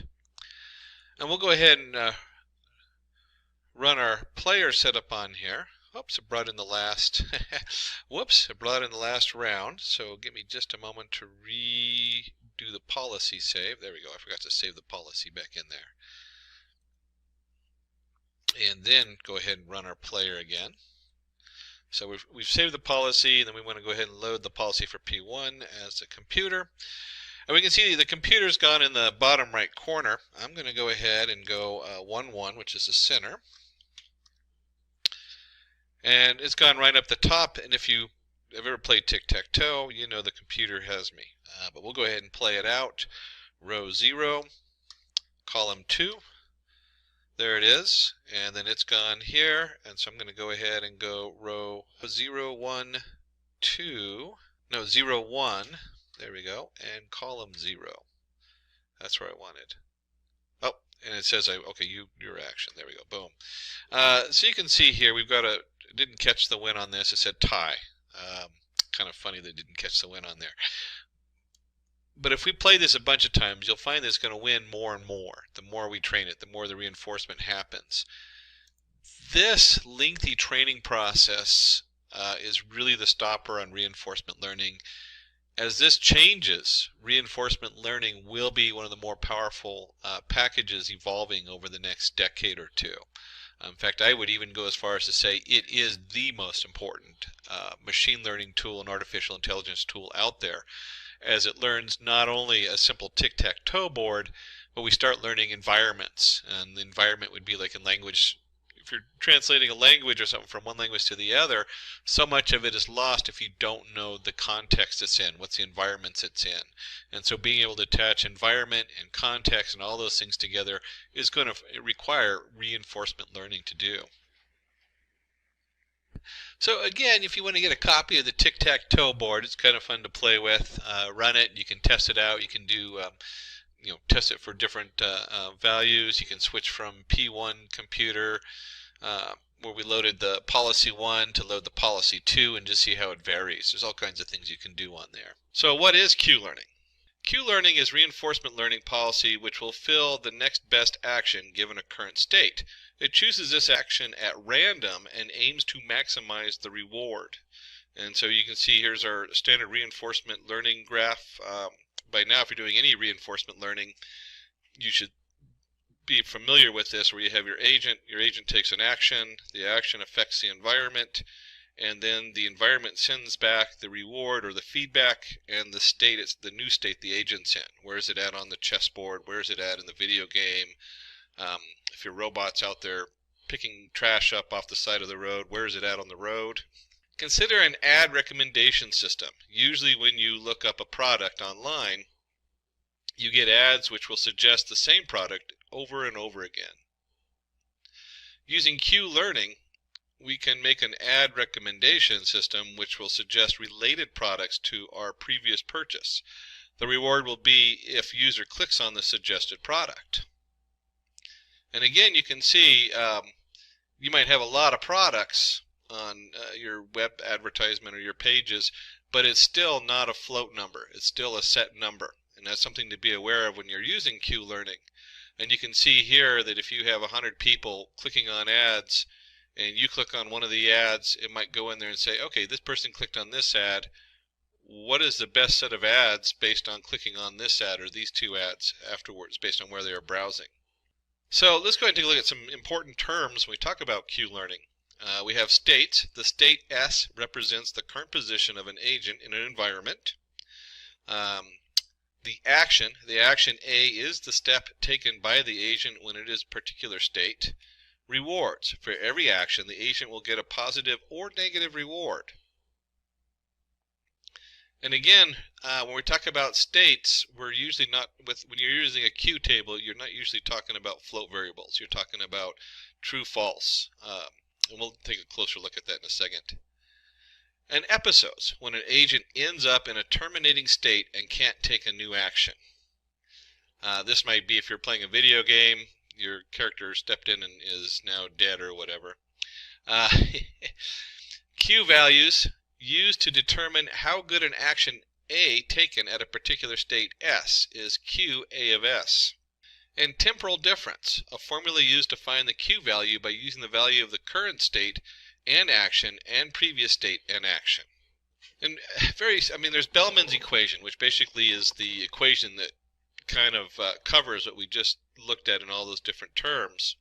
The Bellman equation is used to determine the values of a particular state and deduce how good it is to be in take that state. The optimal state will give us the highest optimal value. Factor influencing Q values, the current state and action, that's your SA, so your current state and your action. Then you have your previous state and action, which is your S, I guess prime, I'm not sure how they reference that, S prime, A prime. So this is what happened before. Then you have a reward for action, so you have your R reward, and you have your maximum expected future reward. And you can see there's also a learning rate put in there and a discount rate. So when we're looking at these, just like any other model, we don't want to have an absolute final value on here. We don't want it to, if you do absolute values instead of taking smaller steps, you don't really have that approach to the solution. You just have a jump, and then pretty soon if you jump one solution out, that's what's going to be the new solution, whichever one jumps up really high first. Kind of ruining the whole idea of doing a random selection. I'll go into the random selection in just a second. Steps in Q learning. Step 1. Create an initial Q table with all values initialized to 0. Again, we're looking at 0, 1. So are here's our action. We start, we're in idle, we took a wrong action, we took a correct action in int, and then we have our actions, fetching, sitting, and running.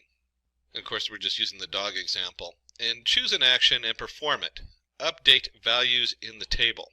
And of course, when we're choosing an action, we're going to kind of do something random and just randomly pick one. So you start out and you sit, and you have then depending on that action you took, you can now update the value for sitting after you start, from start to sitting. Get the value of the reward and calculate the value Q value using the Bellman equation. And so now we attach a reward to sitting. And when we attach all those rewards, we continue the same until the table is filled with or an episode ends. And I mentioned I was going to come back to the random side of this. And there's a few different formulas I use for the random setup to pick it. I usually let whatever Q model I'm using do their standard one, because someone's usually gone in and done the math for the optimal spread. But you can look at this. If I have running has a reward of 10, sitting has a reward of 7, fetching has a reward of 5, just kind of without doing like a means, using the bell curve for the means value, and like I said, there's some math you can put in there to pick so that you're more like, so that running has even a higher chance. But even if you were just going to do an average on this, you could do an average, a random number by adding them all together. So you get 10 plus 7 plus 5 is 22. You could do 0 to 22, or 0 to 21, but 1 to 22. 1 to 5 would be fetching, and so forth, the last 10. So you can just look at this as what percentage are you going to go for that particular option. And then that gets your random setup in there, and then as you slowly increment these up, you see that if you're idle where's one? Here we go. Sitting at the end. If you're at the end of wherever you're at, sitting gets a reward of 1. Where's a good one on here? Oh, wrong action. Running for a wrong action gets almost no reward. So that becomes very, very less likely to happen, but it still might happen. It still might have a percentage of coming up. And that's where the random programming and Q-learning comes in. The below table gives us an idea of how many times an action has been taken and how positively correct action or negatively wrong action it is going to affect the next state. So let's go ahead and dive in and pull up a little piece of code and see what this looks like in Python. In this demo, we'll use Q-learning to find the shortest path between 2 given points. If getting your learning started is half the battle, what if you could do that for free? Visit SkillUp by Simplilearn. Click on the link in the description to know more. If you've seen my videos before, I like to do it in the Anaconda Jupyter Notebook setup, just because it's really easy to see and it's a nice demo. And so here's my Anaconda. This one I'm actually using a Python 3.6 environment that I set up in here. And we'll go ahead and launch the Jupyter Notebook on this. And once we're in our Jupyter Notebook, which has the kernel loaded with Python 3, we'll go ahead and create a new Python 3 folder in here. And we'll call this Q Learning. And to start this demo, let's go ahead and import our NumPy array. We'll just run that so it's imported. And like a lot of these model programs, when you're building them, you spend a lot of time putting it all together, and then you end up with this really short answer at the end. And we'll take a look at that as we come into it. So we go ahead and start with our location to state. So we have L1, L2. These are our 9 locations, 1 to 9. And then, of course, the state is going to be 0, 1, 2, 3, 4. It's just a mapping of our location to a integer on there. And then we have our actions. Our actions are simply moving from one location to another. So I can go to location 0, I can go to location 1, 2, 3, 4, 5, 6, 7, 8. So these are my actions I can choose. These are the locations of our state. And if you remember earlier, I mentioned that the limitation is that you don't want to put in a continually growing table, because you can actually create a dynamic queue table where you continually add in new values as they arise. Because if you have float values, it just becomes infinite, and then your memory in your computer is gone, or it's not going to work. At the same time, you might think, well, that kind of really limits the queue learning setup. But there are ways to use it in conjunction with other systems. And so you might look at, well, I've been doing some work in stock. And one of the questions that comes out is to buy or sell the stock. And the state coming in might be, you might take and create what we call buckets, where anything that you predict is going to return more than a certain amount of money. The error for that stock that you've had in the past, you put those in buckets, and suddenly as you start creating these buckets, you realize you do have a limited amount of information coming in. You no longer have a float number. You now have bucket 1, 2, 3, and 4, and then you can take those buckets, put them through a queue learning table, and come up with the best action. Which stock should I buy? It's like gambling. Stock is pretty much gambling if you're doing day trading. You're not doing long-term investments. And so you can start looking at it like that. A lot of the current feeds say that the best algorithms used for day traders, where you're doing it on your own, is really to ask the question, do I want to trade the stock? Yes or no? And now you have it in a queue learning table, and now you can take it to that next level, and you can see where that can be a really powerful tool at the end of doing a basic linear regression model or something. What is the best investment? And you start getting the best reward on there. And so if we're going to have rewards, these rewards we just create. It says if you're this should match our queue table, because it's going to be, you have your state and you have your action across the top, if you remember from the dog. And so we have whatever state we're in going down, and then the next action and what the reward is for it. And of course, if you were actually doing something more connected, your reward would be based on the actual environment it's in. And then we want to go ahead and create a state to location so we can map the indexes. So just like we defined our rewards, we're going to go ahead and do state to location. And you can see here it's a dictionary setup for location state and location to state with items. And we also need to define what we want for learning rates. You remember we had our two different rates as far as like learning from the past and learning from the current. So we'll go ahead and set those to 0.75 and the alpha set to 0.9. And we'll see that when we do the formula. And of course, any of this code, send a note to our Simplilearn team. They'll get you a copy of this code on here. And let's go ahead and pull. There we go. Well, the next two sections. Since we're going to keep it short and sweet. Here we go. So let's go ahead and create our agent. So our agent is going to have our initialization where we send it all the information. We'll define our self gamma equals gamma. We could have just set the gamma rate down here instead of submitting it. It's kind of nice to keep them separate because you can play with these numbers and our self alpha. Then we have our location state. We'll set that in here. We have our choice of actions. We're going to go ahead and just embed the rewards right into the agent. So obviously this would be coming from somewhere else instead of from self-generated. And then a self state to location equals our state to location dictionary. And we go ahead and create a Q learning table. And I went ahead and just set the Q learning table up to 0 to 0, what the setup is, location to state, how many of them are there. And this just creates an array of 0 to 0 setup on there.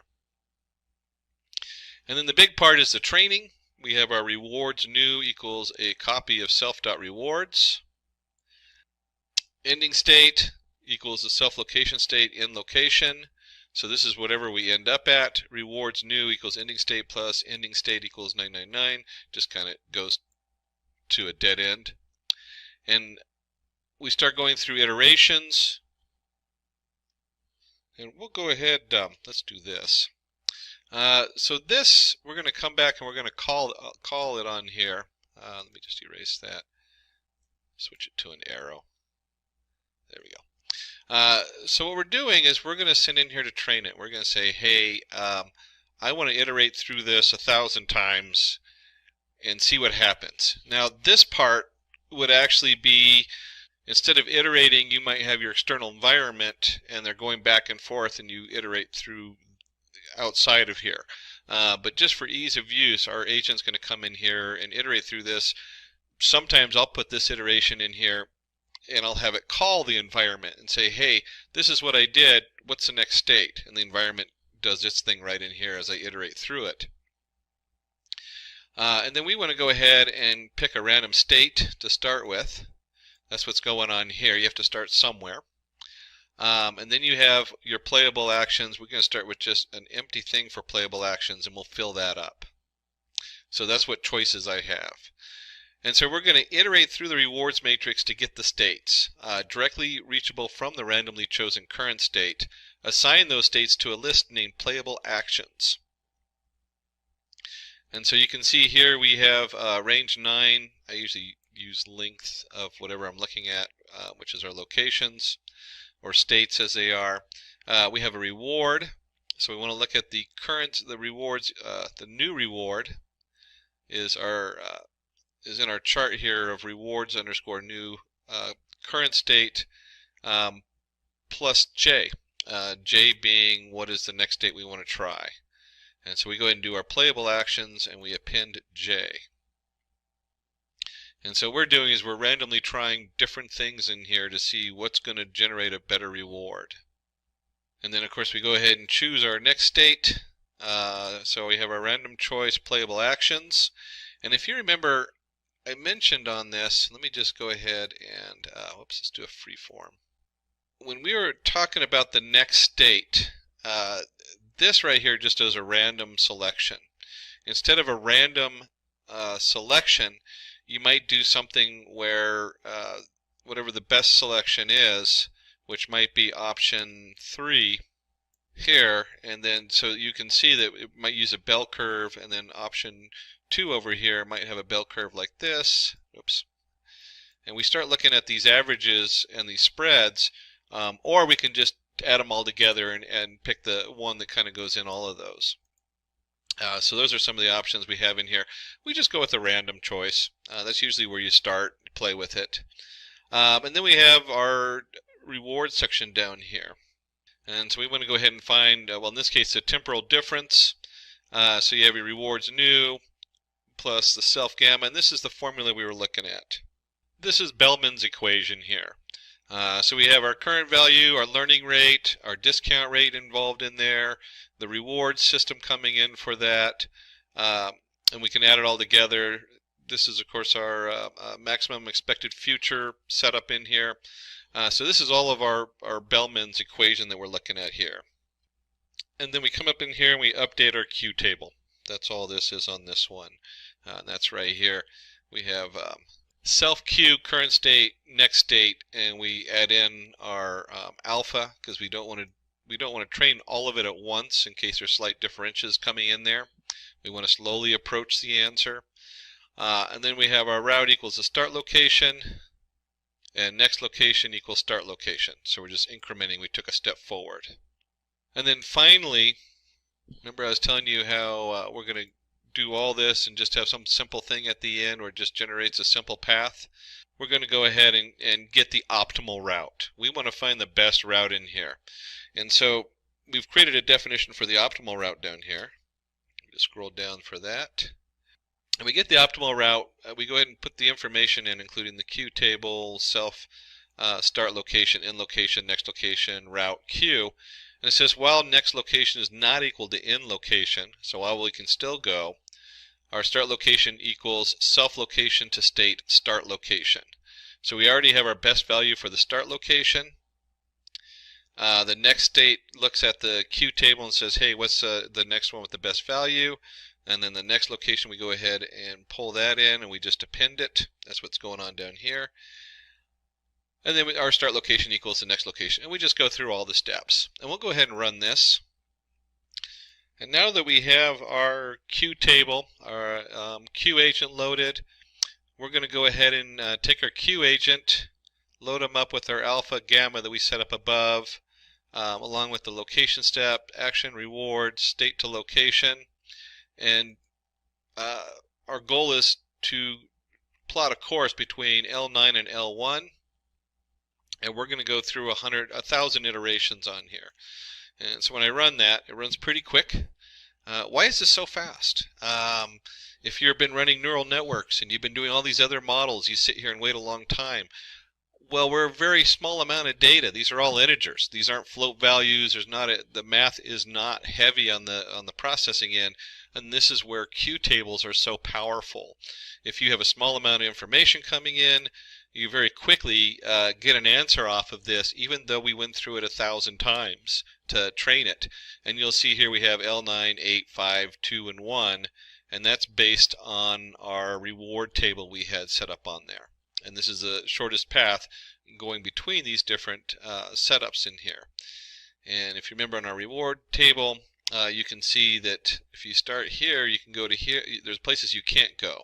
That's how this reward table was set up. So I can only go to certain places. So kind of a little maze set up in there. And you can play with it. This is really fun setup to play with. And you can see how you can take this whole code and you can, like I was saying earlier, you can embed it into another setup and model and predictions where you put things into buckets and you're trying to guess the best investment, the best course of action. Long as you can take that course of action and reduce it down to a yes, no. Or if you're using text, You can use a one-hot encoder, which word is next. There's all kinds of things you can do with a Q table, depending on just how much information you're putting in there. So that wraps up our demo. In this demo, we've found the shortest distance between two paths based on whatever rules or state rewards we have to get from point A to point B and what available actions there are.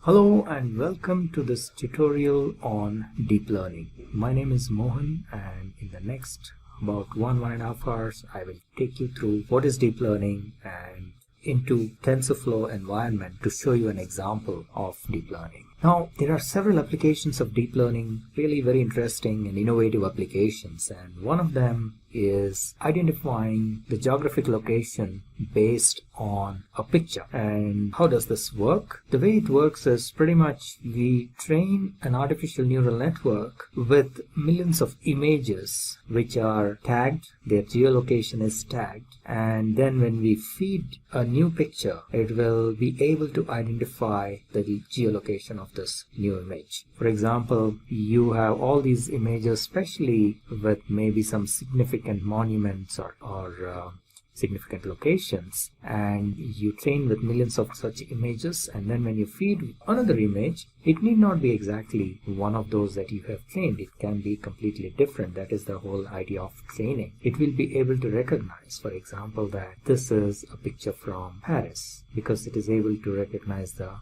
Eiffel Tower. So the way it works internally, if we have to look a little bit under the hood, is these images are nothing but this is digital information in the form of pixels. So each image could be a certain size. It can be 256 by 256 pixel kind of a resolution, and then each pixel is either having a certain grade of color, and all that is fed into the neural network, and it then gets trained in, and it's able to, based on these pixel information, it is able to get trained and able to recognize the features and extract the features, and thereby it is able to identify these images and the location of these images. And then when you feed a new image, it kind of, based on the training, it will be able to figure out where this image is from. So that's the way, a little bit under the hood, how it works. So what are we going to do in this tutorial? We will see what is deep learning and what do we need for deep learning. And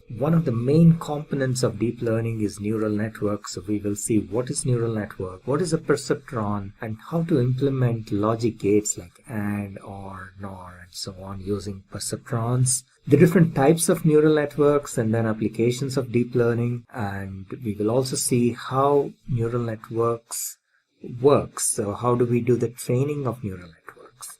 And at the end we will end up with a small demo code which will take you through in TensorFlow. Now, in order to implement deep learning code, there are multiple libraries or development environments that are available, and TensorFlow is one of them. So the focus at the end of this would be on how to use TensorFlow to write a piece of code using Python as a programming language. And we will take up an example which is a very common one, which is like the hello world of deep learning, the handwriting number recognition, which is a MNIST, commonly known as MNIST database. So we will take a look at MNIST database and how we can train a neural network to recognize handwritten numbers. So that's what you will see in this particular video.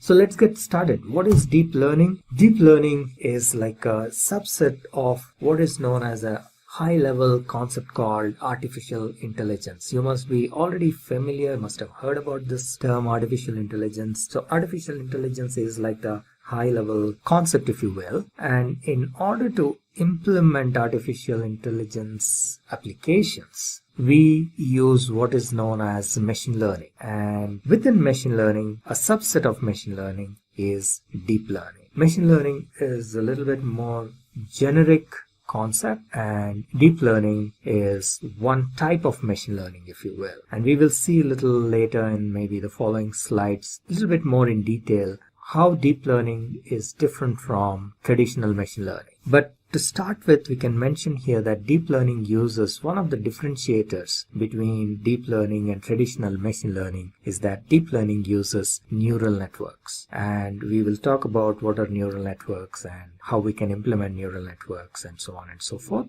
as a part of this tutorial. So a little deeper into deep learning. Deep learning primarily involves working with complicated unstructured data compared to traditional machine learning where we normally use structured data. In deep learning, the data would be primarily images or voice or maybe text file.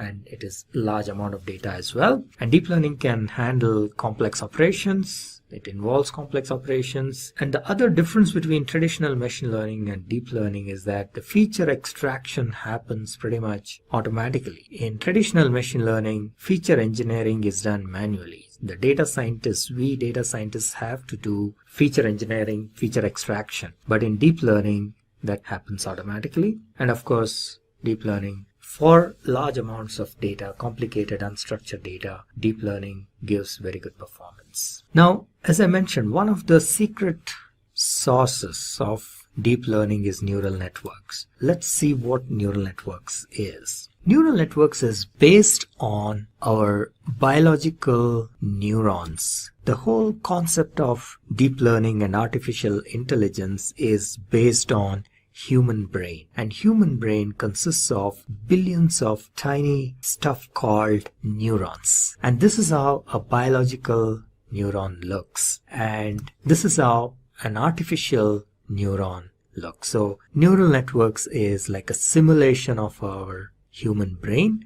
Human brain has billions of biological neurons, and we are trying to simulate the human brain using artificial neurons. This is how a biological neuron looks. It has dendrites, and the corresponding component with an artificial neural network is, or an artificial neuron, are the inputs. They receive the inputs through dendrites. And then there is the cell nucleus, which is basically the processing unit in a way. So in artificial neuron also there is a piece which is an equivalent of this cell nucleus, and based on the weights and biases, we will see what exactly weights and biases are as we move. The input gets processed, and that results in an output. In a biological neuron, the output is sent through a synapse, and in an artificial neuron there is an equivalent of that in the form of an output.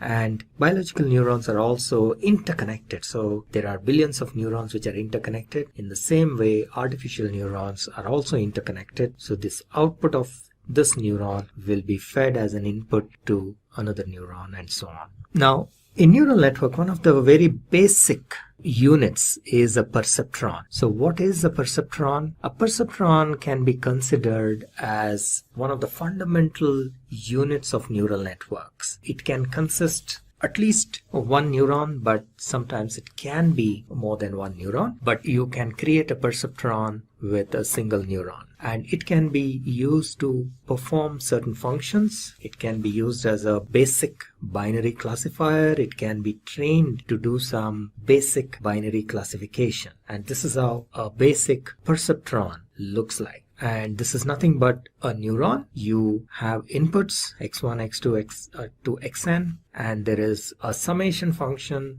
and then there is what is known as an activation function.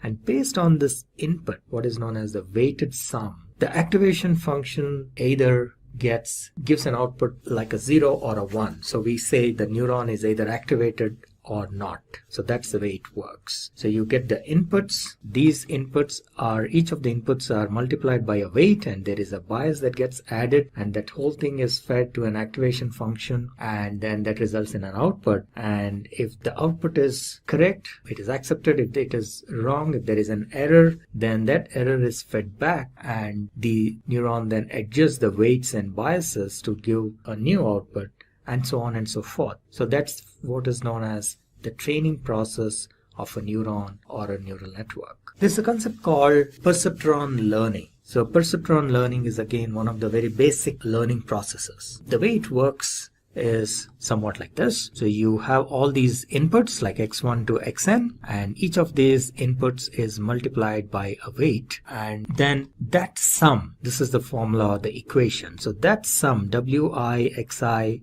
sigma of that, which is the sum of all these product of x and w, is added up, and then a bias is added to that. The bias is not dependent on the input or the input values, but the bias is common for one neuron. However, the bias value keeps changing during the training process. Once the training is completed, the values of these weights, W1, W2, and so on, and the value of the bias gets fixed. So that is basically the whole training process, and that is what is known as the perceptron training. So the weights and biases keep changing till you get the accurate output, and the summation is of course passed through the activation function. As you see here, this wixi summation plus b is passed through activation function, and then the neuron gets either fired or not, and based on that there will be an output. That output is compared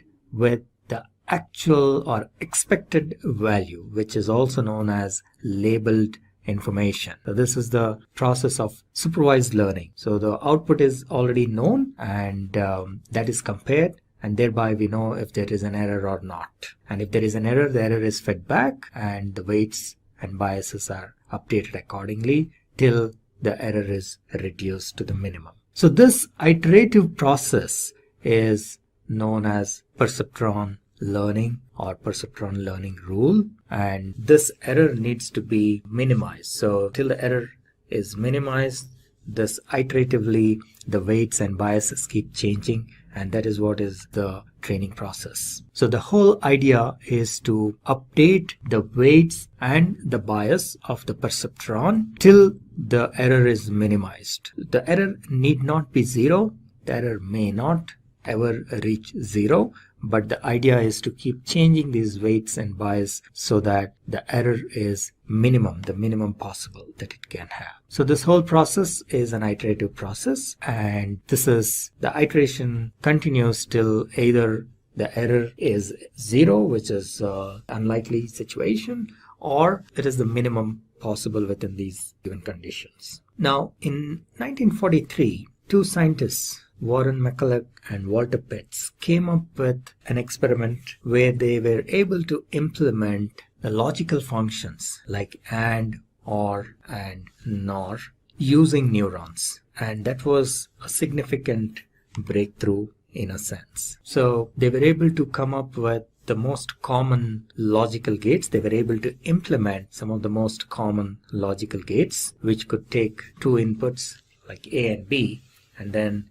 give a corresponding result. So for example, in case of an AND gate, A and B, and then the output is AB. In case of an OR gate, it is A plus B, and so on and so forth. And they were able to do this using a single layer perceptron. Now, most of these gates, it was possible to use single layer perceptron except for XOR, and we will see why that is in a little bit. So this is how an AND gate works. The inputs A and B, the output should be fired, or the neuron should be fired only when both the inputs are 1. So if you have 0, 0, the output should be 0. For 0, 1, it is again 0, 1, 0, again 0, and 1, 1, the output should be 1. So how do we implement this with a neuron? So it was found that by changing the values of weights, it is possible to achieve this logic. So for example, if we have equal weights like 0.7, 0.7, and then if we take the sum of the weighted product, so for example 0.7 into 0, and then 0.7 into 0 will give you 0, and so on and so forth. And in the last case, when both the inputs are 1, you get a value which is greater than 1, which is the threshold. So only in this case the neuron gets activated and the output is, there is an output. In all the other cases, there is no output because the threshold value is 1. So this is implementation of an AND gate using a single perceptron or a single neuron. Similarly, an OR gate. In order to implement an OR gate, in case of an OR gate, the output will be 1 if either of these inputs is 1. So for example, 0, 1 will result in 1, or rather, In all the cases, it is 1 except for 0, 0. So how do we implement this using a perceptron? Once again, if you have a perceptron with weights, for example, 1.2, now if you see here, if in the first case when both are 0, the output is 0. In the second case, when it is 0 and 1, 1.2 into 0 is 0, and then 1.2 into 1 is 1. And in the second case, similarly, the output is 1.2. In the last case, when both the inputs are 1, the output is 2.4. So during the training process, these weights will keep changing, and then at one point where the weights are equal to W1 is equal to 1.2 and W2 is equal to 1.2, the system learns that it gives the correct output. So that is implementation of OR gate using a single neuron or a single layer perceptron. Now, XOR gate. This was one of the challenging ones. They tried to implement an XOR gate with a single level perceptron, but it was not possible. And therefore, in order to implement an XOR, so this was like a roadblock in the progress of neural network. However, subsequently they realized that this can be implemented, an XOR gate can be implemented using a multi-level perceptron or MLP. So in this case, there are 2 layers instead of a single layer, and this is how you can implement an XOR gate. So you will see that X1 and X2 are the inputs, and there is a hidden layer, and that's why it is denoted as H3 and H4, and then you take the output of that and feed it to the output at O5 and provide a threshold here. So we will see here that this is the numerical calculation. So the weights are, in this case for X1 it is 20 and minus 20, and once again 20 and minus 20. So these inputs are fed into H3 and H4. So you will see here for H3 the input is 0, 1, 1, 1, and for H4 it is 1, 0, 1, 1. And if you now look at the output, final output, where the threshold is taken as 1, if we use a sigmoid with the threshold 1, you will see that in these 2 cases it is 0, and in the last 2 cases it is 1. So this is the implementation of XOR. In case of XOR, only when one of the inputs is 1, you will get an output. So that is what we are seeing here. If we have either both the inputs are 1 or both the inputs are 0, then the output should be 0. So that is what is an exclusive OR gate. So it is exclusive because only one of the inputs should be 1, and then only you will get an output of 1, which is satisfied by this condition. So this is a special implementation. XOR gate is a special implementation of perceptron. Now that we got a good idea about perceptron, let's take a look at what is a neural network. So we have seen what is a perceptron, we have seen what is a neuron, so we will see what exactly is a neural network. So neural network is nothing but a network of these neurons, and they are different types of neural networks. There are about 5 of them. These are artificial neural network, convolutional neural network, then recursive neural network or recurrent neural network, deep neural network, and deep belief network. So, and each of these types of neural networks have a special, they can solve a special kind of problems. For example, convolutional neural networks are very good at performing image processing and image recognition and so on, whereas RNN are very good for speech recognition and also text analysis and so on. So each type has some special characteristics, and they are good at performing certain special kind of tasks. What are some of the applications of deep learning?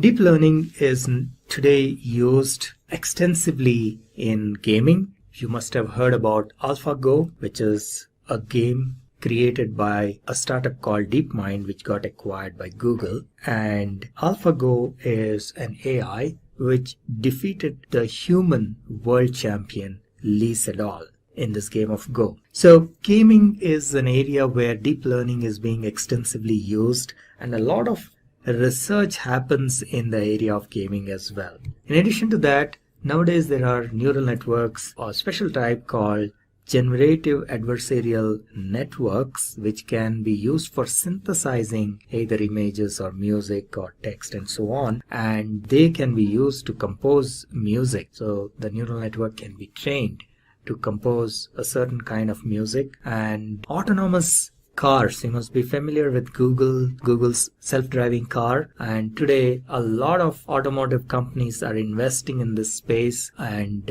deep learning is a core component of this autonomous cars. The cars are trained to recognize, for example, the road, the lane markings on the road, signals, any objects that are in front, any obstruction, and so on and so forth. So all this involves deep learning. So that's another major application. And robots, we have seen several robots, including Sophia. You may be familiar with Sophia, who was given a citizenship by Saudi Arabia. And there are several such robots which are very human-like, and the underlying technology in many of these robots is deep learning. Medical diagnostics and healthcare is another major area where deep learning is being used. And within healthcare diagnostics, again, there are multiple areas where deep learning and image recognition, image processing can be used. For example, for cancer detection, as you may be aware, if cancer is detected early on, it can be cured. And one of the challenges is in the availability of specialists who can diagnose cancer using these diagnostic images and various scans and so on and so forth. So the idea is to train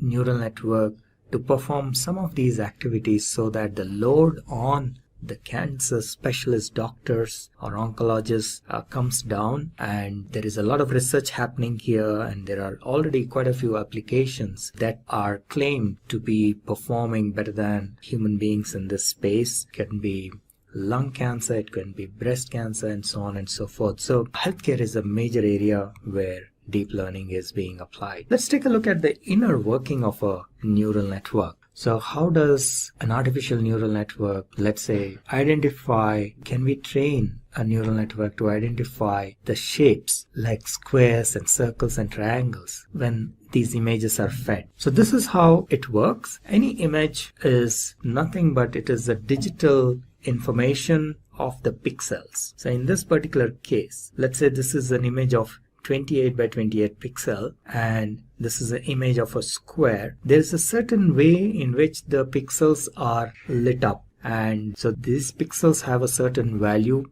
maybe from 0 to 256, and 0 indicates that it is black or it is dark, and 256 indicates it is white or lit up. So that is like an indication or a measure of how the pixels are lit up. And so this is an image is, let's say, consisting of information of 784 pixels. So all the information, what is inside this image, can be kind of compressed into these 784 pixels. The way each of these pixels is lit up provides information about what exactly is the image. So we can train neural networks to use that information and identify the images. So let's take a look how this works. So each neuron, the value, if it is close to 1, that means it is white, whereas if it is close to 0, that means it is black. Now this is an animation of how this whole thing works. So these pixels, one of the ways of doing it is we can flatten this image and take this complete 784 pixels and feed that as input to our neural network. The neural network can consist of probably several layers. There can be a few hidden layers, and then there is an input layer and an output layer. Now the input layer takes these 784 pixels as input, the values of each of these pixels, and then you get an output which can be of 3 types or 3 classes. One can be a square, a circle, or a triangle. Now during the training process, there will be initially, obviously you feed this image and it will probably say it's a circle or it will say it's a triangle. So as a part of the training process, we then send that error back, and the weights and the biases of these neurons are adjusted till it correctly identifies that this is a square. That is the whole training mechanism that happens out here. Now let's take a look at a circle. Same way. So you feed these 784 pixels. There is a certain pattern in which the pixels are lit up, and the neural network is trained to identify that pattern, and during the training process, once again, it would probably initially identify it incorrectly, saying this is a square or a triangle, and then that error is fed back and the weights and biases are adjusted finally till it finally gets the image correct. So that is the training process. So now we will take a look at same way a triangle. So now if you feed another image which is consisting of triangles. So this is the training process. Now we have trained our neural network to classify these images into a triangle or a circle and a square. So now this neural network can identify these three types of objects. Now if you feed another image, and it will be able to identify whether it's a square or a triangle or a circle. Now what is important to be observed is that when you feed a new image, it is not necessary that the image or the triangle is exactly in this position. Now the neural network actually identifies the patterns. So even if the triangle is, let's say, positioned here, not exactly in the middle but maybe at the corner or in the side, it would still identify that it is a triangle, and that is the whole idea behind pattern recognition. So how does this training process work? This is a quick view of how the training process works. So we have seen that a neuron consists of inputs, it receives inputs, and then there is a weighted sum, which is nothing but this xi, wi, summation of that plus the bias, and this is then fed to the activation function, and that in turn gives us a output. Now during the training process, initially obviously when you feed these images, when you send maybe a square, it will identify it as a triangle, and when you maybe feed a triangle, it will identify as a square, and so on. So that error information is fed back, and initially these weights can be random. Maybe all of them have 0 values, and then it will slowly keep changing. So as a part of the training process, the values of these weights, W1, W2 up to Wn, keep changing in such a way that towards the end of the training process, it should be able to identify these images correctly. So till then, the weights are adjusted, and that is known as the training process. So, and these weights are numeric values. It could be 0.5, 0.25, 0.35, and so on. It could be positive or it could be negative, and the value that is coming here is the pixel value. As we have seen, it can be anything between 0 to 1. You can scale it between 0 to 1 or 0 to 256, whichever way, 0 being black and 256 being white, and then all the other colors in between. So that is the input. So these are numerical values. This multiplication or the product WIXI is a numerical value, and the bias is also a numerical value. We need to keep in mind that the bias is fixed for a neuron. It doesn't change with the inputs, whereas the weights are 1 per input. So that is one important point to be noted. So, but the bias also keeps changing. Initially, it will again have a random value, but as a part of the training process, the weights, the values of the weights W1, W2, Wn, and the value of B will change. And ultimately, once the training process is complete, these values are fixed for this particular neuron. W1, W2 up to Wn, and plus the value of the B is also fixed for this particular neuron. And in this way, there will be multiple neurons, and there may be multiple levels of neurons here, and that's the way the training process works. So this is another example of multi-layer. So there are 2 hidden layers in between, and then you have the input layer, values coming from the input layer, then it goes through multiple layers, hidden layers, and then there is an output layer. And as you can see, there are weights and biases for each of these neurons in each layer, and all of them keeps changing during the training process. And at the end of the training process, all these weights have a certain value, and that is a trained model, and those values will be fixed once the training is completed. Alright, then there is something known as activation function. Neural networks consists of one of the components in neural networks is activation function, and every neuron has an activation function, and there are different types of activation functions that are used. It could be a ReLU, it could be sigmoid, and so on and so forth. And the activation function is what decides whether a neuron should be fired or not. So whether the output should be 0 or 1 is decided by the activation function, and the activation function in turn takes the input, which is the weighted sum. Remember, we talked about WIXI plus B. That weighted sum is fed as an input to the activation function, and then the output can be either a 0 or a 1. And there are different types of activation functions which are covered in an earlier video you might want to watch. Alright, so as a part of the training process, we feed the inputs, the labeled data or the training data, and then it gives an output, which is the predicted output by the network, which we indicate as y hat.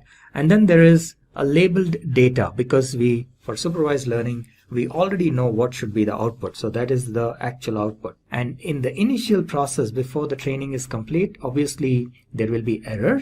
So that is measured by what is known as a cost function. So the difference between the predicted output and the actual output is the error. And the cost function can be defined in different ways. There are different types of cost functions. So in this case, it is like the average of the squares of the error. So, and then all the errors are added, which can sometimes be called as sum of squares. Sum of square errors, or SSE, and that is then fed as a feedback in what is known as backward propagation or back propagation, and that helps in the network adjusting the weights and biases. And so the weights and biases get updated till this value, the error value or the cost function, is minimum. Now there is a optimization technique which is used here called gradient descent optimization, and this algorithm works in a way that the error, which is the cost function, needs to be minimized. So there's a lot of mathematics that goes behind this. For example, they find the local minima and the global minima using the differentiation and so on and so forth. But the idea is this: so as a training process, as the part of training, the whole idea is to bring down the error, which is like, let's say this is the function, the cost function. At certain levels it is very high, the cost value of the cost function, the output of the cost function is very high. So the weights have to be adjusted in such a way, and also the bias of course, that the cost function is minimized. So there is this optimization technique called gradient descent that is used, and this is known as the learning rate. Now gradient descent, you need to specify what should be the learning rate, and the learning rate should be optimal, because if you have a very high learning rate, then the optimization will not converge, because at some point it will cross over to the side. On the other hand, if you have very low learning rate, then it might take forever to converge. So you need to come up with the optimum value of the learning rate, and once that is done, using the gradient descent optimization, the error function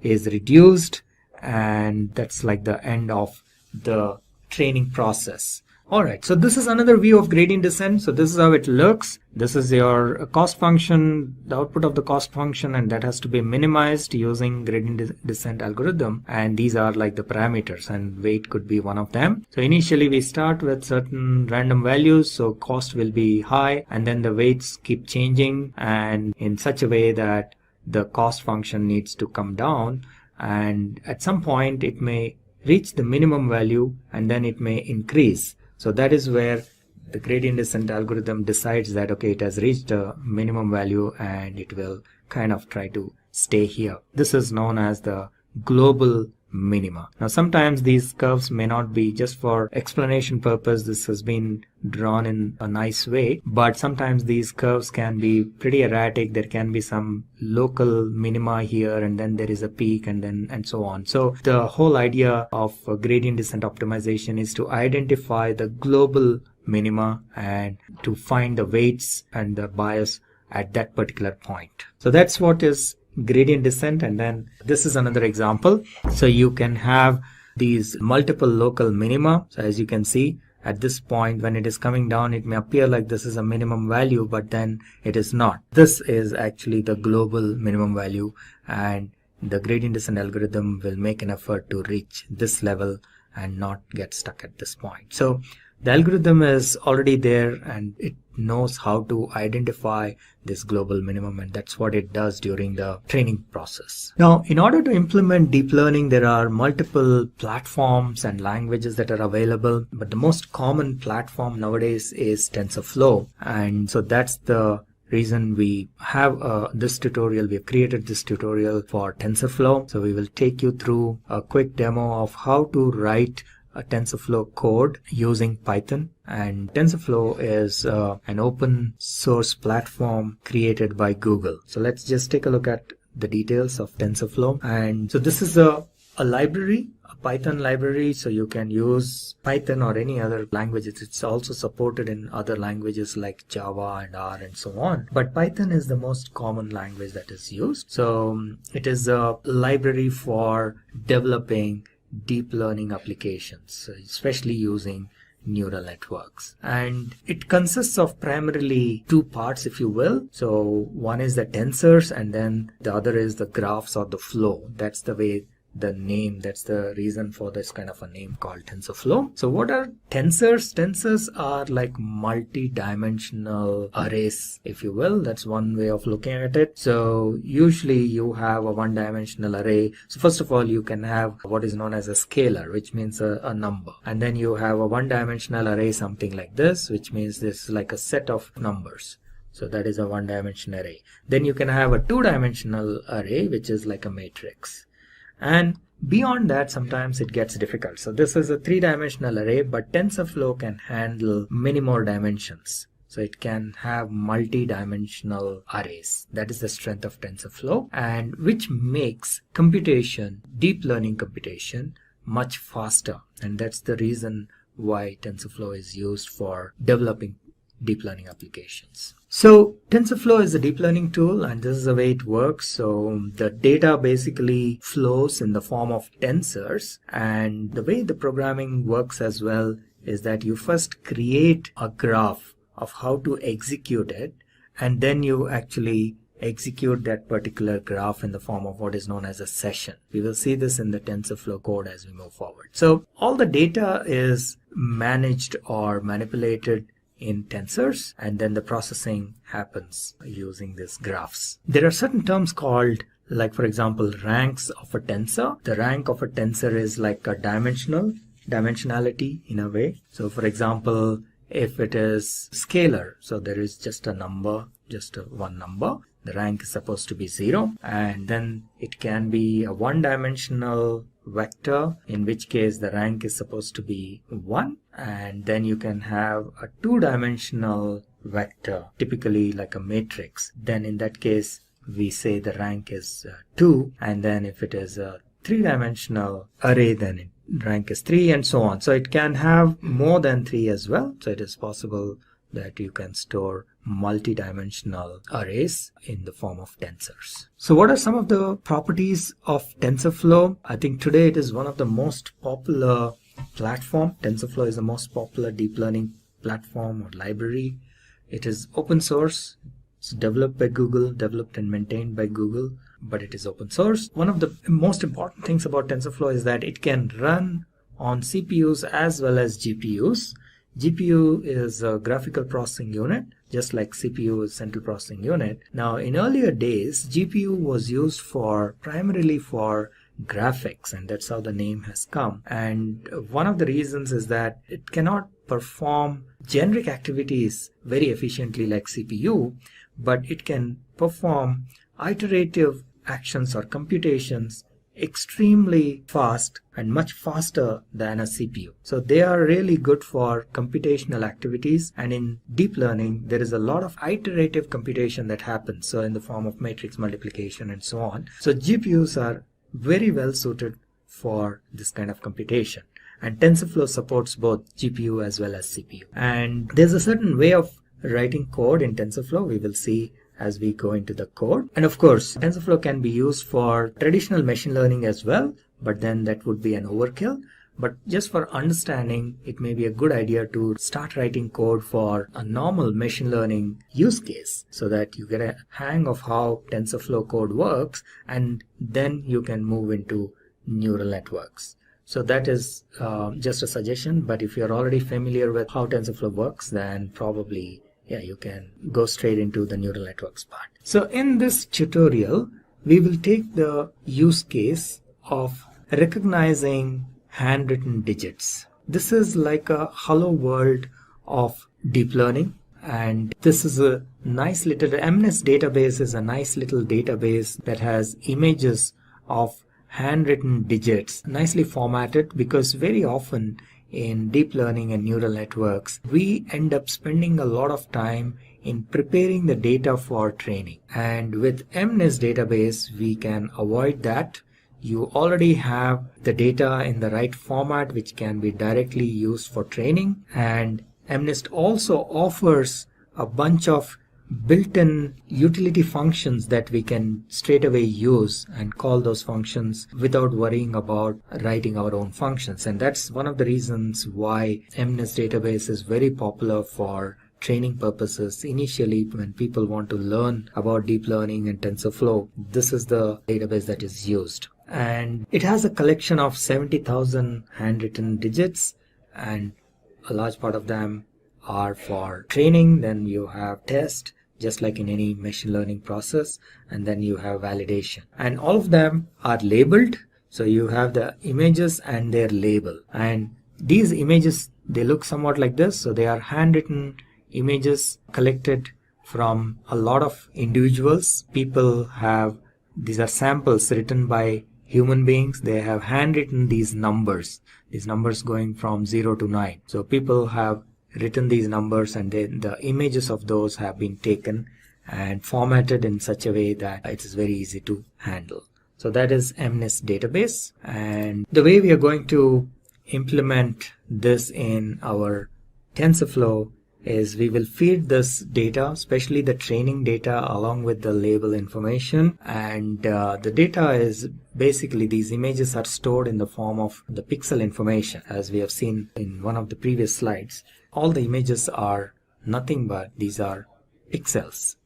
So an image is nothing but an arrangement of pixels, and the value of the pixel, either it is lit up or it is not, or in somewhere in between. That's how the images are stored, and that is how they are fed into the neural network and for training. Once the network is trained, when you provide a new image, it will be able to identify within a certain error, of course. And for this, we will use one of the simpler neural network configurations called Softmax. And for simplicity, what we will do is we will flatten these pixels. So instead of taking them in a two-dimensional arrangement, we just flatten them out. So for example, it starts from here. It is a 28 by 28, so there are 784 pixels. So pixel number 1 starts here, it goes all the way up to 28, then 29 starts here and goes up to 56 and so on. And the pixel number 784 is here. So we take all these pixels, flatten them out, and feed them like one single line into our neural network. And this is what is known as a softmax layer. What it does is, once it is trained, it will be able to identify what digit this is. So there are, in this output layer, there are 10 neurons, each signifying a digit. And at any given point of time, when you feed an image, only one of these 10 neurons gets activated. So for example, if this is trained properly, and if you feed a number 9 like this, then this particular neuron gets activated. So you get an output from this neuron. Let me just use a pen or a laser to show you here. Okay, so you're feeding a number 9. Let's say this has been trained, and now if you're feeding a number 9, this will get activated. Now let's say you feed 1 to the trained network, then this neuron will get activated. If you feed 2, this neuron will get activated, and so on. I hope you get the idea. So this is one type of a neural network or an activation function known as softmax layer. So that's what we will be using here. This is one of the simpler ones for quick and easy understanding. So this is how the code would look. We will go into our lab environment in the cloud, and we will show you there directly. But very quickly, this is how the code looks. And let me run you through briefly here, and then we will go into the Jupyter notebook where the actual code is, and we will run that as well. So as a first step, first of all, we are using Python here, and that's why the syntax of the language is Python. And the first step is to import the TensorFlow library. So, and we do this by using this line of code saying import TensorFlow as TF. TF is just for convenience, so you can give any name. And once you do this, TensorFlow is available as an object in the name of TF, and then you can run its methods and accesses its attributes and so on and so forth. And MNIST database is actually an integral part of TensorFlow, and that's again another reason why we, as a first step, we always use this example, MNIST database example. So you just simply import MNIST database as well using this line of code, and you slightly modify this so that the labels are in this format, what is known as one hot true, which means that the label information is stored like an array. And let me just use a pen to show what exactly it is. So when you do this one hot true, what happens is each label is stored in the form of an array of 10 digits, and let's say the number is 8. Okay. So in this case, all the remaining values, there will be a bunch of zeros. So this is like array at position 0. This is at position 1, position 2, and so on and so forth. Let's say this is position 7. Then this is position 8. That will be 1 because our input is 8. And again, position 9 will be 0. Okay. So one hot encoding, this one hot encoding true will kind of load the data in such a way that the labels are in such a way that only one of the digits has a value of 1, and that indicates. So based on which digit is 1, we know what is the label. So in this case, the 8th position is 1, therefore we know this sample data, the value is 8. Similarly, if you have a 2 here, let's say, then the labeled information will be somewhat like this. So you have your labels. So you have this as 0, the 0th position. The first position is also 0. The second position is 1 because this indicates number 2. And then you have third as 0 and so on. Okay. So that is the significance of this one hot true. All right. And then we can check how the data is looking by displaying the data. And as I mentioned earlier, this is pretty much in the form of digital form, like numbers. So all these are like pixel values, so you will not really see an image in this format, but there is a way to visualize that image. I will show you in a bit. And this tells you how many images are there in each set. So the training, there are 55,000 images in training, and in the test set there are 10,000, and then validation there are 5,000. So altogether there are 70,000 images. All right, so let's move on, and we can view the actual image by using the matplotlib library, and this is how you can view. This is the code for viewing the images, and you can view them in color or you can view them in grayscale. So the CMap is what tells in what way we want to view it, and what are the maximum values and the minimum values of the pixel values. So these are the max and minimum values of the pixel values. So maximum is 1 because this is a scaled value.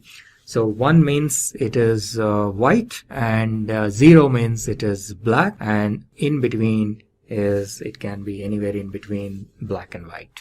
And the way to train the model, there is a certain way in which you write your TensorFlow code, and the first step is to create some placeholders, and then you create a model. In this case, we will use the Softmax model, one of the simplest ones. And placeholders are primarily to get the data from outside into the neural network. So this is a very common mechanism that is used. And then of course you will have variables, which are remember, these are your weights and biases. So in our case, there are 10 neurons, and each neuron actually has 784 because each neuron takes all the inputs. If we go back to our slide here, actually every neuron takes all the 784 inputs. right? This is the first neuron. It receives all the 784. This is the second neuron. This also receives all the 780. So each of these inputs needs to be multiplied with a weight, and that's what we are talking about here. So this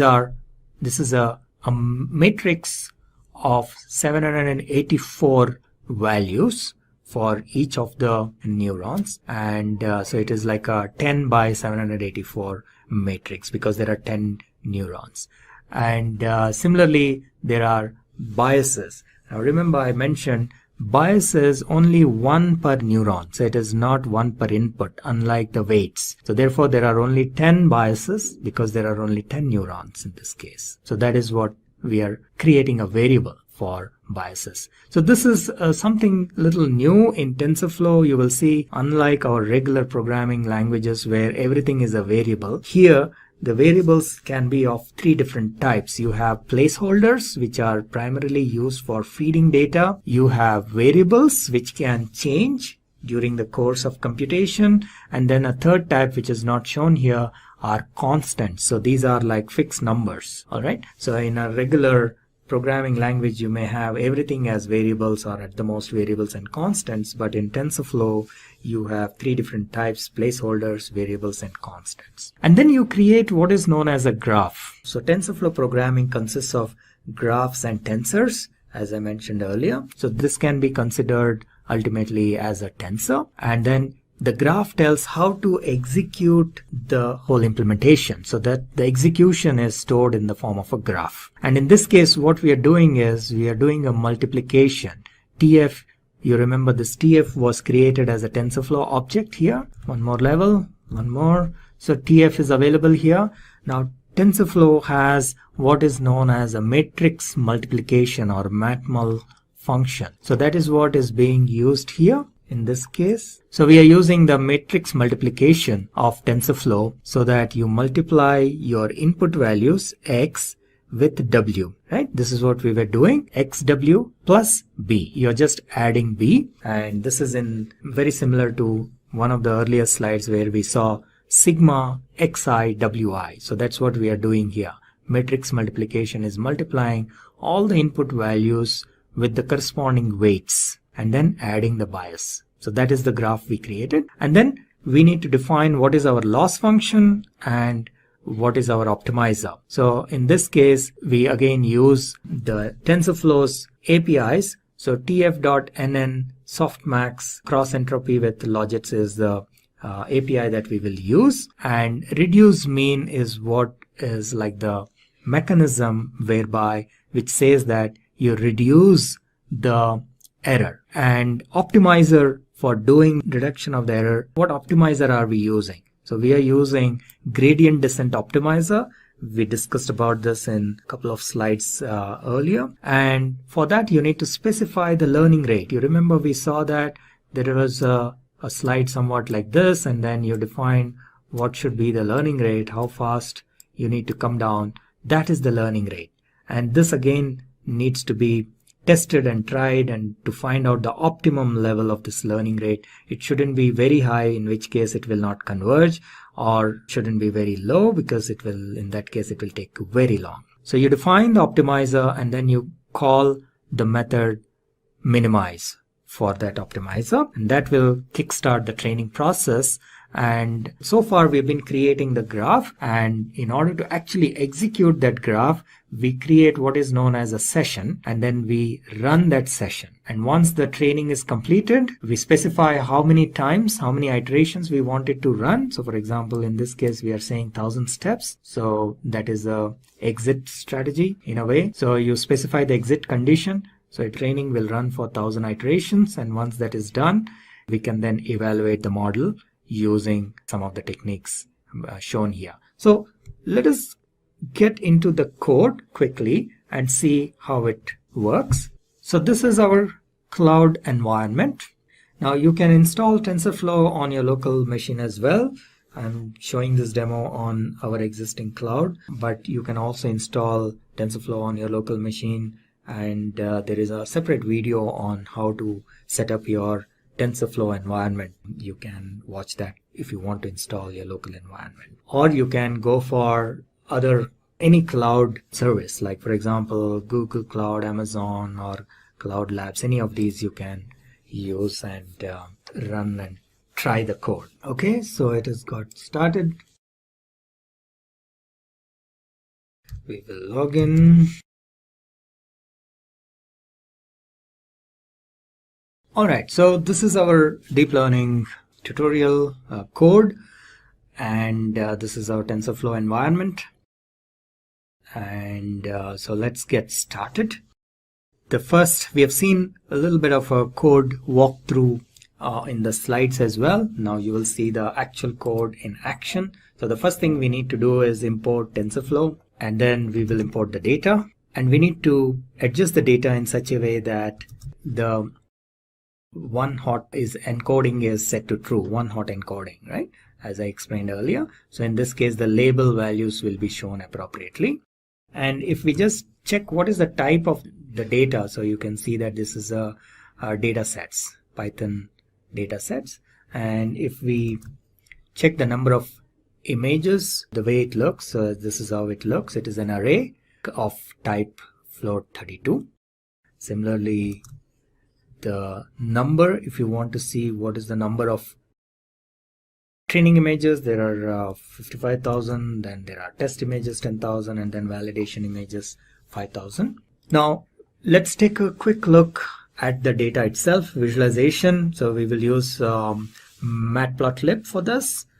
And if we take a look at the shape, now shape gives us like the dimension of the tensors or the arrays, if you will. So in this case, the training data set, if we see the size of the training data set using the method shape, it says there are 55,000 and 55,000 by 784. So remember, the 784 is nothing but the 28 by 28, 28 into 28. So that is equal to 784. So that's what it is showing. Now we can take just one image and just see what is the first image and see what is the shape. So again, size, obviously it is only 784. Similarly, you can look at the image itself, the data of the first image itself. So this is how it shows. So large part of it will probably be zeros, because as you can imagine, in the image only certain areas are written, rest is blank. So that's why you will mostly see zeros, either it is black or white. But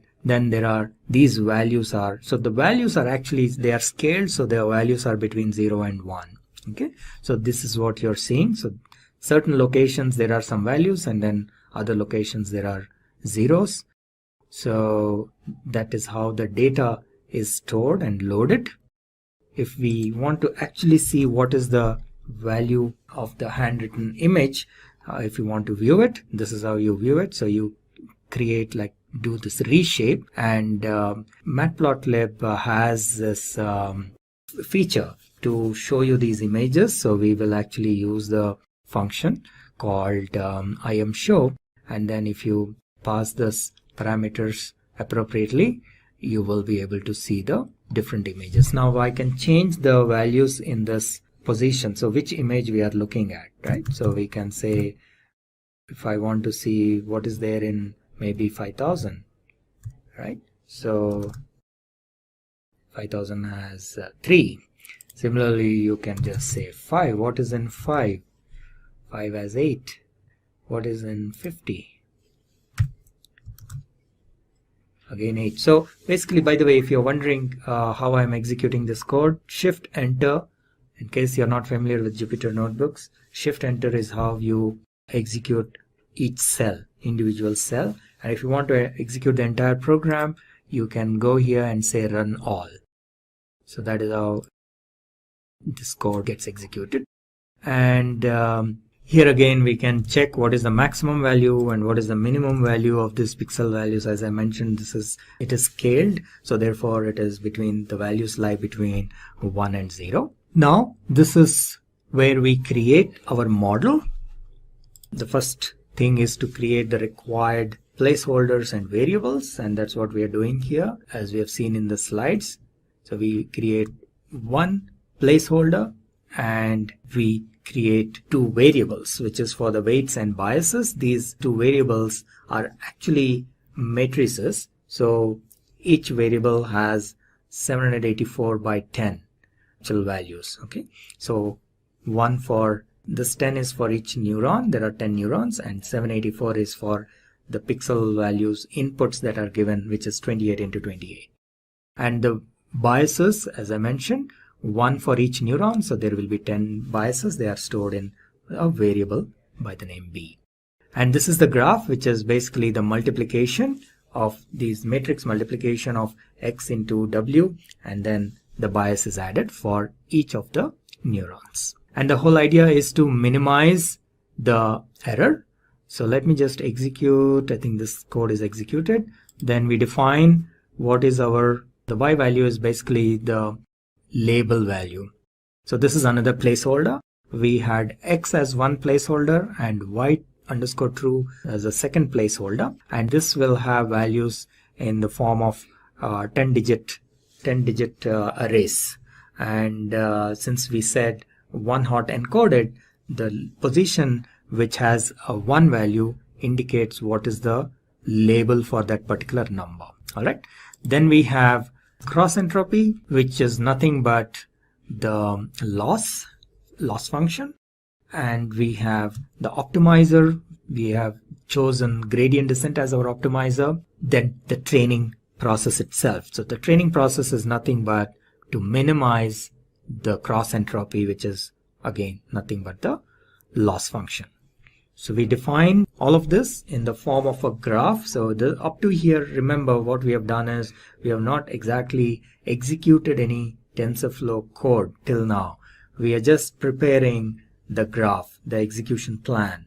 That's how the TensorFlow code works. So the whole structure and format of this code will be completely different from how we normally do programming. So even with people with programming experience may find this a little difficult to understand it, and it needs quite a bit of practice. So you may want to view this video also maybe a couple of times to understand this flow, because the way TensorFlow programming is done is slightly different from the normal programming. Some of you who, let's say, have done maybe Spark programming to some extent will be able to easily understand this. But even in Spark, the programming, the code itself is pretty straightforward.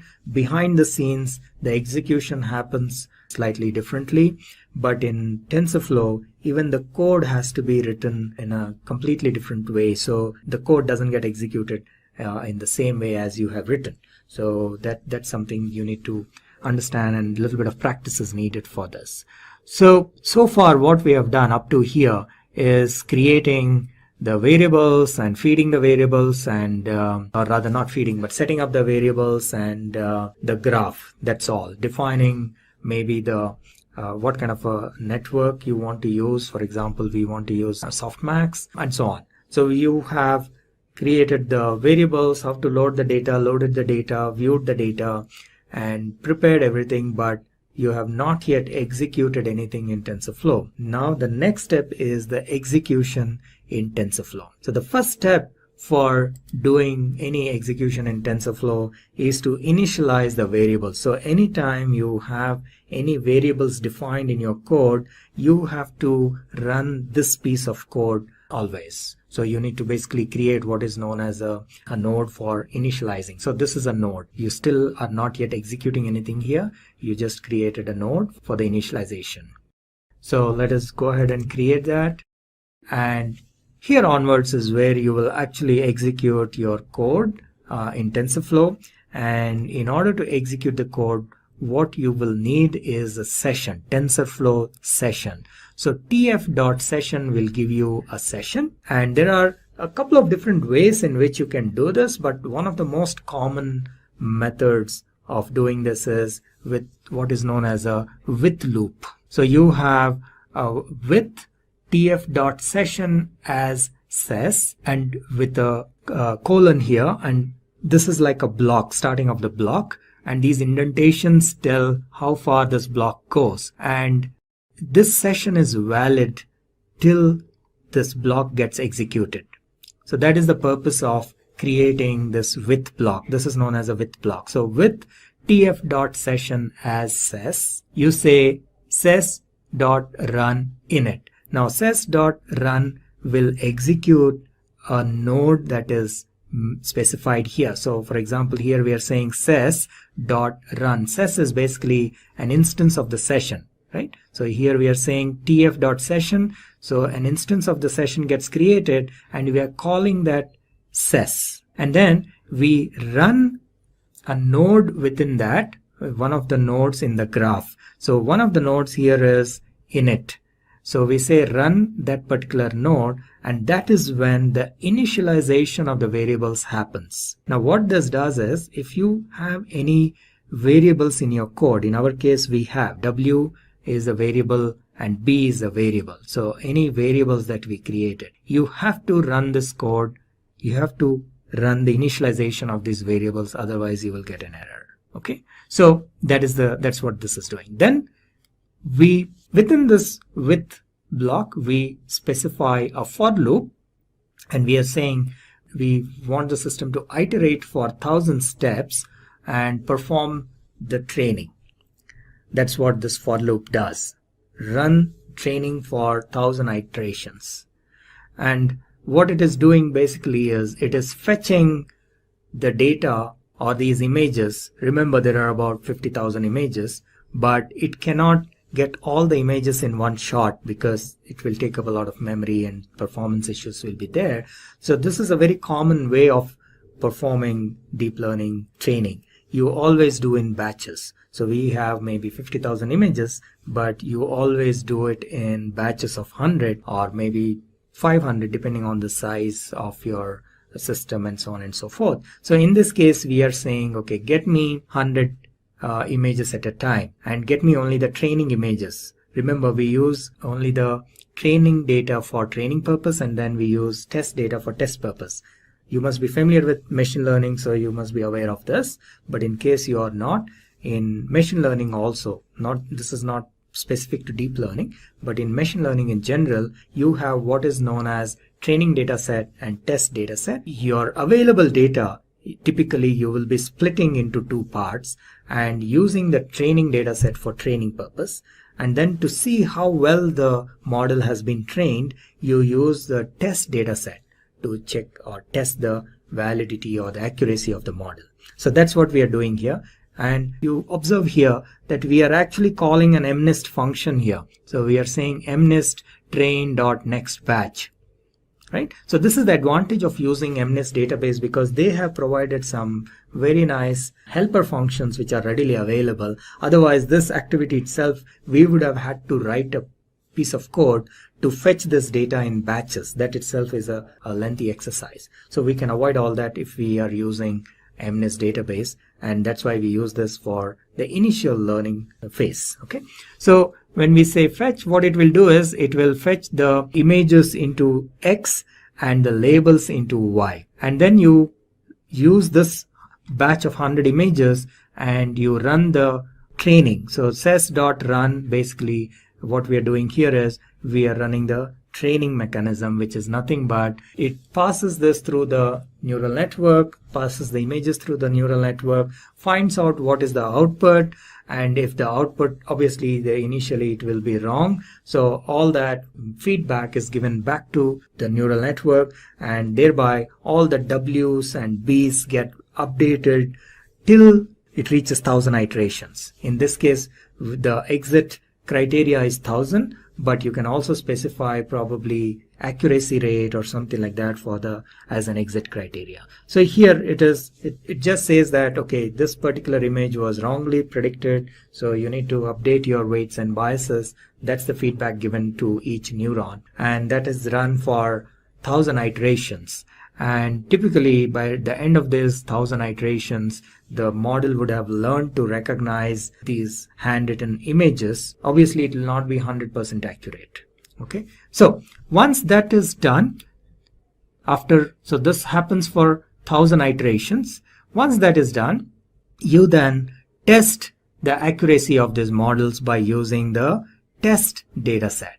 Right? So this is what we are trying to do here. The code may appear a little complicated because if you're seeing this for the first time, you need to understand the various methods of TensorFlow and so on. But it is basically comparing the output with what is actually there. That's all it is doing. So you have your test data, and you're trying to find out what is the actual value and what is the predicted value, and seeing whether they are equal or not, tf.equal, right? And how many of them are correct, and so on and so forth.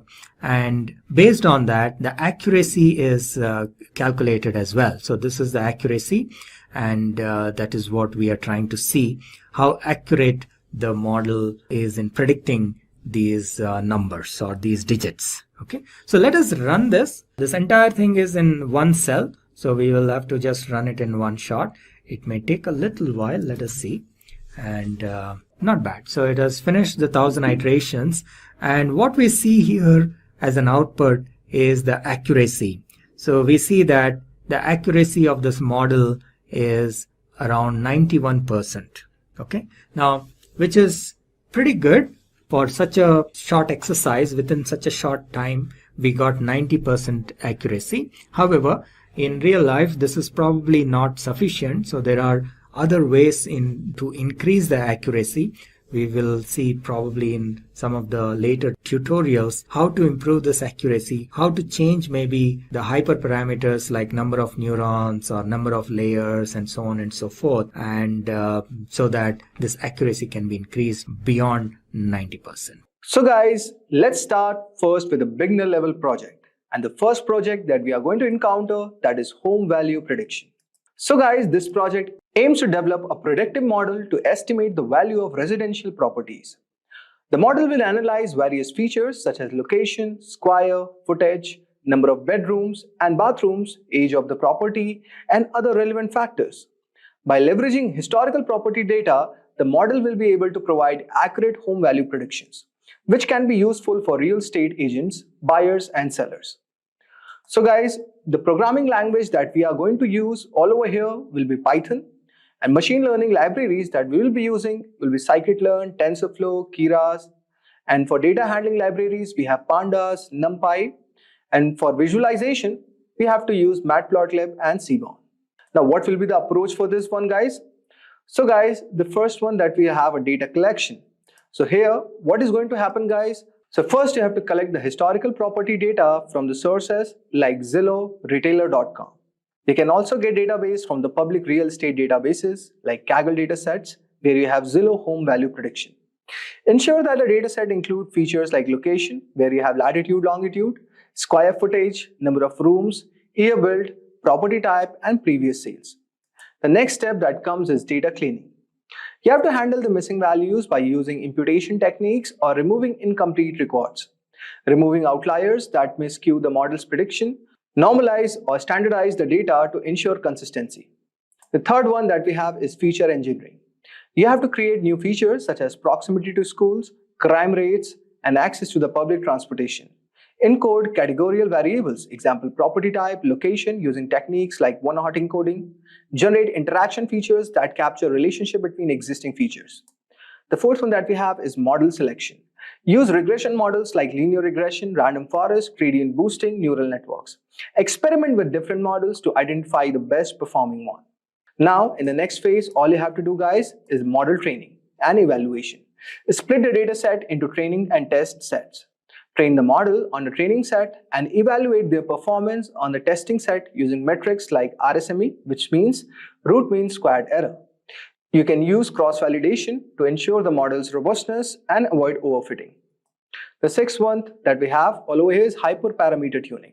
You can optimize the model's hyperparameter using techniques such as grid search or random search to improve accuracy. And if you're looking forward to deploy your model, then you can develop a web interface using Flask or Django to allow users to input property features and get predictions. You can deploy the model on the cloud platform like AWS for scalability. Now, if we talk about the complexity level of this, we all know that it is a beginner level project. Now let us move on to the one more set, that is music genre classification and generation. So guys, this is also one of the most beginner level project. This project aims to develop a system that can classify music tracks into different genres and generate new music composition within specified genre.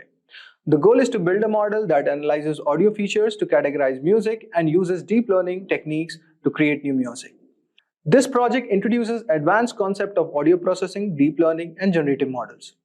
So guys, what will be used in this? So we'll have programming language that will be Python. For audio processing, we'll be using Librosa. For machine learning libraries, we'll be using TensorFlow, Keras, PyTorch. For data handling libraries, we'll be using Pandas, NumPy. For visualization, we'll be using Matplotlib, Seaborn. For the dataset, guys, you can use GTZan Music Genre Dataset, or you can get it from Free Music Archive. So guys, in the first phase, we are going to have data collection.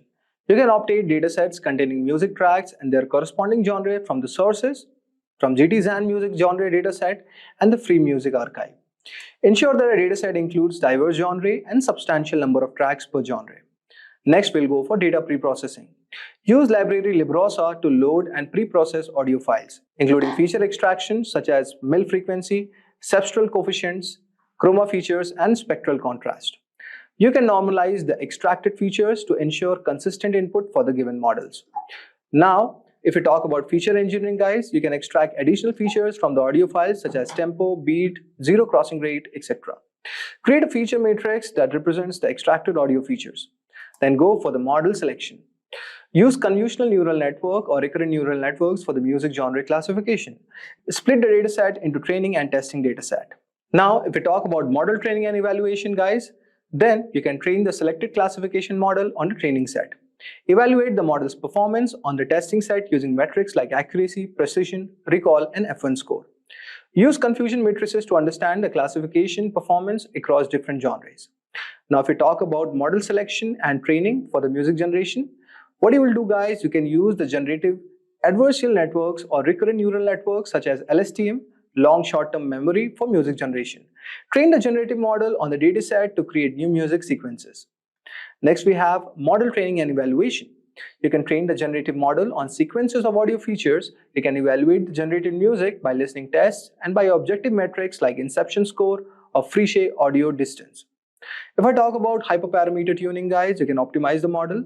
You can use the hyperparameters using techniques like grid search or random search to improve performance.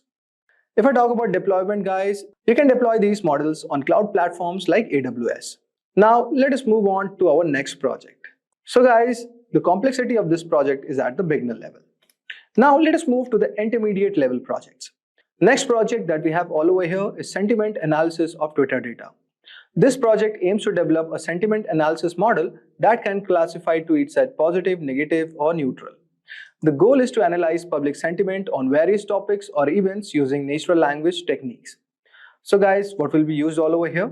So in this, we will have programming language like Python, okay, NLP libraries, NLTK Spacey.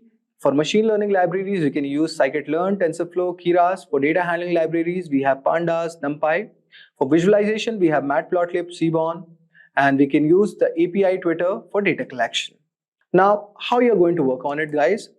So guys, if I talk about the data collection, use a Twitter API to collect tweets based on specific hashtags like keywords or topics. Extract relevant fields like tweet text, user information, timestamp, etc. Then if I talk about data preprocessing, guys, clean the tweet text by removing special characters, links, mentions, hashtags, and stop words. Tokenize the text and perform lemization or stemming to reduce the words to their base form. Next, if we talk about feature engineering, guys, you convert the clean text data into numerical representation using TF-IDF, bag of words, or word embedding. Now, if I talk about model selection, guys, you can choose the classification algorithms such as logistic regression, naive Bayes, or LSTM. Split the data set into training and testing data set. Now, if I talk about model training and evaluation, then you can train the selected model on the training set. Evaluate the model's performance on the testing set using metrics like accuracy, precision, recall, and F1 score. Use cross-validation to ensure the model's robustness.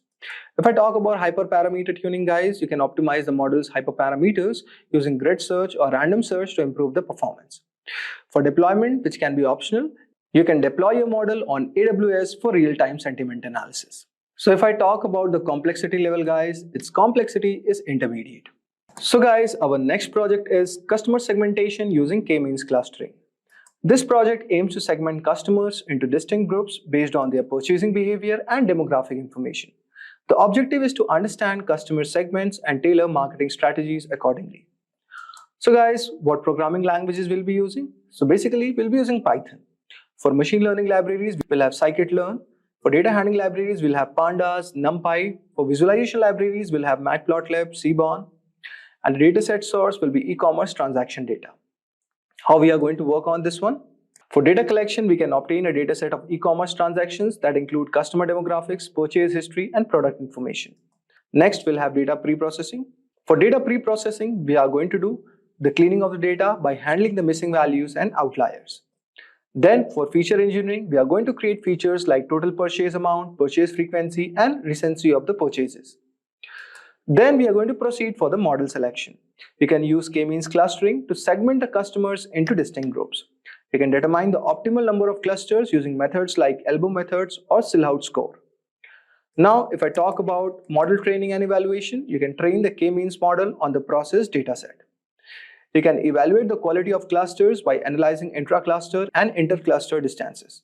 Next, we have the evaluation. You can visualize the clusters using techniques like PCA, Principal Component Analysis, TSNE, etc.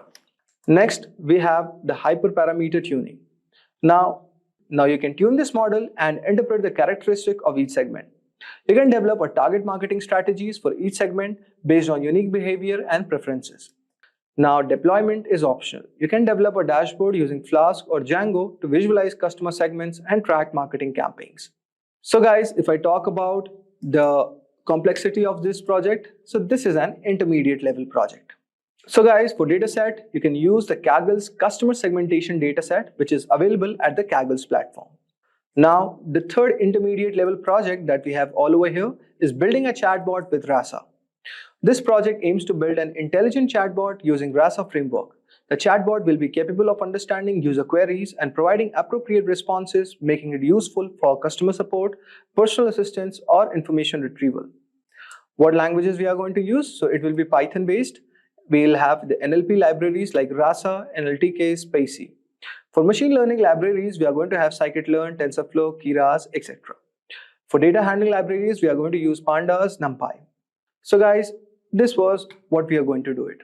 And how you can work on this one? By collecting the data, collect the conversation data and FAQs from the target domain. Annotate the data to create training examples for the chatbot. Next comes is data pre-processing.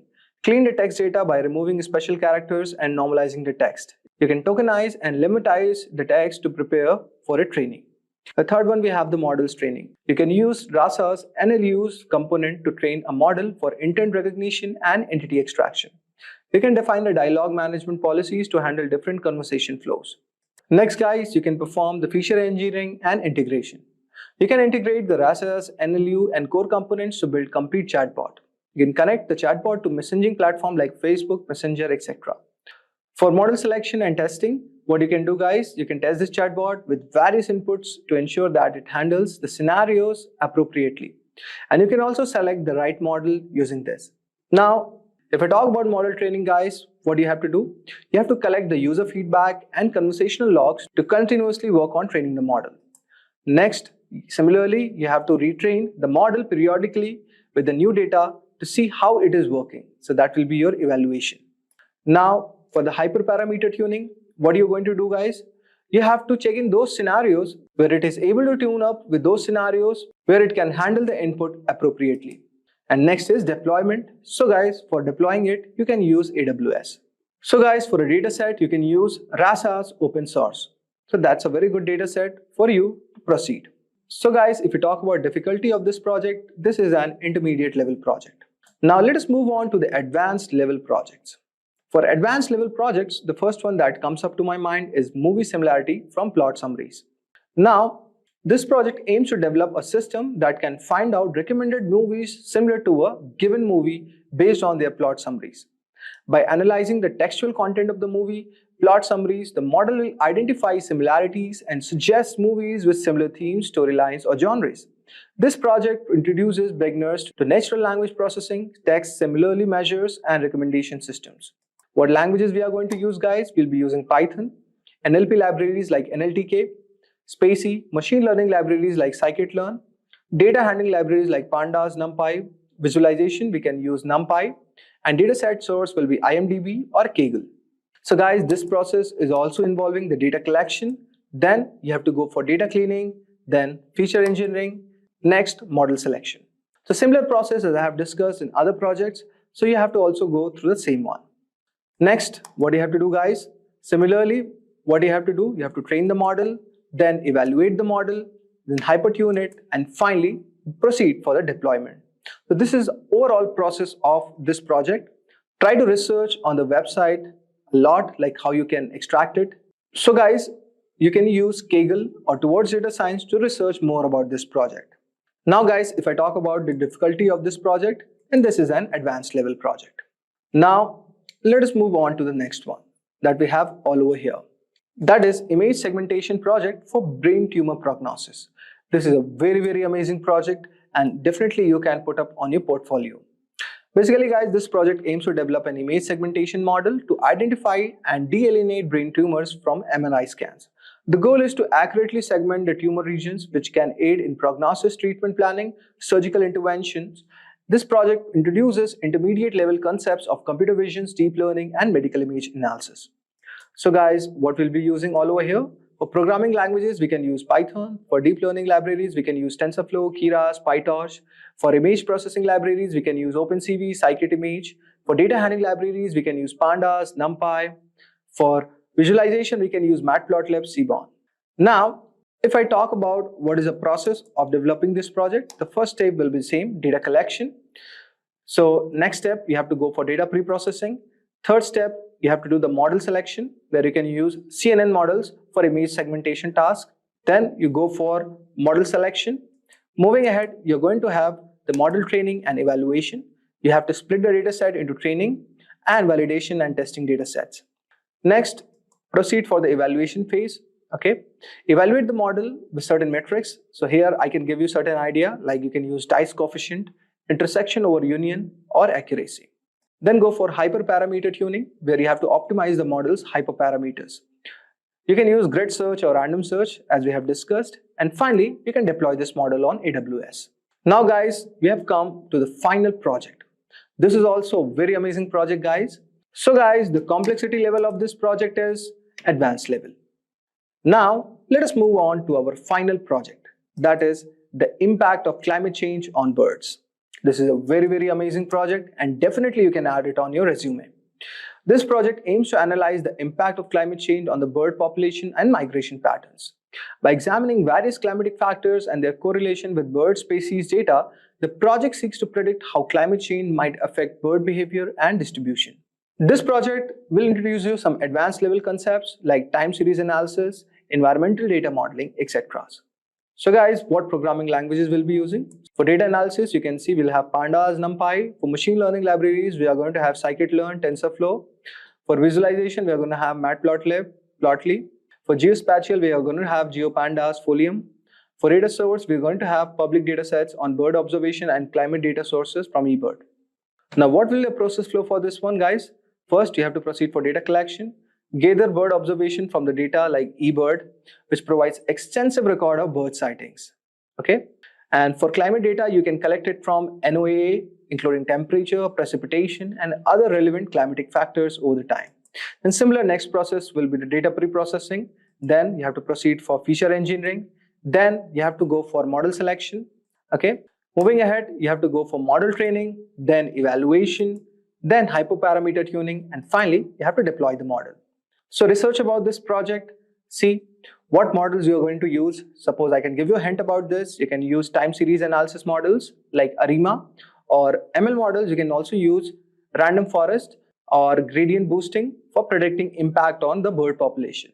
So guys, use Google exhaustively to research about this project.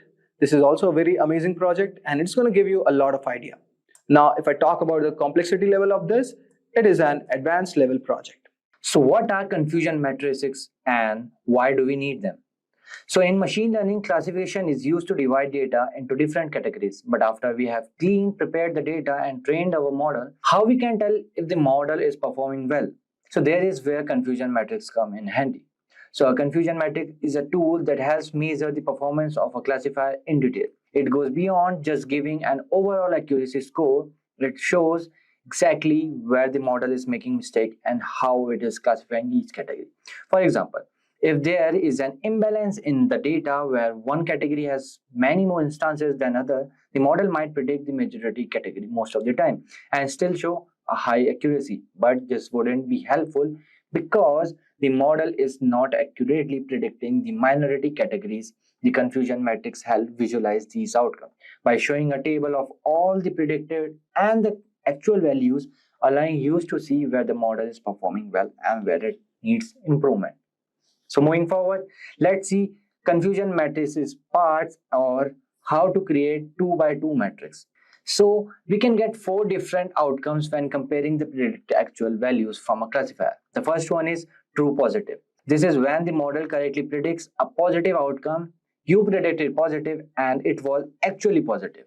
The second one is false positive. This happens when the model incorrectly predicts a positive outcome for something that is actually negative, or a predictive positive but it was actually negative. The third one, true negative. This is when the model correctly predicts a negative outcome. You predicted negative and it was actually negative. And the fourth one, false negative. This occurs when the model incorrectly predicts a negative outcome for something that is actually positive. You predicted negative but it was actually positive. So moving forward, let's see some matrices of confusion matrix. So this is a graph. So we know there are 4 parts: true positive, false negative, and true negative. So this one is true positive, this one is false positive, this one is false negative, this one is true negative. So just consider a confusion matrix made for a classifier that classify people based on whether they speak English or they speak Spanish. Okay, from this diagram you can see that. Fine. So these are some values: TP, FN, FP, TN. There is nothing true positive, true negative like this. Just from looking at the matrix, the performance of our model is not very clear. So to find out how accurate our model is, we use the following matrices. The first one is accuracy. So this is the formula of accuracy. TP means true positive, means this 86 value. So the accuracy is used to find the portion of correctly classified values. It tells us how often a classifier is right. It is the sum of all the true values divided by total values. So in this case, this is 88%. Okay, 86 plus 79, true positive plus true negative divided by this. It will come 88.23. Okay, and the second one is precision. So precision is used to calculate the model ability to classify positive value correctly. It is the true positive divided by the total number of predicted positive value. So this is the formula. It is true positive divided by true positive plus false positive. So in this case, the value will come 87.75%. Okay, and the third one is recall. So recall is used to calculate the model's ability to predict positive values. How often does the model predict the correct positive values? So it is true positives divided by the total number of actual positive values. So in this case, the value is 88.93. Okay, and the last one is F1 score. So it is the harmonic mean of recall and precision. It is useful when you need to take both precision and recall into an account. So in this case, the value is 88.77%. So now let's jump into the demo part and see how we can get these values: accuracy, precision, recall, and F1 score from our dataset using hands-on. So I'm performing this in Google Colab. So first I will rename it to confusion matrix. Okay, so yes, let's start. So first we will import some basic libraries of Python like NumPy and the pandas. So here I will like import NumPy as NP and import pandas as PD. Why I'm writing this NP and PD? Because I don't want to write again and again NumPy and pandas. Okay, this is a short form, NP. So everyone knows, I guess, NumPy and pandas because these are the basic library. So NumPy is used for mostly linear algebra stuff, and pandas is used for the creating data frames, data processing, or if you want to read files, CSV files like that. Okay, yeah. So now let's import our data. Okay, so data equals to pd dot read underscore CSV, then file name data.csv. So I will upload this file on the description box below. You guys can check out from there. Okay, yes. So okay, what is saying? No such file or directory on data.csv. I guess it's there. Okay, it's not. Let me import it. Okay. Yeah. Okay. Now file is there. So, yeah, it's working fine. So now let's check. Okay, 5 rows. Yeah, so this is our data. You can see we have columns with data dot columns.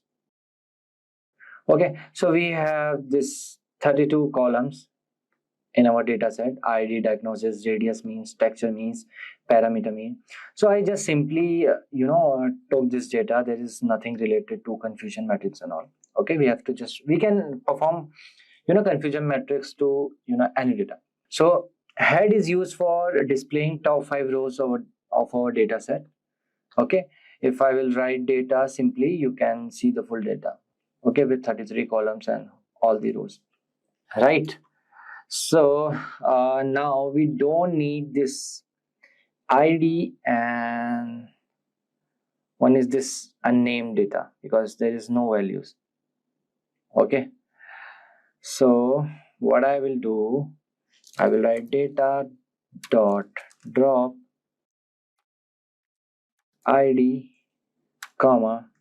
Okay, let me copy it because I don't want any spelling mistake. Yeah, copy, paste here. Okay, let me write axis equals to 1, then comma, in place equals to true. Okay, let me run it. Okay, if you will check data dot head, now I guess there will be no ID and all. See, there is now no ID and all. Okay, this we remove that large column as well, unnamed 32. Okay, so now what I have to do, I will write here data dot diagnosis equals to 1 if each equals to m. Okay, else 0 for each in data dot diagnosis. Yeah, so if you can see, there is mmm value and there is other values as well. So for m I am putting 1, for the rest I will put 0. Okay, let's check again. Yeah, okay, you can see it's done. Replacement is done basically. Okay, so let's check the info of the data. So these are some basic functions of Python. So these are the column, these are the non-null values, these are the data type values. Okay, float we have or int we have. Okay, so we have only two type of data sets. So now what we will do normalization. Okay, y equals to data dot diagnosis dot values. Okay, so here I will write x underscore data equals to data dot drop diagnosis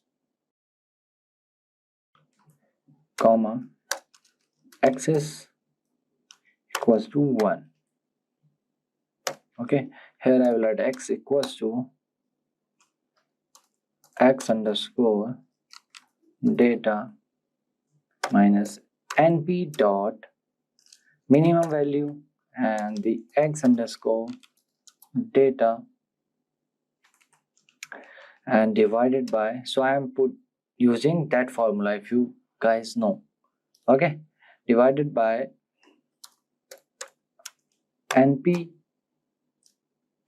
So what I'm finding is accuracy. Okay, I'm using that formula. NP dot max of x underscore data,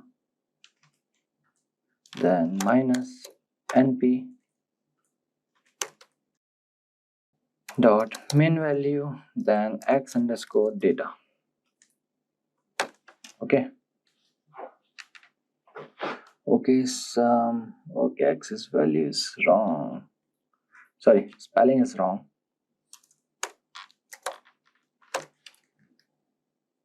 Now fine. Yes, it's fine. So now we will do train test split. So what is train test split? Okay, so first let me route underscore selection import train test split. Okay, so what is train test split? So what we do, we split our data set into training and the testing. Mostly we train and the some part of data we test. Okay, so here I will set the ratio. So x underscore train comma x underscore test comma y underscore train comma y underscore test equals to train test split, then x comma y comma test underscore size equals to 0.15. Means 85% we are on the training and 15% we are on the testing part. Okay, comma random state equals to 42. Okay, let me run it. It's working fine. Yeah, it's working fine. So now let's see the accuracy from the random forest.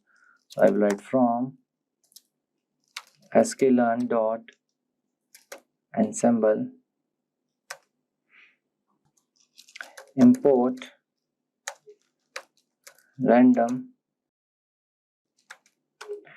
forest classifier. Okay, then rf equals to random forest classifier and n underscore estimators equals to 100, and here I will set random state to 1. Okay, then rf, this is a short form of random forest, dot fit x underscore train comma y underscore train, then print random forest score comma rf dot score, then x underscore test comma y underscore test. Okay, now let's check how much the accuracy. So accuracy is coming 95%. Okay, which is very good. So now what I will do, I will create confusion matrix now. Y underscore prediction equals to rf dot predict x underscore test. Okay, then y underscore true equals to y underscore test. Okay, so here now let's create the array sklearn dot matrix import confusion matrix.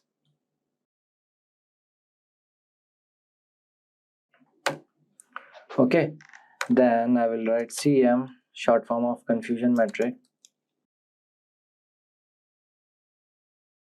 Here I will write y true, comma, y prediction. Then confusion matrix. So this is our array.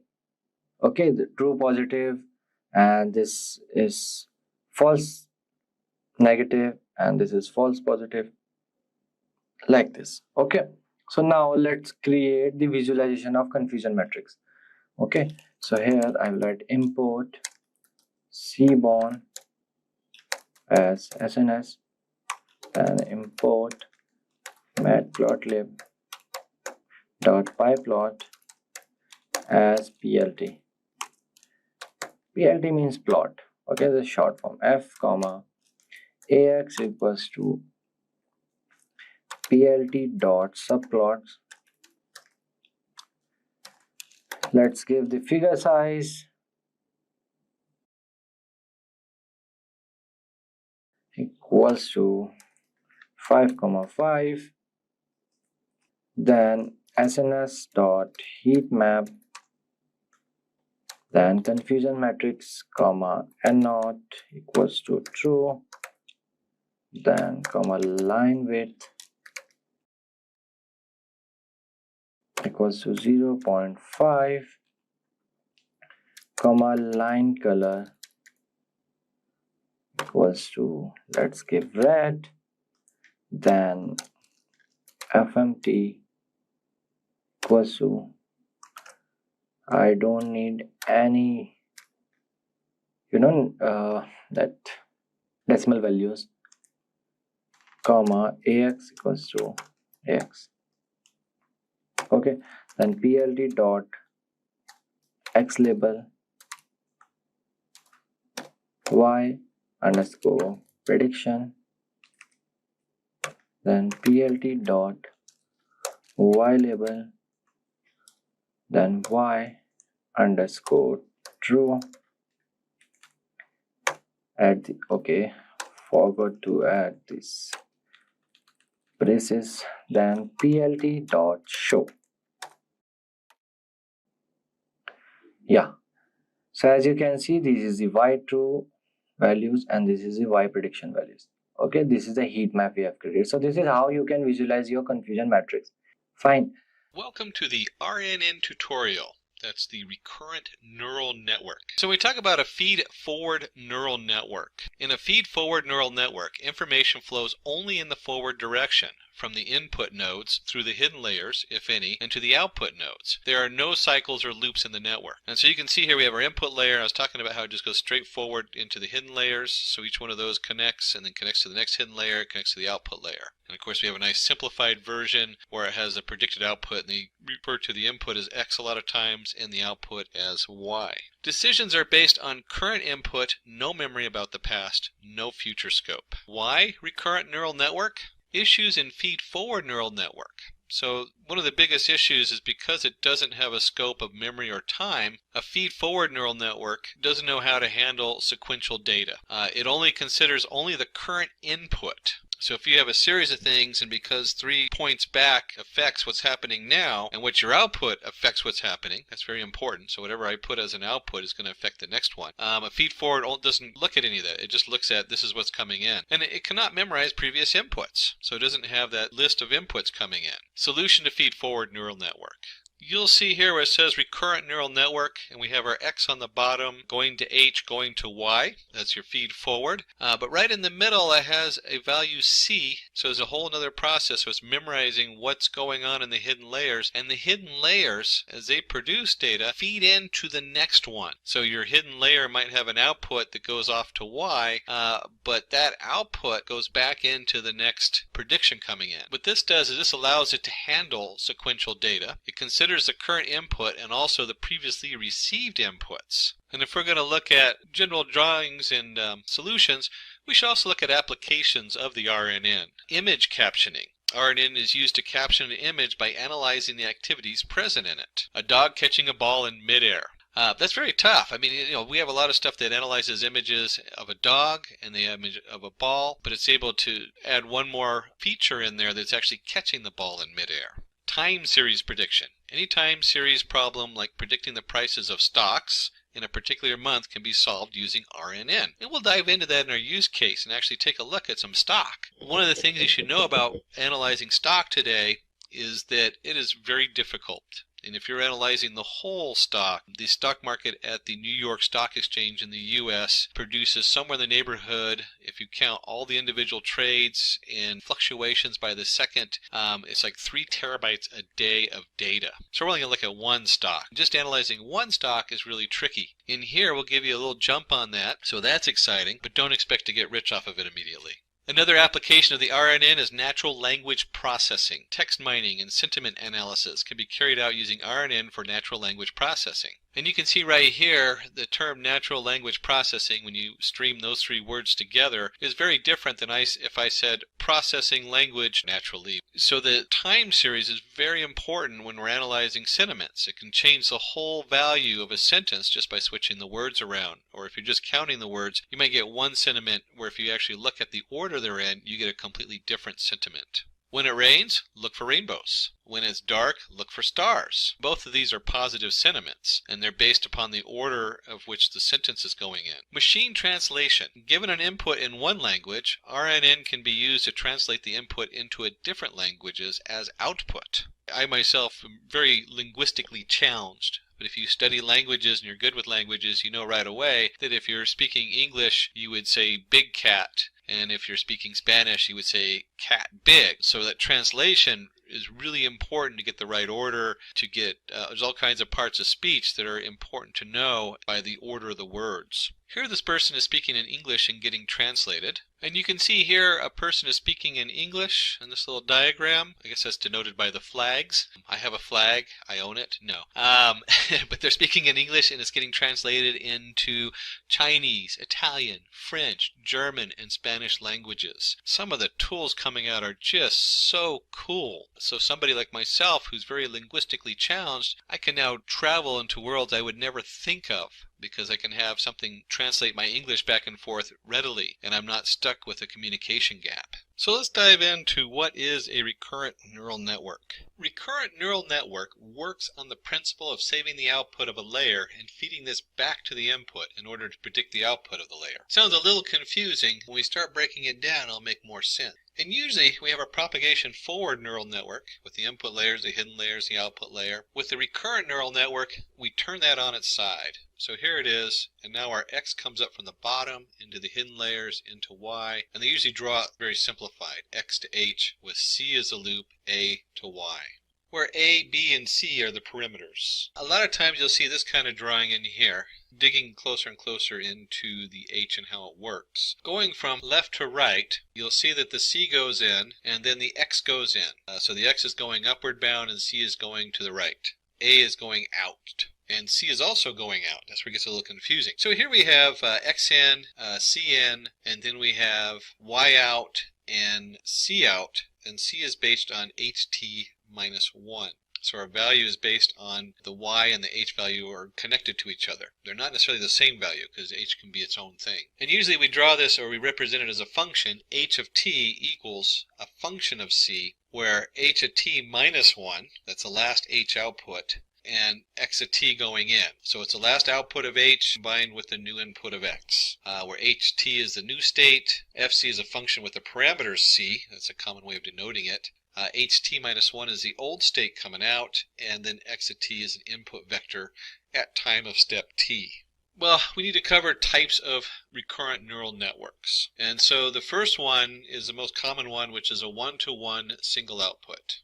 One-to-one neural network is usually known as a vanilla neural network, used for regular machine learning problems. Why? Because vanilla is usually considered kind of just a real basic flavor. But because it's very basic, a lot of times they'll call it the vanilla neural network, which is not the common term, but it is, like kind of a slang term. People will know what you're talking about usually if you say that. Then we run one to many, so you have a single input, and you might have multiple outputs. In this case, image captioning, as we looked at earlier, where we have not just looking at it as a dog, but a dog catching a ball in the air. And then you have many-to-one network, takes in a sequence of inputs. Examples, sentiment analysis, where a given sentence can be classified as expressing positive or negative sentiments. And we looked at that as we were discussing, if it rains, look for a rainbow.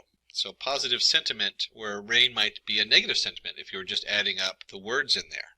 And then, of course, if you're going to do a one-to-one, many-to-one, one-to-many, there's many-to-many networks, takes in a sequence of inputs and generates a sequence of outputs. Example, machine translation. So we have a lengthy sentence coming in English and then going out in all the different languages. Just a wonderful tool. Very complicated set of computations. If you're a translator, you realize just how difficult it is to translate into different languages. One of the biggest things you need to understand when we're working with this neural network is what's called the vanishing gradient problem. While training an RNN, your slope can be either too small or very large, and this makes training difficult. When the slope is too small, the problem is known as vanishing gradient. And you'll see here they have a nice image, loss of information through time. So if you're pushing not enough information forward, that information is lost, and then when you go to train it, you start losing the third word in the sentence or something like that, or it doesn't quite follow the full logic of what you're working on. Exploding gradient problem. Oh, this is one that runs into everybody. When you're working with this particular neural network, when the slope tends to grow exponentially instead of decaying, this problem is called exploding gradient. Issues in gradient problem: long training time, poor performance, bad accuracy. And I'll add one more in there. Your computer, if you're on a lower end computer testing out a model, will lock up and give you the memory error. Explaining gradient problem. Consider the following two examples to understand what should be the next word in the sequence. The person who took my bike and blank, a thief. The students who got into engineering with blank from Asia. And you can see in here we have our x value going in, we have the previous value going forward, and then you back propagate the error like you do with any neural network. And as we're looking for that missing word, maybe we'll have the person took my bike and blank was a thief. And the student who got into engineering with a blank were from Asia. Consider the following example, the person who took the bike. So we'll go back to the person who took the bike was blank a thief. In order to understand what would be the next word in the sequence, the RNN must memorize the previous context, whether the subject was singular noun or a plural noun. So was a thief is singular. The student who got into engineering, well, in order to understand what would be the next word in the sequence, the RNN must memorize the previous context, whether the subject was singular noun or a plural noun. And so you can see here the students who got into engineering with blank were from Asia. It might be sometimes difficult for the error to back propagate to the beginning of the sequence to predict what should be the output. So when you run into the gradient problem, we need a solution, the solution to the gradient problem. First, we're going to look at exploding gradient, where we have three different solutions depending on what's going on. One is identity initialization. So the first thing we want to do is see if we can find a way to minimize the identities coming in instead of having it identify everything, just the important information we're looking at. Next is to truncate the back propagation. So instead of having whatever information it's sending to the next series, we can truncate what it's sending. We can lower that particular set of layers, make those smaller. And finally is the gradient clipping. So when we're training it, we can clip what that gradient looks like and narrow the training model that we're using. When you have a vanishing gradient, the option problem, we can take a look at weight initialization, very similar to the identity, but we're going to add more weights in there so it can identify different aspects of what's coming in better. Choosing the right activation function. That's huge. So we might be activating based on one thing and we need to limit that. We haven't talked too much about activation functions, so we'll look at that just minimally. There's a lot of choices out there. And then finally there's long short-term memory networks, the LSTMs. And we can make adjustments to that. So just like we can clip the gradient as it comes out, we can also expand on that. We can increase the memory network, the size of it, so it handles more information. And one of the most common problems in today's setup is what they call long-term dependencies. Suppose we try to predict the last word in the text. The clouds are in the, and you probably said sky. Here we do not need any further context. It's pretty clear that the last word is going to be sky. Suppose we try to predict the last word in the text. I have been staying in Spain for the last 10 years. I can speak fluent Maybe you said Portuguese or French. No, you probably said Spanish. The word we predict will depend on the previous few words in context. Here we need the context of Spain to predict the last word in the text. It's possible that the gap between the relevant information and the point where it is needed to become very large. LSTMs help us solve this problem. So the LSTMs are a special kind of recurrent neural network capable of learning long-term dependencies. Remembering information for long periods of time is their default behavior. All recurrent neural networks have the form of a chain of repeating modules of neural network connections. In standard RNNs, this repeating module will have a very simple structure such as a single tangent H layer. LSTMs also have a chain-like structure, but the repeating module has a different structure. Instead of having a single neural network layer, there are 4 interacting layers communicating in a very special way. LSTMs are a special kind of recurrent neural network, capable of learning long-term dependencies. Remembering information for long periods of time is their default behavior. LSTMs also have a chain-like structure, but the repeating module has a different structure. Instead of having a single neural network layer, there are 4 interacting layers communicating in a very special way. As you can see, the deeper we dig into this, the more complicated the graphs get. In here, I want you to note that you have x at t minus 1 coming in, you have x at t coming in, and you have x at t plus 1. And you have h at t minus 1, and h at t coming in, and h at t plus 1 going out. And of course, on the other side is the output A. In the middle, we have our tangent H, but it occurs in 2 different places. So not only when we're computing the x at t plus 1 are we getting the tangent H from x at t, but we're also getting that value coming in from the x at t minus 1. So the short of it is as you look at these layers, not only does the propagate through the first layer, goes into the second layer and back into itself, but it's also going into the third layer. So now we're kind of stacking those up. And this can get very complicated as you grow that in size. It also grows in memory too, and in the amount of resources it takes. But it's a very powerful tool to help us address the problem of complicated, long sequential information coming in, like we were just looking at in the sentence. And when we're looking at our long short-term memory network, there's 3 steps of processing in the LSTMs that we look at. The first one is we want to forget irrelevant parts of the previous state. A lot of times, like, is, as, in, a, unless we're trying to look at whether it's a plural noun or not, they don't really play a huge part in the language, so we want to get rid of them. Then selectively update cell state values. So we only want to update the cell state values that reflect what we're working on. And finally, we want to only output certain parts of the cell state. So whatever's coming out, we want to limit what's going out too. And let's dig a little deeper into this. Let's just see what this really looks like. So step 1 decides how much of the past it should remember. First step in the LSTM is to decide which information to be omitted from the cell in that particular time step. It is decided by the sigmoid function. It looks at the previous state, h at t minus 1, and the current input, x at t, and computes the function. So you can see over here we have a function of t equals the sigmoid function of the weight of f, the h at t minus 1, and then x at t, plus, of course, you have a bias in there with any of our neural networks, so we have a bias function. So f at t equals forget gate, decides which information to delete that is not important from the previous time step. Considering an LSTM is fed with the following inputs from the previous and present time step. Alice is good in physics. John, on the other hand, is good in chemistry. So, previous output. John plays football well. He told me yesterday over the phone that he had served as a captain of his college football team. That's our current input. So as we look at this, the first step is the forget gate realizes there might be a change in context after encountering the first full stop. Compares with the current input sentence of x at t. So we're looking at that full stop and then compares it with the input of the new sentence. The next sentence talks about John, so the information on Alice is deleted.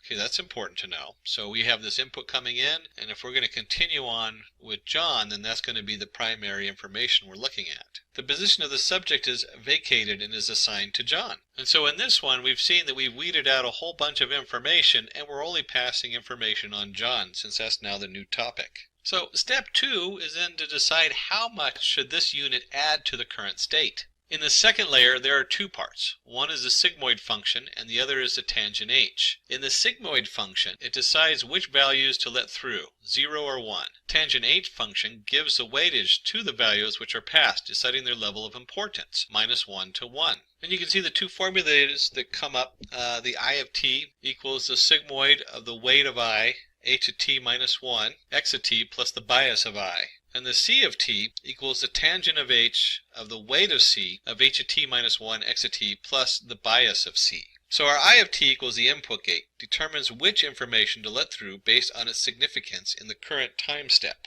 If this seems a little complicated, don't worry, because a lot of the programming is already done when we get to the case study. Understanding, though, that this is part of the program is important when you're trying to figure out what to set your settings at. You should also note when you're looking at this, it should have some semblance to your forward propagation neural networks, where we have a value assigned to a weight plus a bias. Very important steps in any of the neural network layers, whether we're propagating into the information from one to the next, or we're just doing a straightforward neural network propagation. Let's take a quick look at this, what it looks like from the human standpoint, as I step out of my suit again. Consider the current input at x of t. John plays football well. He told me yesterday over the phone that he had served as a captain of his college football team. That's our input. Input gate analyzes the important information. John plays football and he was a captain of his college team is important.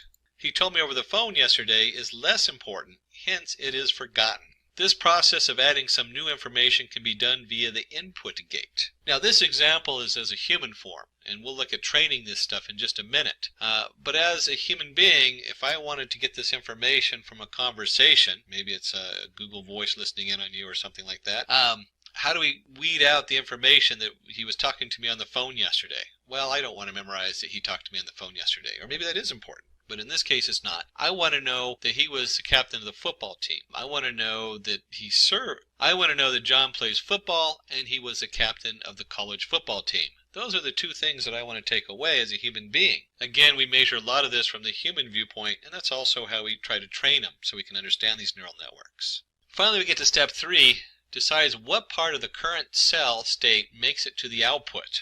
The third step is to decide what will be our output. First, we run a sigmoid layer, which decides what parts of the cell state make it to the output. Then we put the cell state through the tangent h to push the values to be between -1 and 1, and multiply it by the output of the sigmoid gate. So when we talk about the output of t, we set that equal to the sigmoid of the weight of 0 of the h of t minus 1, back one step in time, by the x of t, plus of course the bias. The h of t equals the out of t times the tangent h of c of t. So our O of t equals the output gate, allows the passed in information to impact the output in the current time step.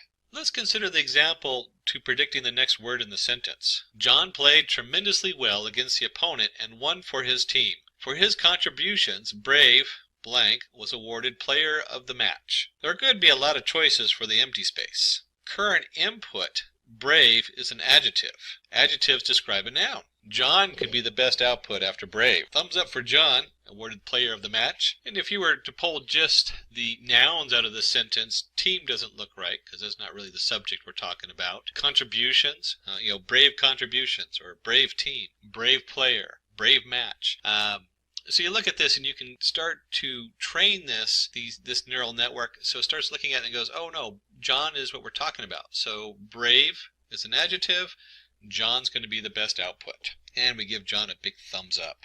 And then of course we jump into my favorite part, the case study. Use case implementation of LSTM. Let's predict the prices of stocks using the LSTM network. Based on the stock price data between 2012 and 2016. We're going to try to predict the stock prices of 2017. And this will be a narrow set of data. We're not going to do the whole stock market. It turns out that the New York Stock Exchange generates roughly 3 terabytes of data per day. That's all the different trades up and down of all the different stocks going on. And each individual one second to second or nanosecond to nanosecond. But we're going to limit that to just some very basic fundamental information. So don't think you're going to get rich off this today. But at least you can give a step forward in how to start processing something like stock prices, a very valid use for machine learning in today's markets. use case implementation of LSTM. Let's dive in. We're going to import our libraries, we're going to import the training set, and get the scaling going. Now, if you watch any of our other tutorials, a lot of these pieces just start to look very familiar because it's a very similar setup. But let's take a look at that, and just a reminder, we're going to be using Anaconda, the Jupyter Notebook. So here I have my Anaconda navigator. When we go under environments, I've actually set up a Keras Python 3.6. I'm in Python 3.6. And nice thing about Anaconda, especially the newer version, I remember a year ago messing with Anaconda in different versions of Python in different environments. Anaconda now has a nice interface.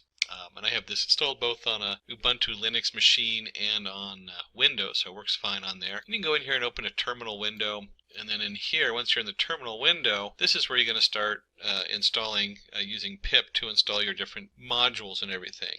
Now, we've already pre-installed them, so we don't need to do that in here. But if you don't have them installed in your particular environment, you'll need to do that. And of course, you don't need to use the Anaconda or the Jupyter. You can use whatever favorite Python IDE you like. I'm just a big fan of this because it keeps all my stuff separate. You can see on this machine I have specifically installed one for Keras, since we're going to be working with Keras under TensorFlow. When we go back to home, I've gone up here to application, and that's the environment I've loaded on here, and then we'll click on the Launch Jupyter Notebook. Now, I've already, in my Jupyter Notebook, have set up a lot of stuff so that we're ready to go. Kind of like Martha Stewart's in the old cooking shows. We want to make sure we have all our tools for you so you're not waiting for them to load. And if we go up here to where it says New, you can see where you can create a new Python 3. That's what we did here underneath the setup, so it already has all the modules installed on it. And I'm actually renamed this. If you go under File, you can rename it. I'm calling it RNN Stock. And let's just take a look at start diving into the code. Let's get into the exciting part. Now we've looked at the tool, and of course you might be using a different tool, which is fine. Let's start putting that code in there and seeing what those imports and uploading everything looks like.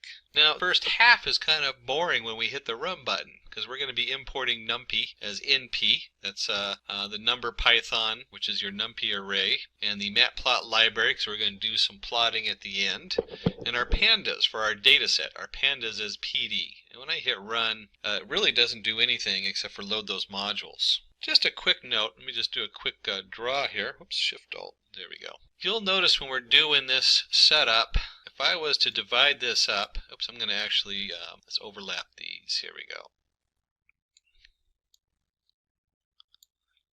This first part that we're going to do is our data prep. A lot of prepping involved. In fact, depending on what your system is, since we're using Keras, I put an overlap here, but you'll find that almost maybe even half of the code we do is all about the data prep. And the reason I overlap this with Keras, let me just put that down because that's what we're working in, is because Keras has like their own preset stuff, so it's already pre-built in, which is really nice. So there's a couple steps a lot of times that are in the Keras setup. We'll take a look at that to see what comes up in our code as we go through and look at stock. And then the last part is to evaluate. And if you're working with shareholders or classroom, whatever it is you're working with, the evaluate is the next biggest piece.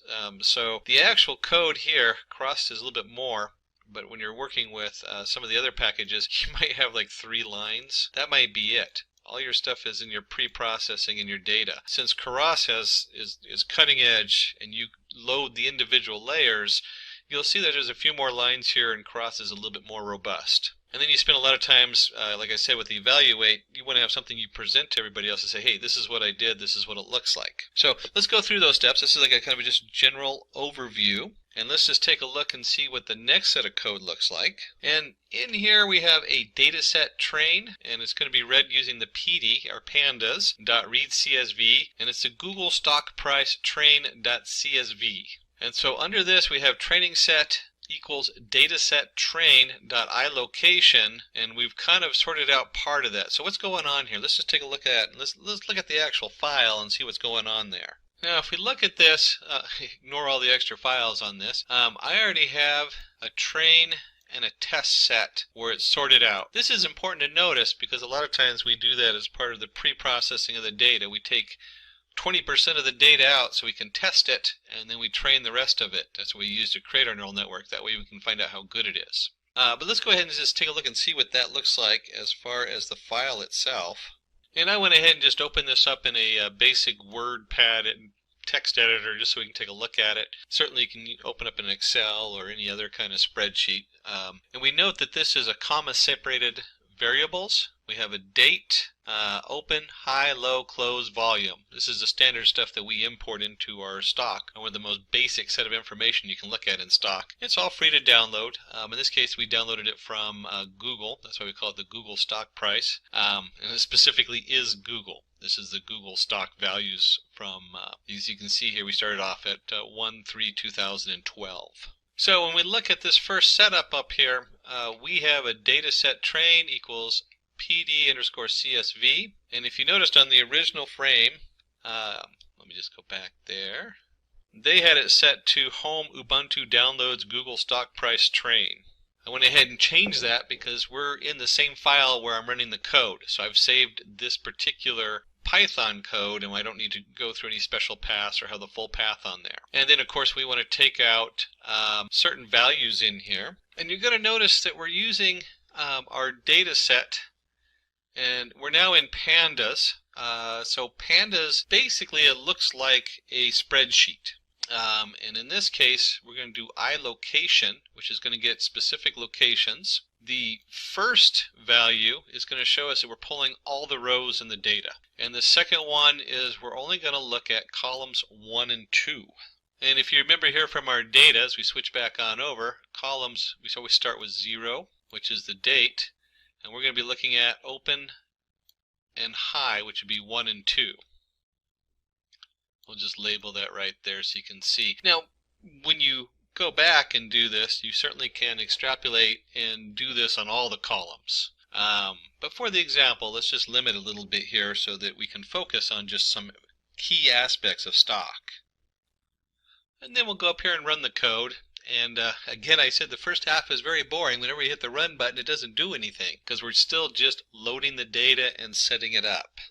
Now that we've loaded our data, we want to go ahead and scale it. We want to do what they call feature scaling. And in here we're going to pull it up from the sklearn or the skKit preprocessing import min-max scaler. And when you look at this, you got to remember that biases in our data, we want to get rid of that. So if you have something that's like a really high value, let's just draw a quick graph. And I have something here like maybe the stock has a value, one stock has a value of 100 and another stock has a value of 5. You start to get a bias between different stocks. And so when we do this, we go ahead and say, okay, 100 is going to be the max, and 5 is going to be the min, and then everything else goes, and then we change this, so we just squish it down. I like the word squish. So it's between 1 and 0. So 100 equals 1, or 1 equals 100, and 0 equals 5. And you can just multiply. It's usually just a simple multiplication we're using. Multiplication.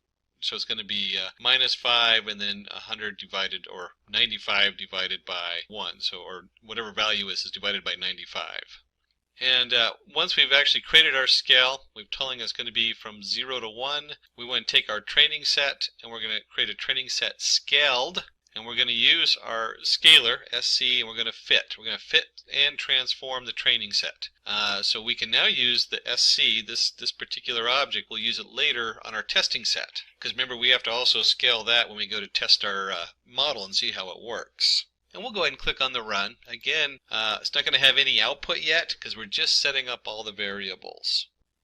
Okay, so we paste the data in here, and we're going to create the data structure with the 60 time steps and output. First note, we're running 60 time steps, and that is where this value here also comes in. So the first thing we do is we create our xtrain and ytrain variables, and we set them to an empty Python array. Very important to remember what kind of array we're in and what we're working with. And then we're going to come in here, we're going to go for I in range 60 to 1258. There's our 60 time steps. And the reason we want to do this is as we're adding the data in, there's nothing below the 60. So if we're going to use 60 time steps, we have to start at point 60 because it includes everything underneath of it. Otherwise, you'll get a pointer error. And then we're going to take our xtrain and we're going to append training set scaled. This is the scaled value between 0 and 1. And then as I is equal to 60, this value is going to be 60 minus 60 is 0. So this actually is 0 to I, so it's going to be 0 to 60, 1 to 61, let me just circle this part right here, 1 to 61, 2 to 62, and so on and so on. And if you remember, I said 0 to 60, that's incorrect, because it does not count. Remember, it starts at 0, so this is a count of 60, so it's actually 59. Important to remember that as we're looking at this. And then the second part of this that we're looking at, so if you remember correctly, here we go from 0 to 59 of I, and then we have a comma, a 0 right here. And so finally, we're just going to look at the open value. Now, I know we did put it in there for 1 to 2. If you remember correctly, it doesn't count the second one, so it's just the open value we're looking at, just open. And then finally, we have ytrain.append training set I to 0. And if you remember correctly, I comma 0. If you remember correctly, this is 0 to 59, so there's 60 values in it. So when we do I down here, this is number 60. So we're going to do this is we're creating an array, and we have 0 to 59. And over here we have number 60, which is going into the Y train. It's being appended on there. And then this just goes all the way up. So this is down here is 0 to 59, and we'll call it 60, since that's the value over here, and it goes all the way up to 1258. That's where this value here comes in. That's the length of the data we're loading. So we've loaded 2 arrays. We've loaded one array that has, which is filled with arrays from 0 to 59, and we loaded one array which is just the value. And what we're looking at, you want to think about this as a time sequence. Here's my open. What's the next one in the series? So we're looking at the Google stock, and each time it opens, we want to know what the next one, 0 through 59, what's 60? 1 through 60, what's 61? 2 through 62, what's 62? And so on going up. And then once we've loaded those in our for loop, we go ahead and take xtrain and ytrain equals np.array xtrain.nparray ytrain. We're just converting this back into a numpy array. That way we can use all the cool tools that we get with numpy array, including reshaping. So if we take a look and see what's going on here, we're going to take our xtrain, we're going to reshape it.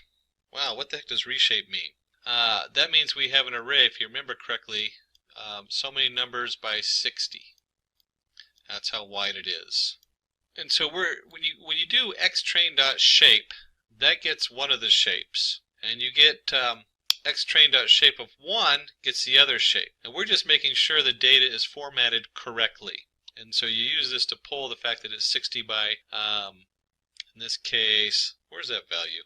60 by 1199, 1258 minus 60, 1199, and we're making sure that that is shaped correctly. So the data is grouped into 1199 by 60 different arrays. And then the 1 on the end just means at the end, because when you're dealing with shapes and NumPy, they look at this as layers. And so the end layer needs to be 1 value.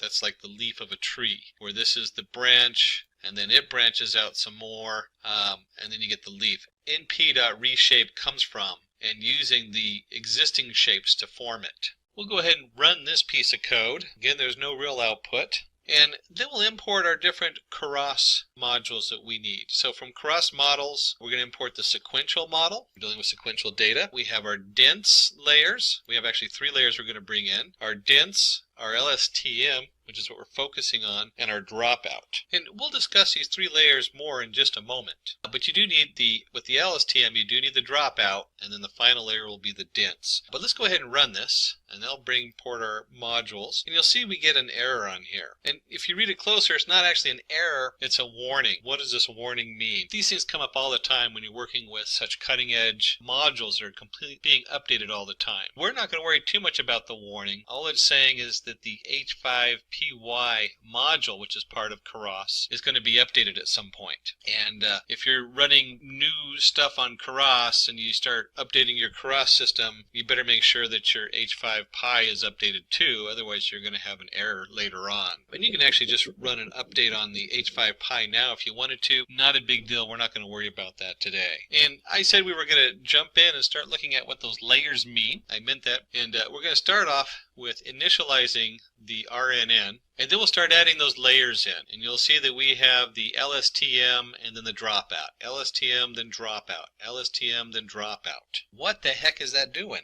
So let's explore that. We'll start by initializing the RNN, regressor equals sequential, because we're using the sequential model, and we'll run that and load that up. And then we're going to start adding our LSTM layer and some dropout regularization. And right there should be the cue, dropout regularization. And if we go back here and remember our exploding gradient, well, that's what we're talking about. The dropout drops out unnecessary data, so we're not just shifting huge amounts of data through the network.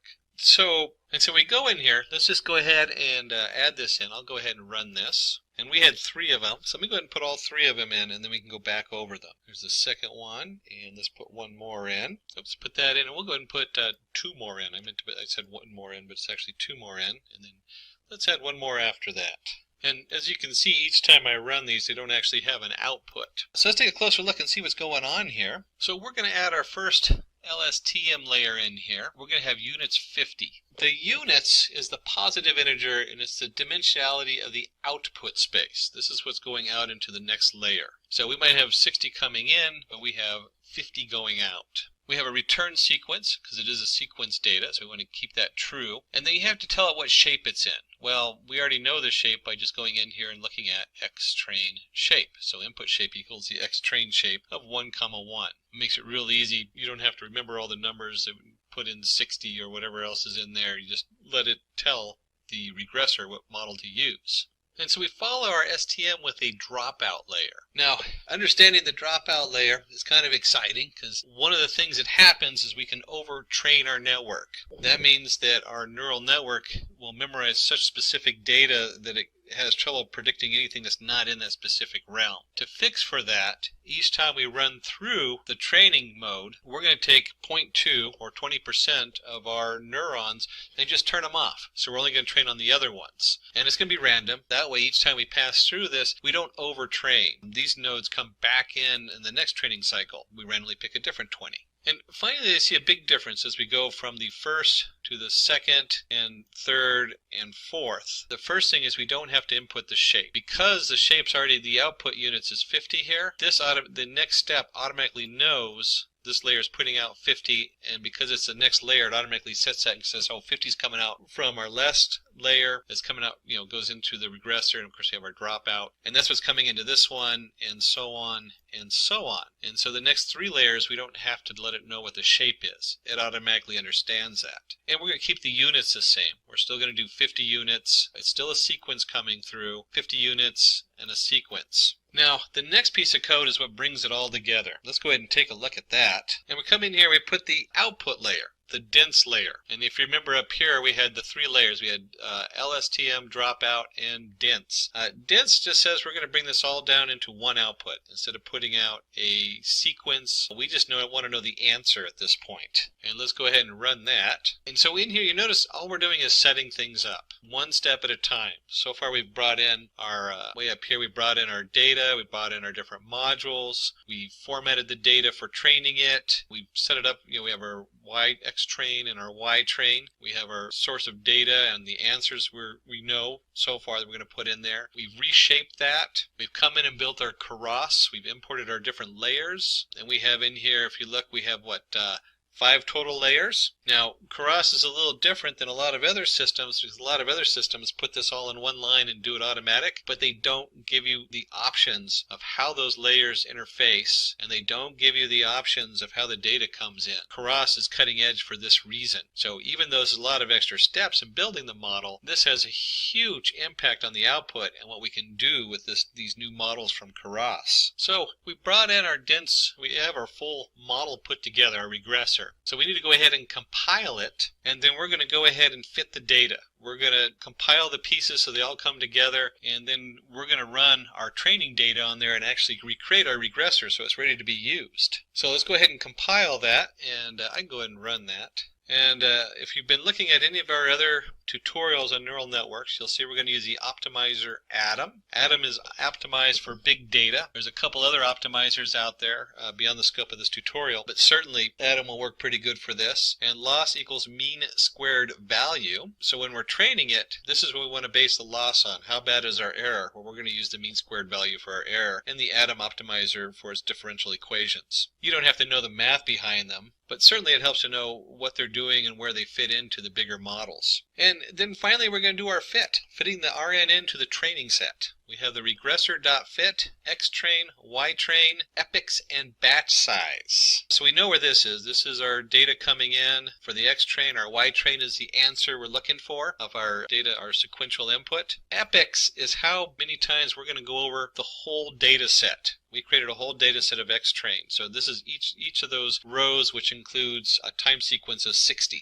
And batch size, another one of those things where Keras really shines, is if you were pulling this, say, from a large file, instead of trying to load it all into RAM, it can now pick smaller batches up and load those indirectly. We're not worried about pulling them off a file today because this isn't big enough to cause the computer too much of a problem to run, not too straining on the resources. But as we run this, you can imagine what would happen if I was doing a lot more than just one column in one set of stock, in this case Google stock. Imagine if I was doing this across all the stocks and I had, instead of just the open, I had open, close, high, low, and you can actually find yourself with about 13 different variables times 60 because it's a time sequence. Suddenly you find yourself with a gig of memory you're loading into your RAM, which will just completely, if you're not on multiple computers or cluster, you're going to start running into resource problems. But for this, we don't have to worry about that. So let's go ahead and run this, and this will actually take a little bit on my computer because it's an older laptop.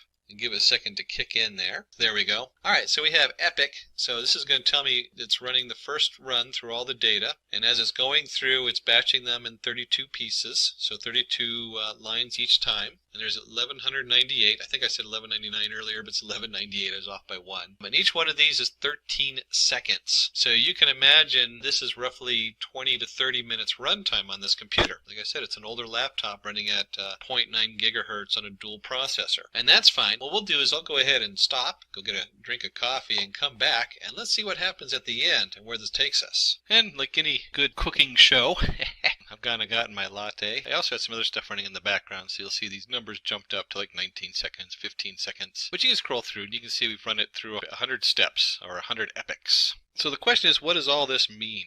One of the first things you'll notice is that our loss is over here. It kind of stopped at 0.0014, but you can see it kind of goes down until we hit about 0.014 3 times in a row. So we guessed our epoch pretty close since our loss has remained the same on there. So to find out what we're looking at, we're going to go ahead and load up our test data, the test data that we didn't process yet. And a real stock price, dataset, test allocation. This is the same thing we did when we prepped the data in the first place. So let's go ahead and go through this code.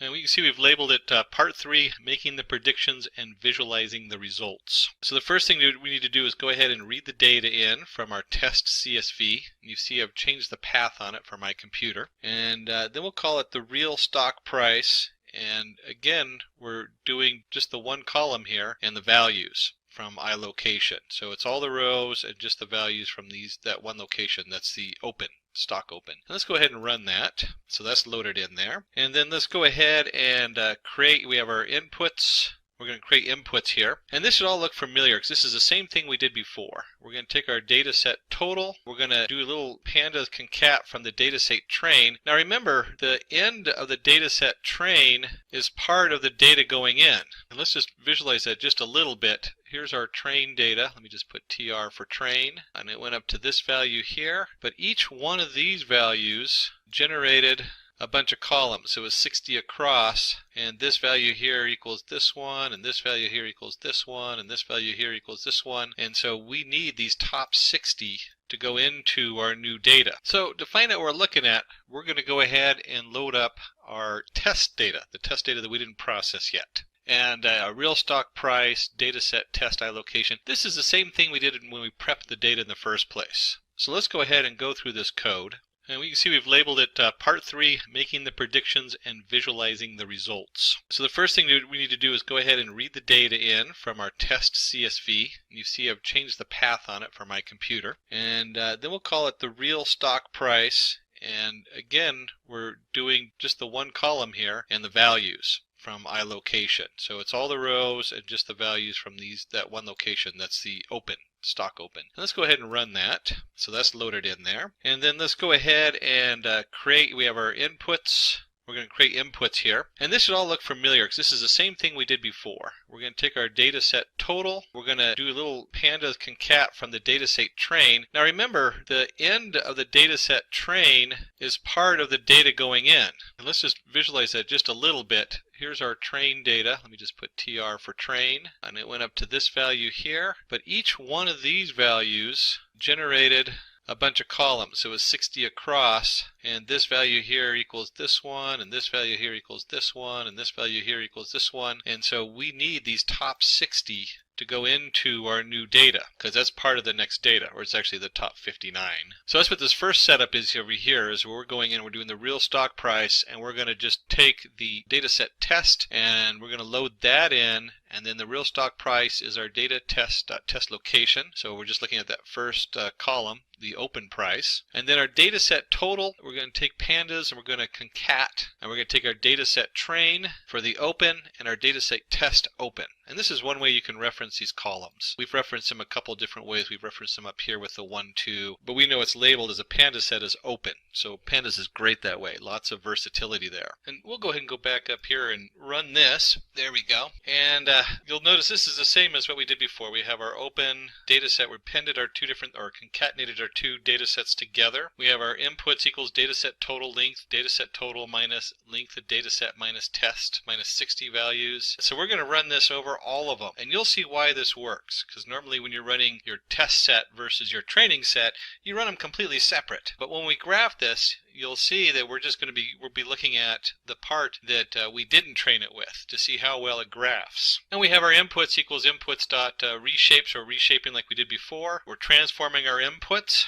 So if you remember from the transform between 0 and 1. And finally we want to go ahead and take our X test, and we're going to create that X test, and for I in range 60 to 80. So here's our X test, and we're appending our inputs I to 60, which remember is 0 to 59, and I comma 0 on the other side. So it's just the first column, which is our open column. And once again, we take our X test, we convert it to a NumPy array. We do the same reshape we did before, and then we get down to the final two lines, and here we have something new. Right here on these last two lines, let me just highlight those or mark them. Predicted stock price equals regressor.predicts X test. So we're predicting all the stock, including both the training and the testing model here. And then we want to take this prediction and we want to inverse the transform. So remember, we put them between 0 and 1. Well, that's not going to mean very much to me to look at a float number between 0 and 1. I want the dollar amounts. I want to know what the cash value is. And we'll go ahead and run this, and you'll see it runs much quicker than the training. That's what's so wonderful about these neural networks. Once you put them together, it takes just a second to run the same neural network that took us, what, a half hour to train? Head and plot the data. We're going to plot what we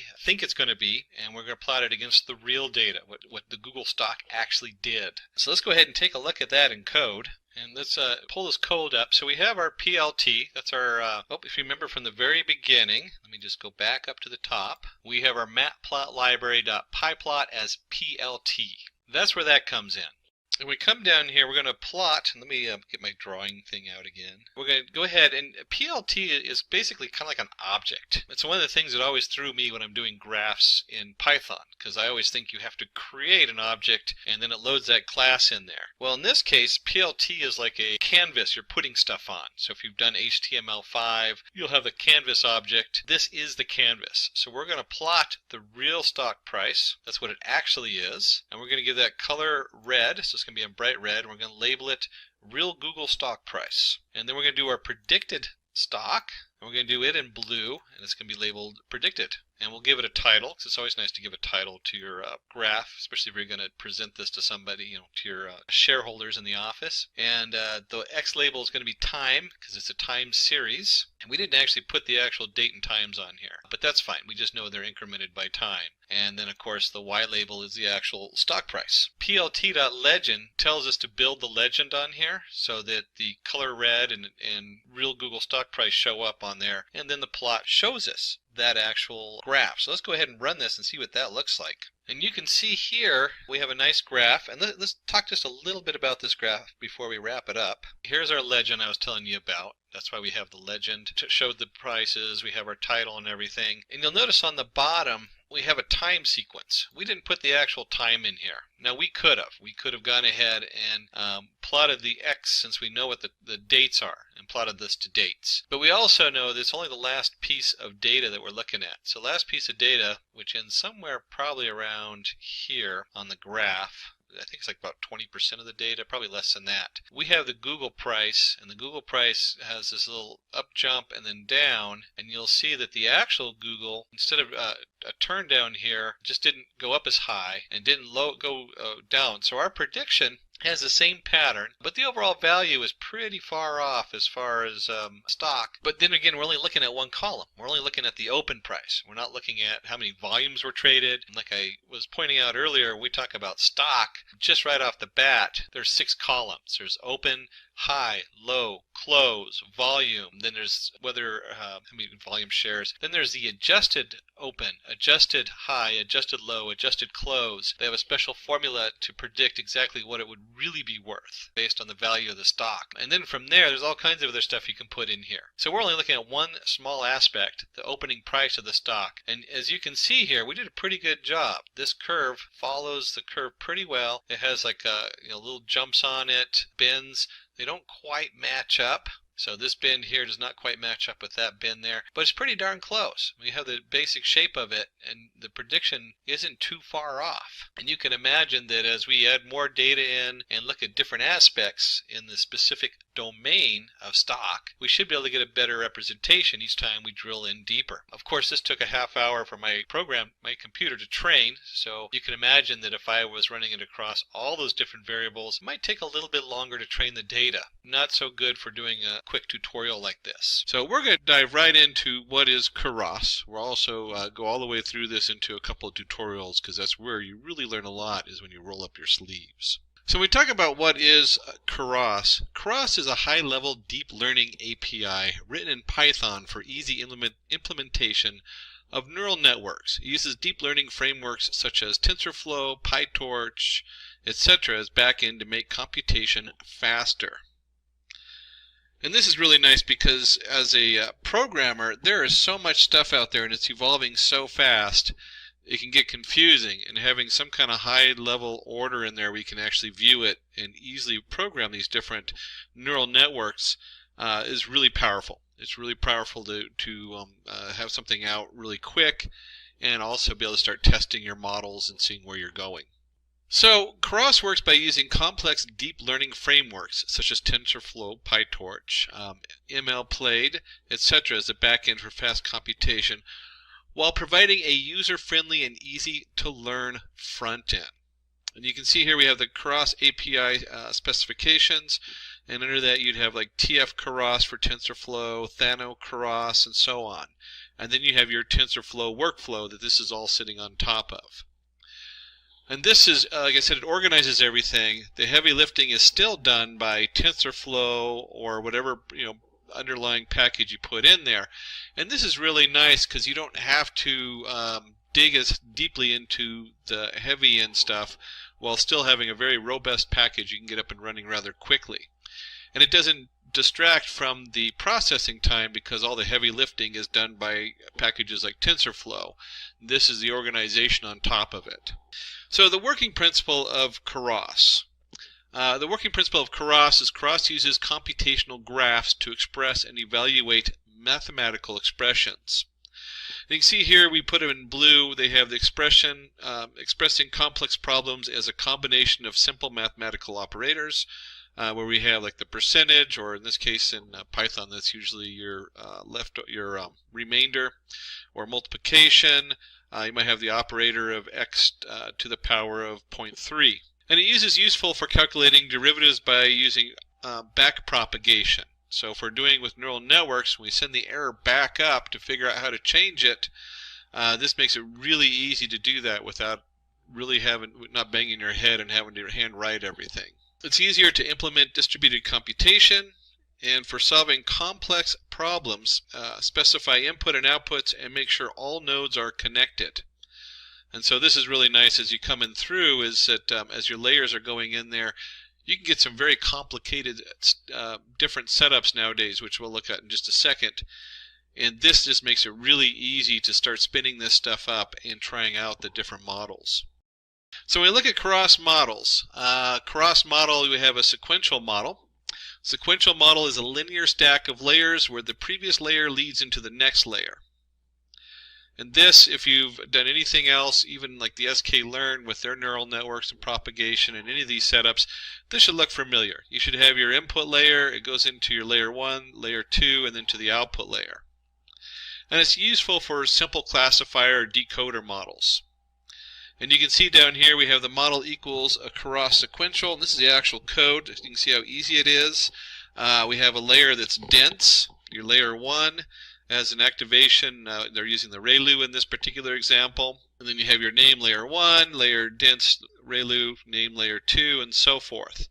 And they just feed right into each other, so it's really easy just to stack them, as you can see here, and it automatically takes care of everything else for you. And then there's a functional model. And this is really where things are at. This is new. Make sure you update your Keras, or you'll find yourself running this, doing the functional model. You'll run into an error code because this is a fairly new release. And it uses multi-input and multi-output model. The complex model which forks into 2 or more branches. And you can see here we have our image inputs equals your Keras input shape equals 32 by 32 by 3. You have your dense layers, dense 64 activation ReLU. This should look similar to what you already saw before, but if you look at the graph on the right, it's going to be a lot easier to see what's going on. You have 2 different inputs. And one way you could think of this is maybe one of those is a small image and one of those is a full-sized image. And that feedback goes into, you might feed both of them into one node because it's looking for one thing, and then only into one node for the other one. And so you can start to get kind of an idea that there's a lot of use for this kind of split and this kind of setup. Where you have multiple information coming in, but the information's very different even though it overlaps. And you don't want it to send it through the same neural network. And they're finding that this trains faster and also has a better result depending on how you split the data up and how you fork the models coming down. And so in here we do have the 2 complex models coming in. We have our image inputs, which is a 32 by 32 by 3, or 3 channels, or 4 if you're having an alpha channel. You have your dense, your layers, dense is 64 activation using the ReLU, very common. X equals dense inputs, X layers dense X64 activation equals ReLU, X outputs equals layers dense 10X, model equals Keras model inputs equals inputs, outputs equals outputs, name equals MNIST model. So we add a little name on there. And again, this is this kind of split here. This is setting us up to have the input go into different areas. So if you're already looking at Keras, you probably already have this answer. What are neural networks? But it's always good to get on the same page, and for those people who don't fully understand neural networks, to dive into them a little bit or do a quick overview. Neural networks are deep learning algorithms modeled after the human brain. They use multiple neurons, which are mathematical operations, to break down and solve complex mathematical problems. And so just like the neuron, one neuron fires in and it fires out to all these other neurons, or nodes as we call them, and eventually they all come down to your output layer. And you can see here we have the really standard graph: input layer, a hidden layer, and an output layer. One of the biggest parts of any data processing is your data pre-processing.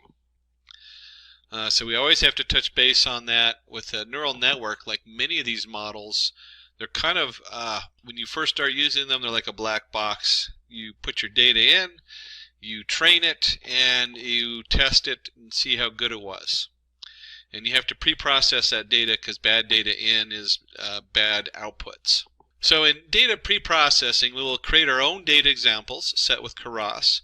The data consists of a clinical trial conducted on 2,100 patients, ranging from ages 13 to 100, with the patients under 65 and the other half over 65 years of age. We want to find the possibility of a patient experiencing side effects due to their age. And you can think of this in today's world with COVID, what's going to happen on there. And we're going to go ahead and do an example of that in our live hands-on. Like I said, most of this you really need to have hands-on to understand. So let's go ahead and bring up our Anaconda, and I'll open that up and open up a Jupyter Notebook for doing the Python code in. Now, if you're not familiar with those, you can use pretty much any of your setups. I just like those for doing demos and showing people, especially shareholders. It really helps because it's a nice visual. So let me go ahead and flip over to our Anaconda. And the Anaconda has a lot of cool tools. They just added Datalore and IBM Watson Studio Cloud into the Anaconda framework. But we'll be in the Jupyter Lab or Jupyter Notebook. I'm going to do Jupyter Notebook for this because I use the lab for like large projects with multiple pieces because it has multiple tabs. Where the Notebook will work fine for what we're doing. And this opens up in our browser window because that's how Jupyter Notebook is set to run. And we'll go under New, create a new Python 3, and it creates an untitled Python. We'll go ahead and give this a title, and we'll just call this Keras Tutorial. And let's change that to capital. There we go. We'll go ahead and just rename that. And the first thing we want to go ahead and do is get some pre-processing tools involved. And so we need to go ahead and import some stuff for that, like our NumPy, do some random number generation. I mentioned sklearn or your scikit. If you're installing sklearn, the sklearn stuff, it's scikit you want to look up. That should be a tool of anybody who is doing data science. If you're not familiar with the sklearn toolkit, it's huge, but there's so many things in there that we always go back to. And we want to go ahead and create some train labels and train samples for training our data. And then just a note of what we're actually doing in here. Let me go ahead and change this. This is kind of a fun thing you can do. We can change the code to Markdown. And then Markdown code is nice for doing examples once you've already built this. Our example data, we're going to do experimental. There we go. Experimental drug was tested on 2,100 individuals between 13 to 100 years of age. Half the participants are under 65, and 95% of participants are under 65. Experienced no side effects, while 95% of participants over 65 experienced side effects. So that's kind of where we're starting at. And this is just a real quick example, because we're going to do another one with a little bit more complicated information. And so we want to go ahead and generate our setup. So we want to do for I and range, and we want to go ahead and create, if you look here, we have random integers, train the labels, append. So we're just creating some random data. And let me go ahead and just run that. And so once we've created our random data, and you can certainly ask for a copy of the code from Simplilearn. They'll send you a copy of this, or you can zoom in on the video and see how we went ahead and did our train samples, append, and we're just using this. I do this kind of stuff all the time. I was running a thing on that had to do with errors following a bell-shaped curve on a standard distribution error. And so what do? I generate the data on a standard distribution error to see what it looks like and how my code processes it, since that was the baseline I was looking for. In this, we're just doing generating random data for our setup on here. And we could actually go in, print some of the data up. Let's just do this, print. We'll do train samples, and we'll just do the first 5 pieces of data in there to see what that looks like. And you can see the first 5 pieces of data in our trained samples is 49, 85, 41, 68, 19. Just random numbers generated in there. That's all that is. And we generated significantly more than that. Let's see, 50 up here, 1,000. Yeah, so there's 1,000 here. 1,000 numbers we generated. And we could also, if we wanted to find that out, we could do a quick print the length of it. And so, or you could do a shape kind of thing, and if you're using NumPy, although the length for this is just fine. And there we go, it's actually 2100, like we said in the demo setup in there. And then we want to go ahead and take our labels. Oh, that was our train labels. We also did samples, didn't we? So we could also print, do the same thing. Oh, labels. And let's change this to labels. And labels. And run that just to double check, and sure enough we have 2100 and they're labeled 10, 10, 10. I guess that's if they have symptoms or not. 1 symptoms, 0 none. And so we want to go ahead and take our train labels and we'll convert it into a NumPy array, and the same thing with our samples. And let's go ahead and run that. And we also shuffle. This is just a neat feature you can do in NumPy right here. Put my drawing thing on, which I didn't have on earlier. I can take the data and I can shuffle it. So we have our, so it just randomizes it. That's all that's doing. We've already randomized it, so it's kind of an overkill. It's not really necessary. But if you're doing a larger package where the data is coming in, and a lot of times it's organized somehow, and you want to randomize it just to make sure that you know, the input doesn't follow a certain pattern that might create a bias in your model. And we go ahead and create a scalar. The scalar range, minimum max scalar, feature range 0 to 1. And then we go ahead and scale the scaled trained samples. So we're going to go ahead and fit and transform the data so it's nice and scaled. And that is the age. So you can see up here we have 49, 85, 41. We're just moving that so it's going to be between 0 and 1. And so this is true with any of your neural networks. You really want to convert the data to 0 and 1, otherwise you create a bias. So if you have like 100 creates a bias versus the math behind it gets really complicated. If you actually start multiplying stuff, because there's a lot of multiplication and addition going on in there, that higher end value will eventually multiply down, and it will have a huge bias as to how the model fits it, and then it will not fit as well. And then one of the fun things we can do in Jupyter Notebook is that if you have a variable and you're not doing anything with it, and it's the last one on the line, it will automatically print. And we're just going to look at the first 5 samples on here. And so it's going to print the first 5 samples. And you can see, here we go, 0.9195, 0.791. So everything's between 0 and 1. And that just shows us that we scaled it properly and it looks good. It really helps a lot to do these kind of print-ups halfway through. You never know what's going to go on there. I don't know how many times I've gotten down and found out that the data sent to me that I thought was scaled was not. And then I have to go back and track it down and figure it out on there. So let's go ahead and create our artificial neural network. And for doing that, this is where we start diving into TensorFlow and Keras. TensorFlow, if you don't know the history of TensorFlow, it helps to jump into, we'll just use Wikipedia. Be careful, don't quote Wikipedia on these things because you get in trouble. But it's a good place to start. Back in 2011, Google Brain built Disbelief as a proprietary machine learning setup. TensorFlow became the open source for it.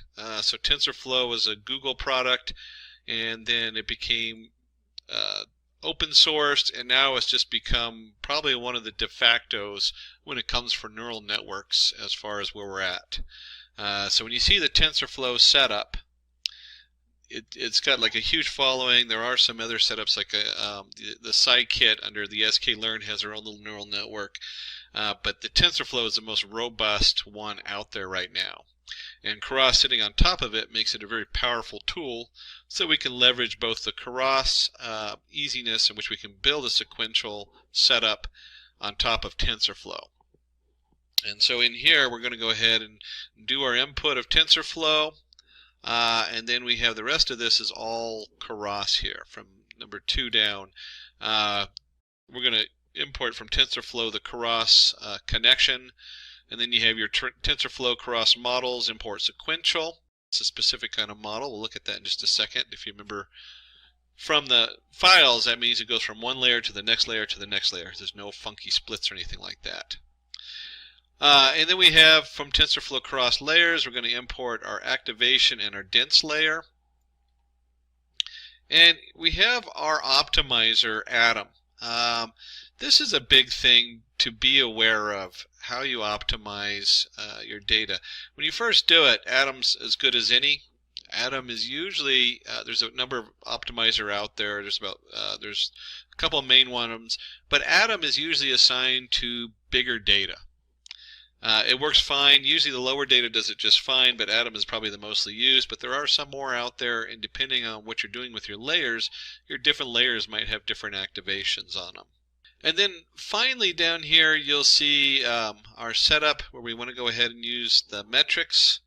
And we're going to use the TensorFlow Keras metrics for categorical cross entropy. So we can see how everything performs when we're done. That's all that is. A lot of times you'll see us go back and forth between TensorFlow, and then Scikit has a lot of really good metrics also for measuring these things. Again, it's the end of the at the end of the story, how good does your model do? And we'll go ahead and load all that. And then comes the fun part. I actually like to spend hours messing with these things. And 4 lines of code. You're like, you're going to spend hours on 4 lines of code? No, we don't spend hours on 4 lines of code. That's not what we're talking about when I say spend hours on 4 lines of code. What we have here, I'm going to explain that in just a second. We have a model, and it's a sequential model. If you remember correctly, we mentioned the sequential up here where it goes from one layer to the next. And our first layer is going to be our input. It's going to be what they call dense, which is usually it's just dense, and then you have your input and your activation. How many units are coming in? We have 16. What's the shape? What's the activation? And this is where it gets interesting, because we have in here ReLU on 2 of these and Softmax activation on 1 of these. There are so many different options for what these mean and how they function. How does the ReLU, how does the Softmax function? And they do a lot of different things. We're not going to go into the activations in here. That is what really you spend hours doing, is looking at these different activations. And just some of it is just almost like you're playing with it. Like an artist, you start getting a feel for like a inverse tangent activation, or the tanh activation. Takes up a huge processing amount. So you don't see it a lot. Yet it comes up with a better solution, especially when you're doing when you're analyzing Word documents and you're tokenizing the words. And so you'll see this shift from one to the other because you're both trying to build a better model. And if you're working on a huge data set, it'll crash the system. It'll just take too long to process. And then you see things like Softmax. Softmax generates an interesting setup where a lot of these, when you talk about ReLU, oops, let me do this. ReLU, there we go. ReLU has a setup where if it's less than 0, it's 0, and then it goes up. And then you might have what they call lazy setup, where it has a slight negative to it so that the errors can translate better. Same thing with Softmax. It has a slight laziness to it so that errors translate better. All these little details make a huge difference on your model. So one of the really cool things about data science that I like is you build your what they call you build to fail. And it's an interesting design setup. Oops, I forgot the end of my code here. The concept of build to fail is you want the model as a whole to work, so you can test your model out. So that you can do, you can get to the end and you can do your, let's see, where was it? Overshot down here. You can test out the quality of your setup on there. And see, where did I do my TensorFlow? Oh, here we go. It was right above me. There we go. We start doing your cross entropy and stuff like that. Is you need a full functional set of code so that when you run it, you can then test your model out and say, hey, it's either this model works better than this model, and this is why. And then you can start swapping in these models. And so when I say I spend a huge amount of time on pre-processing data, it's probably 80% of your programming time. Well, between those two, it's like 80-20. You'll spend a lot of time on the models. Once you get the model down, once you get the whole code and the flow down set, depending on your data, your models get more and more robust as you start experimenting with different inputs, different data streams, and all kinds of things. And we can do a simple model summary here. Here's our sequential, here's our layer, our output, our parameter. This is one of the nice things about Keras is you can see right here, here's our sequential one model. Boom, boom, boom, boom. Everything's set and clear and easy to read. So once we have our model built, the next thing we're going to want to do is we're going to go ahead and train that model. And so the next step is, of course, model training. And when we come in here, this a lot of times is just paired with the model because it's so straightforward. It's nice to print out the model setup so you can have a tracking. But here's our model. The keyword in Keras is compile, optimizer atom, learning rate, another term right there that we're just skipping right over that really becomes the meat of the setup is your learning rate. So whoops, I forgot that I had an arrow, but I'll just underline it. A lot of times the learning rate set to 0.01. Depending on what you're doing, this learning rate can overfit and underfit. So you'd want to look up, I know we have a number of tutorials out on overfitting and underfitting that are really worth reading once you get to that point and understanding. And we have our loss, sparse categorical cross entropy. So this is going to tell Keras how far to go until it stops. And then we're looking for metrics of accuracy. So we'll go ahead and run that. And now that we've compiled our model, we want to go ahead and run it, fit it. So here's our model fit. We have our scale to train samples, our train labels, our validation split. In this case, we're going to use 10% of the data for validation. Batch size, another number you kind of play with. Not a huge difference as far as how it works, but it does affect how long it takes to run, and it can also affect the bias a little bit. Most of the time, though, a batch size is between 10 to 100, depending on just how much data you're processing in there. We want to go ahead and shuffle it. We're going to go through 30 epochs and put a verbose of 2. Let me just go ahead and run this. And you can see right here, here's our epoch, here's our training, here's our loss. Now, if you remember correctly up here, we set the loss. Let's see, where was it? Compiled our data. There we go, loss. So it's looking at the sparse categorical cross entropy. This tells us that as it goes, how much does the error go down? Is the best way to look at that. And you can see here, the lower the number, the better. It just keeps going down. And vice versa, accuracy we want, let's see, where's my accuracy? Value accuracy at the end. And you can see 0.619, 0.69, 0.74, it's going up. We want the accuracy, would be ideal if it made it all the way to 1. But we also, the loss is more important because it's a balance. You can have 100% accuracy and your model doesn't work because it's overfitted. Again, you want to look up overfitting and underfitting models. And we went ahead and went through 30 epochs. It's always fun to kind of watch your code going. To be honest, I usually the first time I run it, I'm like, oh, that's cool, I get to see what it does. And after the second time of running it, I'm like, I'd like to just not see that. And you can repress those, of course, in your code, repress the warnings in the printing. And so the next step is going to be building a test set and predicting it now. So here we go. We want to go ahead and build our test set. And we have, just like we did our training set, a lot of times you just split your initial set up. But we'll go ahead and do a separate set on here. And this is just what we did above. There's no difference as far as the randomness that we're using to build this set on here. The only difference is that we already did our scalar up here. Well, that doesn't matter because the data is going to be across the same thing. But this should just be transform down here instead of fit transform.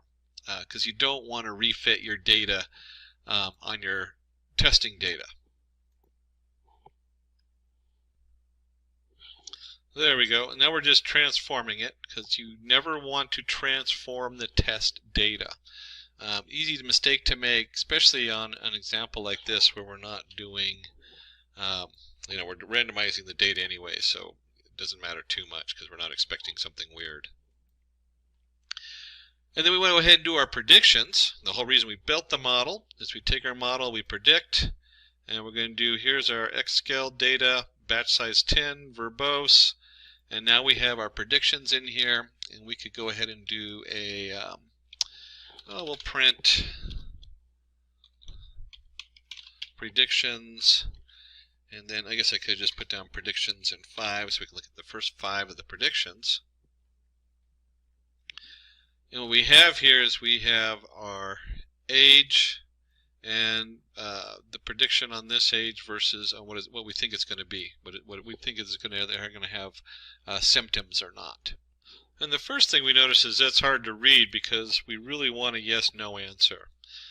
So we'll go ahead and just round off the predictions using the argmax, the NumPy argmax for predictions. So it just goes to a 0 or 1, and if you remember, this is a Jupyter Notebook, so I don't have to put the print. I can just put in rounded predictions, and we'll just do the first 5. And you can see here 0, 1, 0, 0, 0. So that's what the predictions are that we have coming out of this. Is no symptoms, symptoms, no symptoms, symptoms, no symptoms. And just as we were talking about at the beginning, we want to go ahead and take a look at this. There we go. Confusion matrices for accuracy check. Most important part when you get down to the end of the story, how accurate is your model before you go and play with the model and see if you can get a better accuracy out of it. And for this, we'll go ahead and use the scikit, the sklearn metrics, scikit being where that comes from.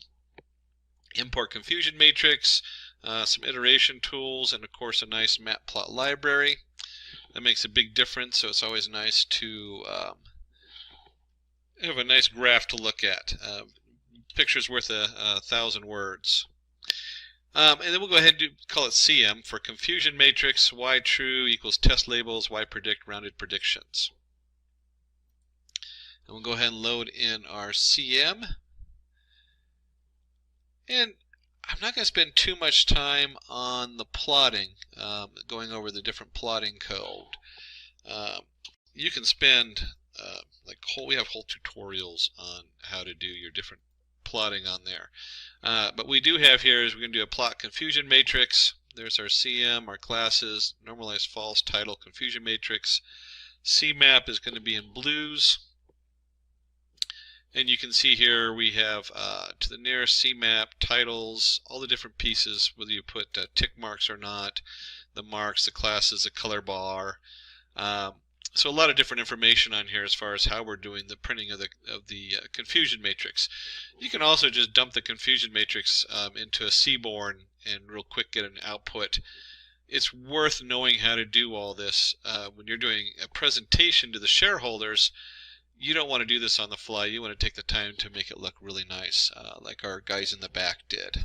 And let's go ahead and do this. Forgot to put together our CM plot labels. We'll go ahead and run that. And then we'll go ahead and call the definition for our mapping. And you can see here, plot confusion matrix. That's the little script we just wrote. And we're going to dump our data into it. So our confusion matrix, our classes, title confusion matrix. And let's just go ahead and run that. And you can see here we have our basic setup. No side effects, 195. Had side effects, 200. No side effects that had side effects. So we predicted the 10 of them who actually had side effects, and that's pretty good. I mean, I don't know about you, but you know, that's 5% error on this, and this is because there's 200 here. That's where I get 5% is divide these both by 2, and you get 5 out of 100. You can do the same kind of math up here. Not as quick on the fly because it's 15 and 195, not an easily rounded number.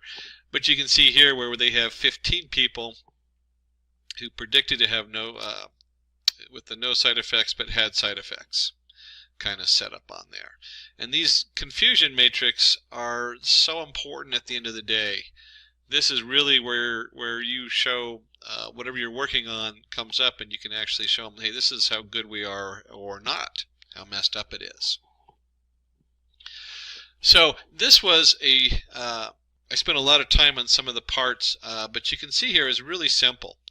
We did the random generation of data, but when we actually built the model coming up here, here's our model summary, and we just have the layers on here that we built with our model on this, and then we went ahead and trained it and ran the prediction. Now we can get a lot more complicated. Let me flip back on over here because we're going to do another demo. So that was our basic introduction to it. We talked about the oops, here we go. Okay, so implementing a neural network with Keras. After creating our samples and labels, we need to create our Keras neural network model. We will be working with a sequential model which has 3 layers. And this is what we did. We had our input layer, our hidden layers, and our output layers. And you can see the input layer coming in was the age factor. We had our hidden layer, and then we had the output. Are you going to have symptoms or not? So we're going to go ahead and go with something a little bit more complicated. Training our model is a 2-step process. We first compile our model, and then we train it in our training data set. So we have compiling. Compiling converts the code into a form of understandable by machine. We use the atom in the last example, a gradient descent algorithm, to optimize the model, and then we trained our model, which means it let it learn on training data. And I actually had a little backwards there, but this is what we just did. Is if you remember from our code we just had, oops, let me go back here. Here's our model that we created, summarized. We come down here and we compile it. So it tells it, hey, we're ready to build this model and use it. And then we train it. And this is the part where we go ahead and fit our model and put that information in here, and it goes through the training on there. And of course we scaled the data, which was really important to do. And then you saw we did the creating a confusion matrix with Keras. As we are performing classifications on our data, we need a confusion matrix to check the results. A confusion matrix breaks down the various misclassifications as well as correct classifications to get the accuracy. And so you can see here, this is what we did with the true positive, false positive, true negative, false negative. And that is what we went over. Let me just scroll down here. On the end, we printed it out, and you can see we have a nice printout of our confusion matrix with the true positive, false negative, true negative. And so the blue ones, we want those to be the biggest numbers because those are the better side. And then we have our false predictions on here as far as this one. So it had no side effects, but we predicted, let's see, no side effects predicting side effects and vice versa. Hey everyone, welcome back to our channel. In today's video, we are diving deep into the world of machine learning interview preparation. As we gear up for 2024, it's crucial to be well prepared for the questions that can come your way in any machine learning interview. We have compiled 30 essential interview questions and answers, thoughtfully categorized into beginner, intermediate, and advanced levels.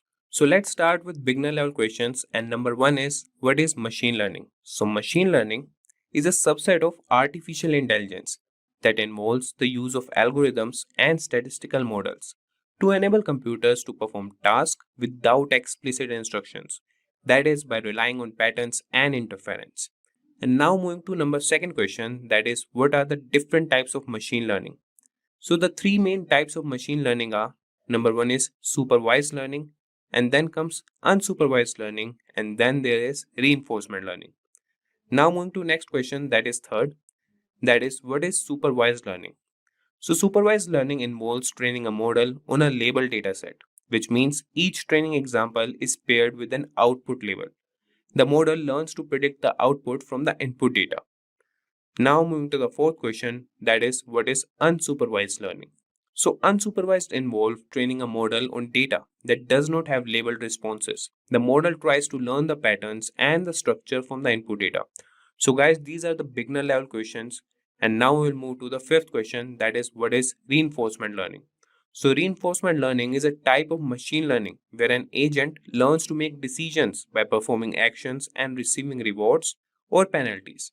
The goal is to maximize the cumulative reward. So now moving to the sixth question, that is what is a model in machine learning? So a model in machine learning is a mathematical representation of a real-world process. It is trained on data to recognize patterns and make predictions or decisions based on new data. So now moving to seventh question, that is what is overfitting? So overfitting occurs when a machine learning model performs well on the training data but poorly on new unseen data. It indicates that the model has learned the noise and details in the training data instead of the actual patterns. So now coming to question number 8, that is what is underfitting? So underfitting occurs when a machine learning model is too simple to capture the underlying patterns in the data. It performs poorly on both the training data and new data. Now moving to the next question, that is ninth question, and the question is what is a confusion matrix? So confusion matrix is a table used to evaluate the performance of a classification model.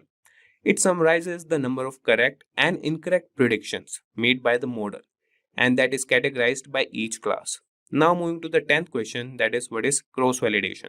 So cross-validation is a technique for assessing how the results of a statistical analysis will generalize to an independent dataset.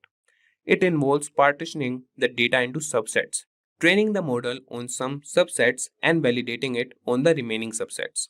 So this was all about, that is the 10th question or the overall 1 to 10 questions for beginner level. Now we'll move to intermediate level, and here we'll cover 10 questions.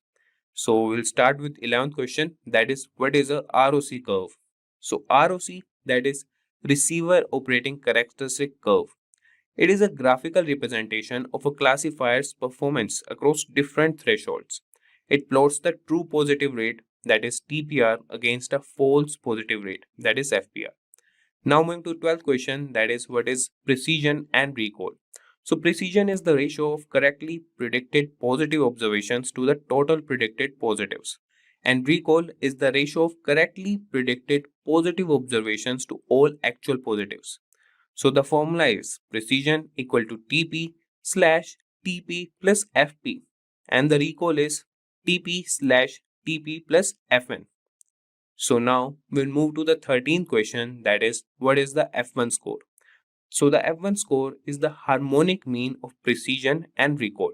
It provides a balance between the two metrics and is useful when you need to balance precision and recall. F1 score is equal to twice into precision into recall, and that is divided by precision plus recall. Now we'll move to 14th question, and here we will cover regularization. So the question is, what is regularization? So it is a technique used to prevent overfitting by adding a penalty to the model's complexity. And the common types of regularization include L1, that is lasso, and L2, ridge regularization. Now we'll move to the 15th question, that is what is the bias variance trade-off? So the bias variance trade-off is a fundamental issue in machine learning that involves balancing the error introduced by the model's assumptions and the error due to model complexity. So a good model should have low bias and low variance. Now we'll move to the question number 16, that is what is feature engineering. So feature engineering is the process of creating new features or modifying existing ones to improve the performance of a machine learning model. It involves techniques like normalization, encoding categorical variables, and creating interaction terms. So now we'll move to question number 17, and that is about gradient descent. So the question is, what is gradient descent? And your answer is, Gradient descent is an optimization algorithm used to minimize the cost function in machine learning models, and it iteratively adjusts the model parameters in the direction of the steepest descent of the cost function. So with this, we'll move to the 18th question, and that will cover with the difference between bagging and boosting. So the question is, what is difference between bagging and boosting? And you could answer this with starting with bagging, that is bootstrap aggregating. That involves training multiple models on different subsets of the data and averaging their predictions. Then comes boosting, that involves training models sequentially with each new model focusing on correcting the errors of the previous ones. And then we have the question number 19, that is, what is a decision tree? So, a decision tree is a non-parametric supervised learning algorithm used for classification and regression. It splits the data into subsets based on the value of input features, resulting in a tree-like structure of decisions. Now we'll move to question number 20, that is, what is a random forest? So, random forest is an ensemble learning method that combines multiple decision trees to improve the accuracy and robustness of the model. It builds each tree using a random subset of features and data points, and then averages their predictions. So these were the questions that are for the intermediate level, and these are just the basic questions, or I will just say the theoretical questions that can be asked in an interview. So be prepared for that. Now we'll move to the advanced level interview questions, and we'll start with question number 21, and here also we'll cover the 10 questions. So number one question, or that is 21st question, and the question is, what is a support vector machine? So support vector machine is a supervised learning algorithm used for classification and regression. It finds the optimal hyperplane that maximizes the margin between different classes in the feature space. And then comes question number 22, that is, what is principal component analysis? So principal component analysis is a dimensionality reduction technique that transforms high dimensional data into a lower dimensional space by finding the directions, that is, principal components that maximize the variance in the data.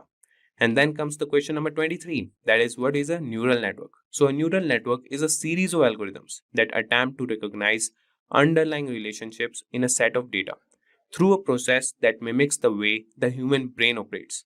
It consists of layer of interconnected nodes or neurons. And then comes the question number 24, that is, what is deep learning? So deep learning is a subset of machine learning that involves neural networks with many layers, that is, deep neural networks, and it is particularly effective for tasks like image and speech recognition.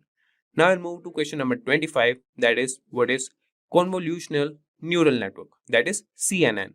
So we will start the answer by answering the interviewer that a convolutional neural network is a type of deep learning model specifically designed for processing structured grid data like images. It uses convolutional layers to extract spatial features or the spatial features and patterns from the input data. Now we'll move to the question number 26, that is, what is a recurrent neural network or RNN? So a recurrent neural network is a type of neural network designed for sequential data, and it has connections that form directed cycles, allowing it to maintain a memory of previous inputs and process sequences of data. So this was all about question number 26. And now we will cover the question number 27, that is, what is the difference between batch gradient descent and stochastic gradient descent? So batch gradient descent computes the gradient of the cost function using the entire training dataset, while stochastic gradient descent, that is SGD, computes the gradient using only one training example at a time. So SGD is faster but noisier. Now we'll move to question number 28, that is, what is dropout in neural networks? So dropout is a regularization technique used in neural networks to prevent overfitting, and it involves randomly setting a fraction of the neurons to 0 during training, forcing the network to learn more robust features. And now we'll move to question number 29, and that will be about transfer learning. And your question is, what is transfer learning? So we'll answer this to the interviewer by starting that transfer learning is a technique in machine learning where a model developed for one task is reused as the starting point for a model on a second related task. It is particularly useful when there is limited data available for the second task. Now we'll move to the last question and the 30th question. So that is, what is a generative adversarial network, that is GAN? So you can start answering this So generative adversarial network is a type of deep learning model consisting of two neural networks, a generator and a discriminator, that are trained simultaneously. The generator creates fake data while the discriminator tries to distinguish between real and fake data, leading to the generator producing increasingly realistic data.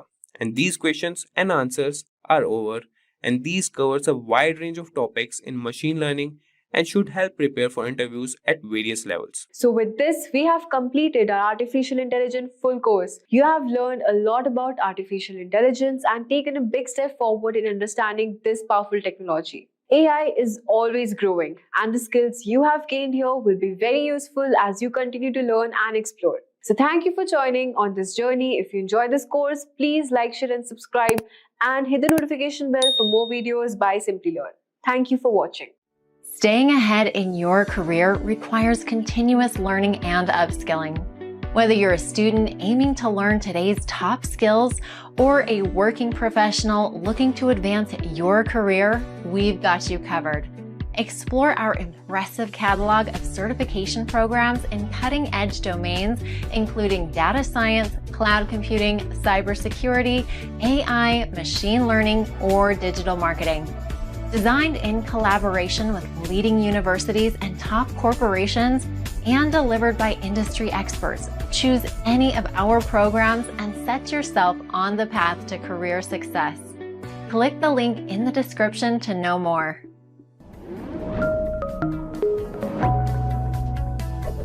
Hi there, if you like this video, subscribe to the Simplilearn YouTube channel and click here to watch similar videos. To nerd up and get certified, click here.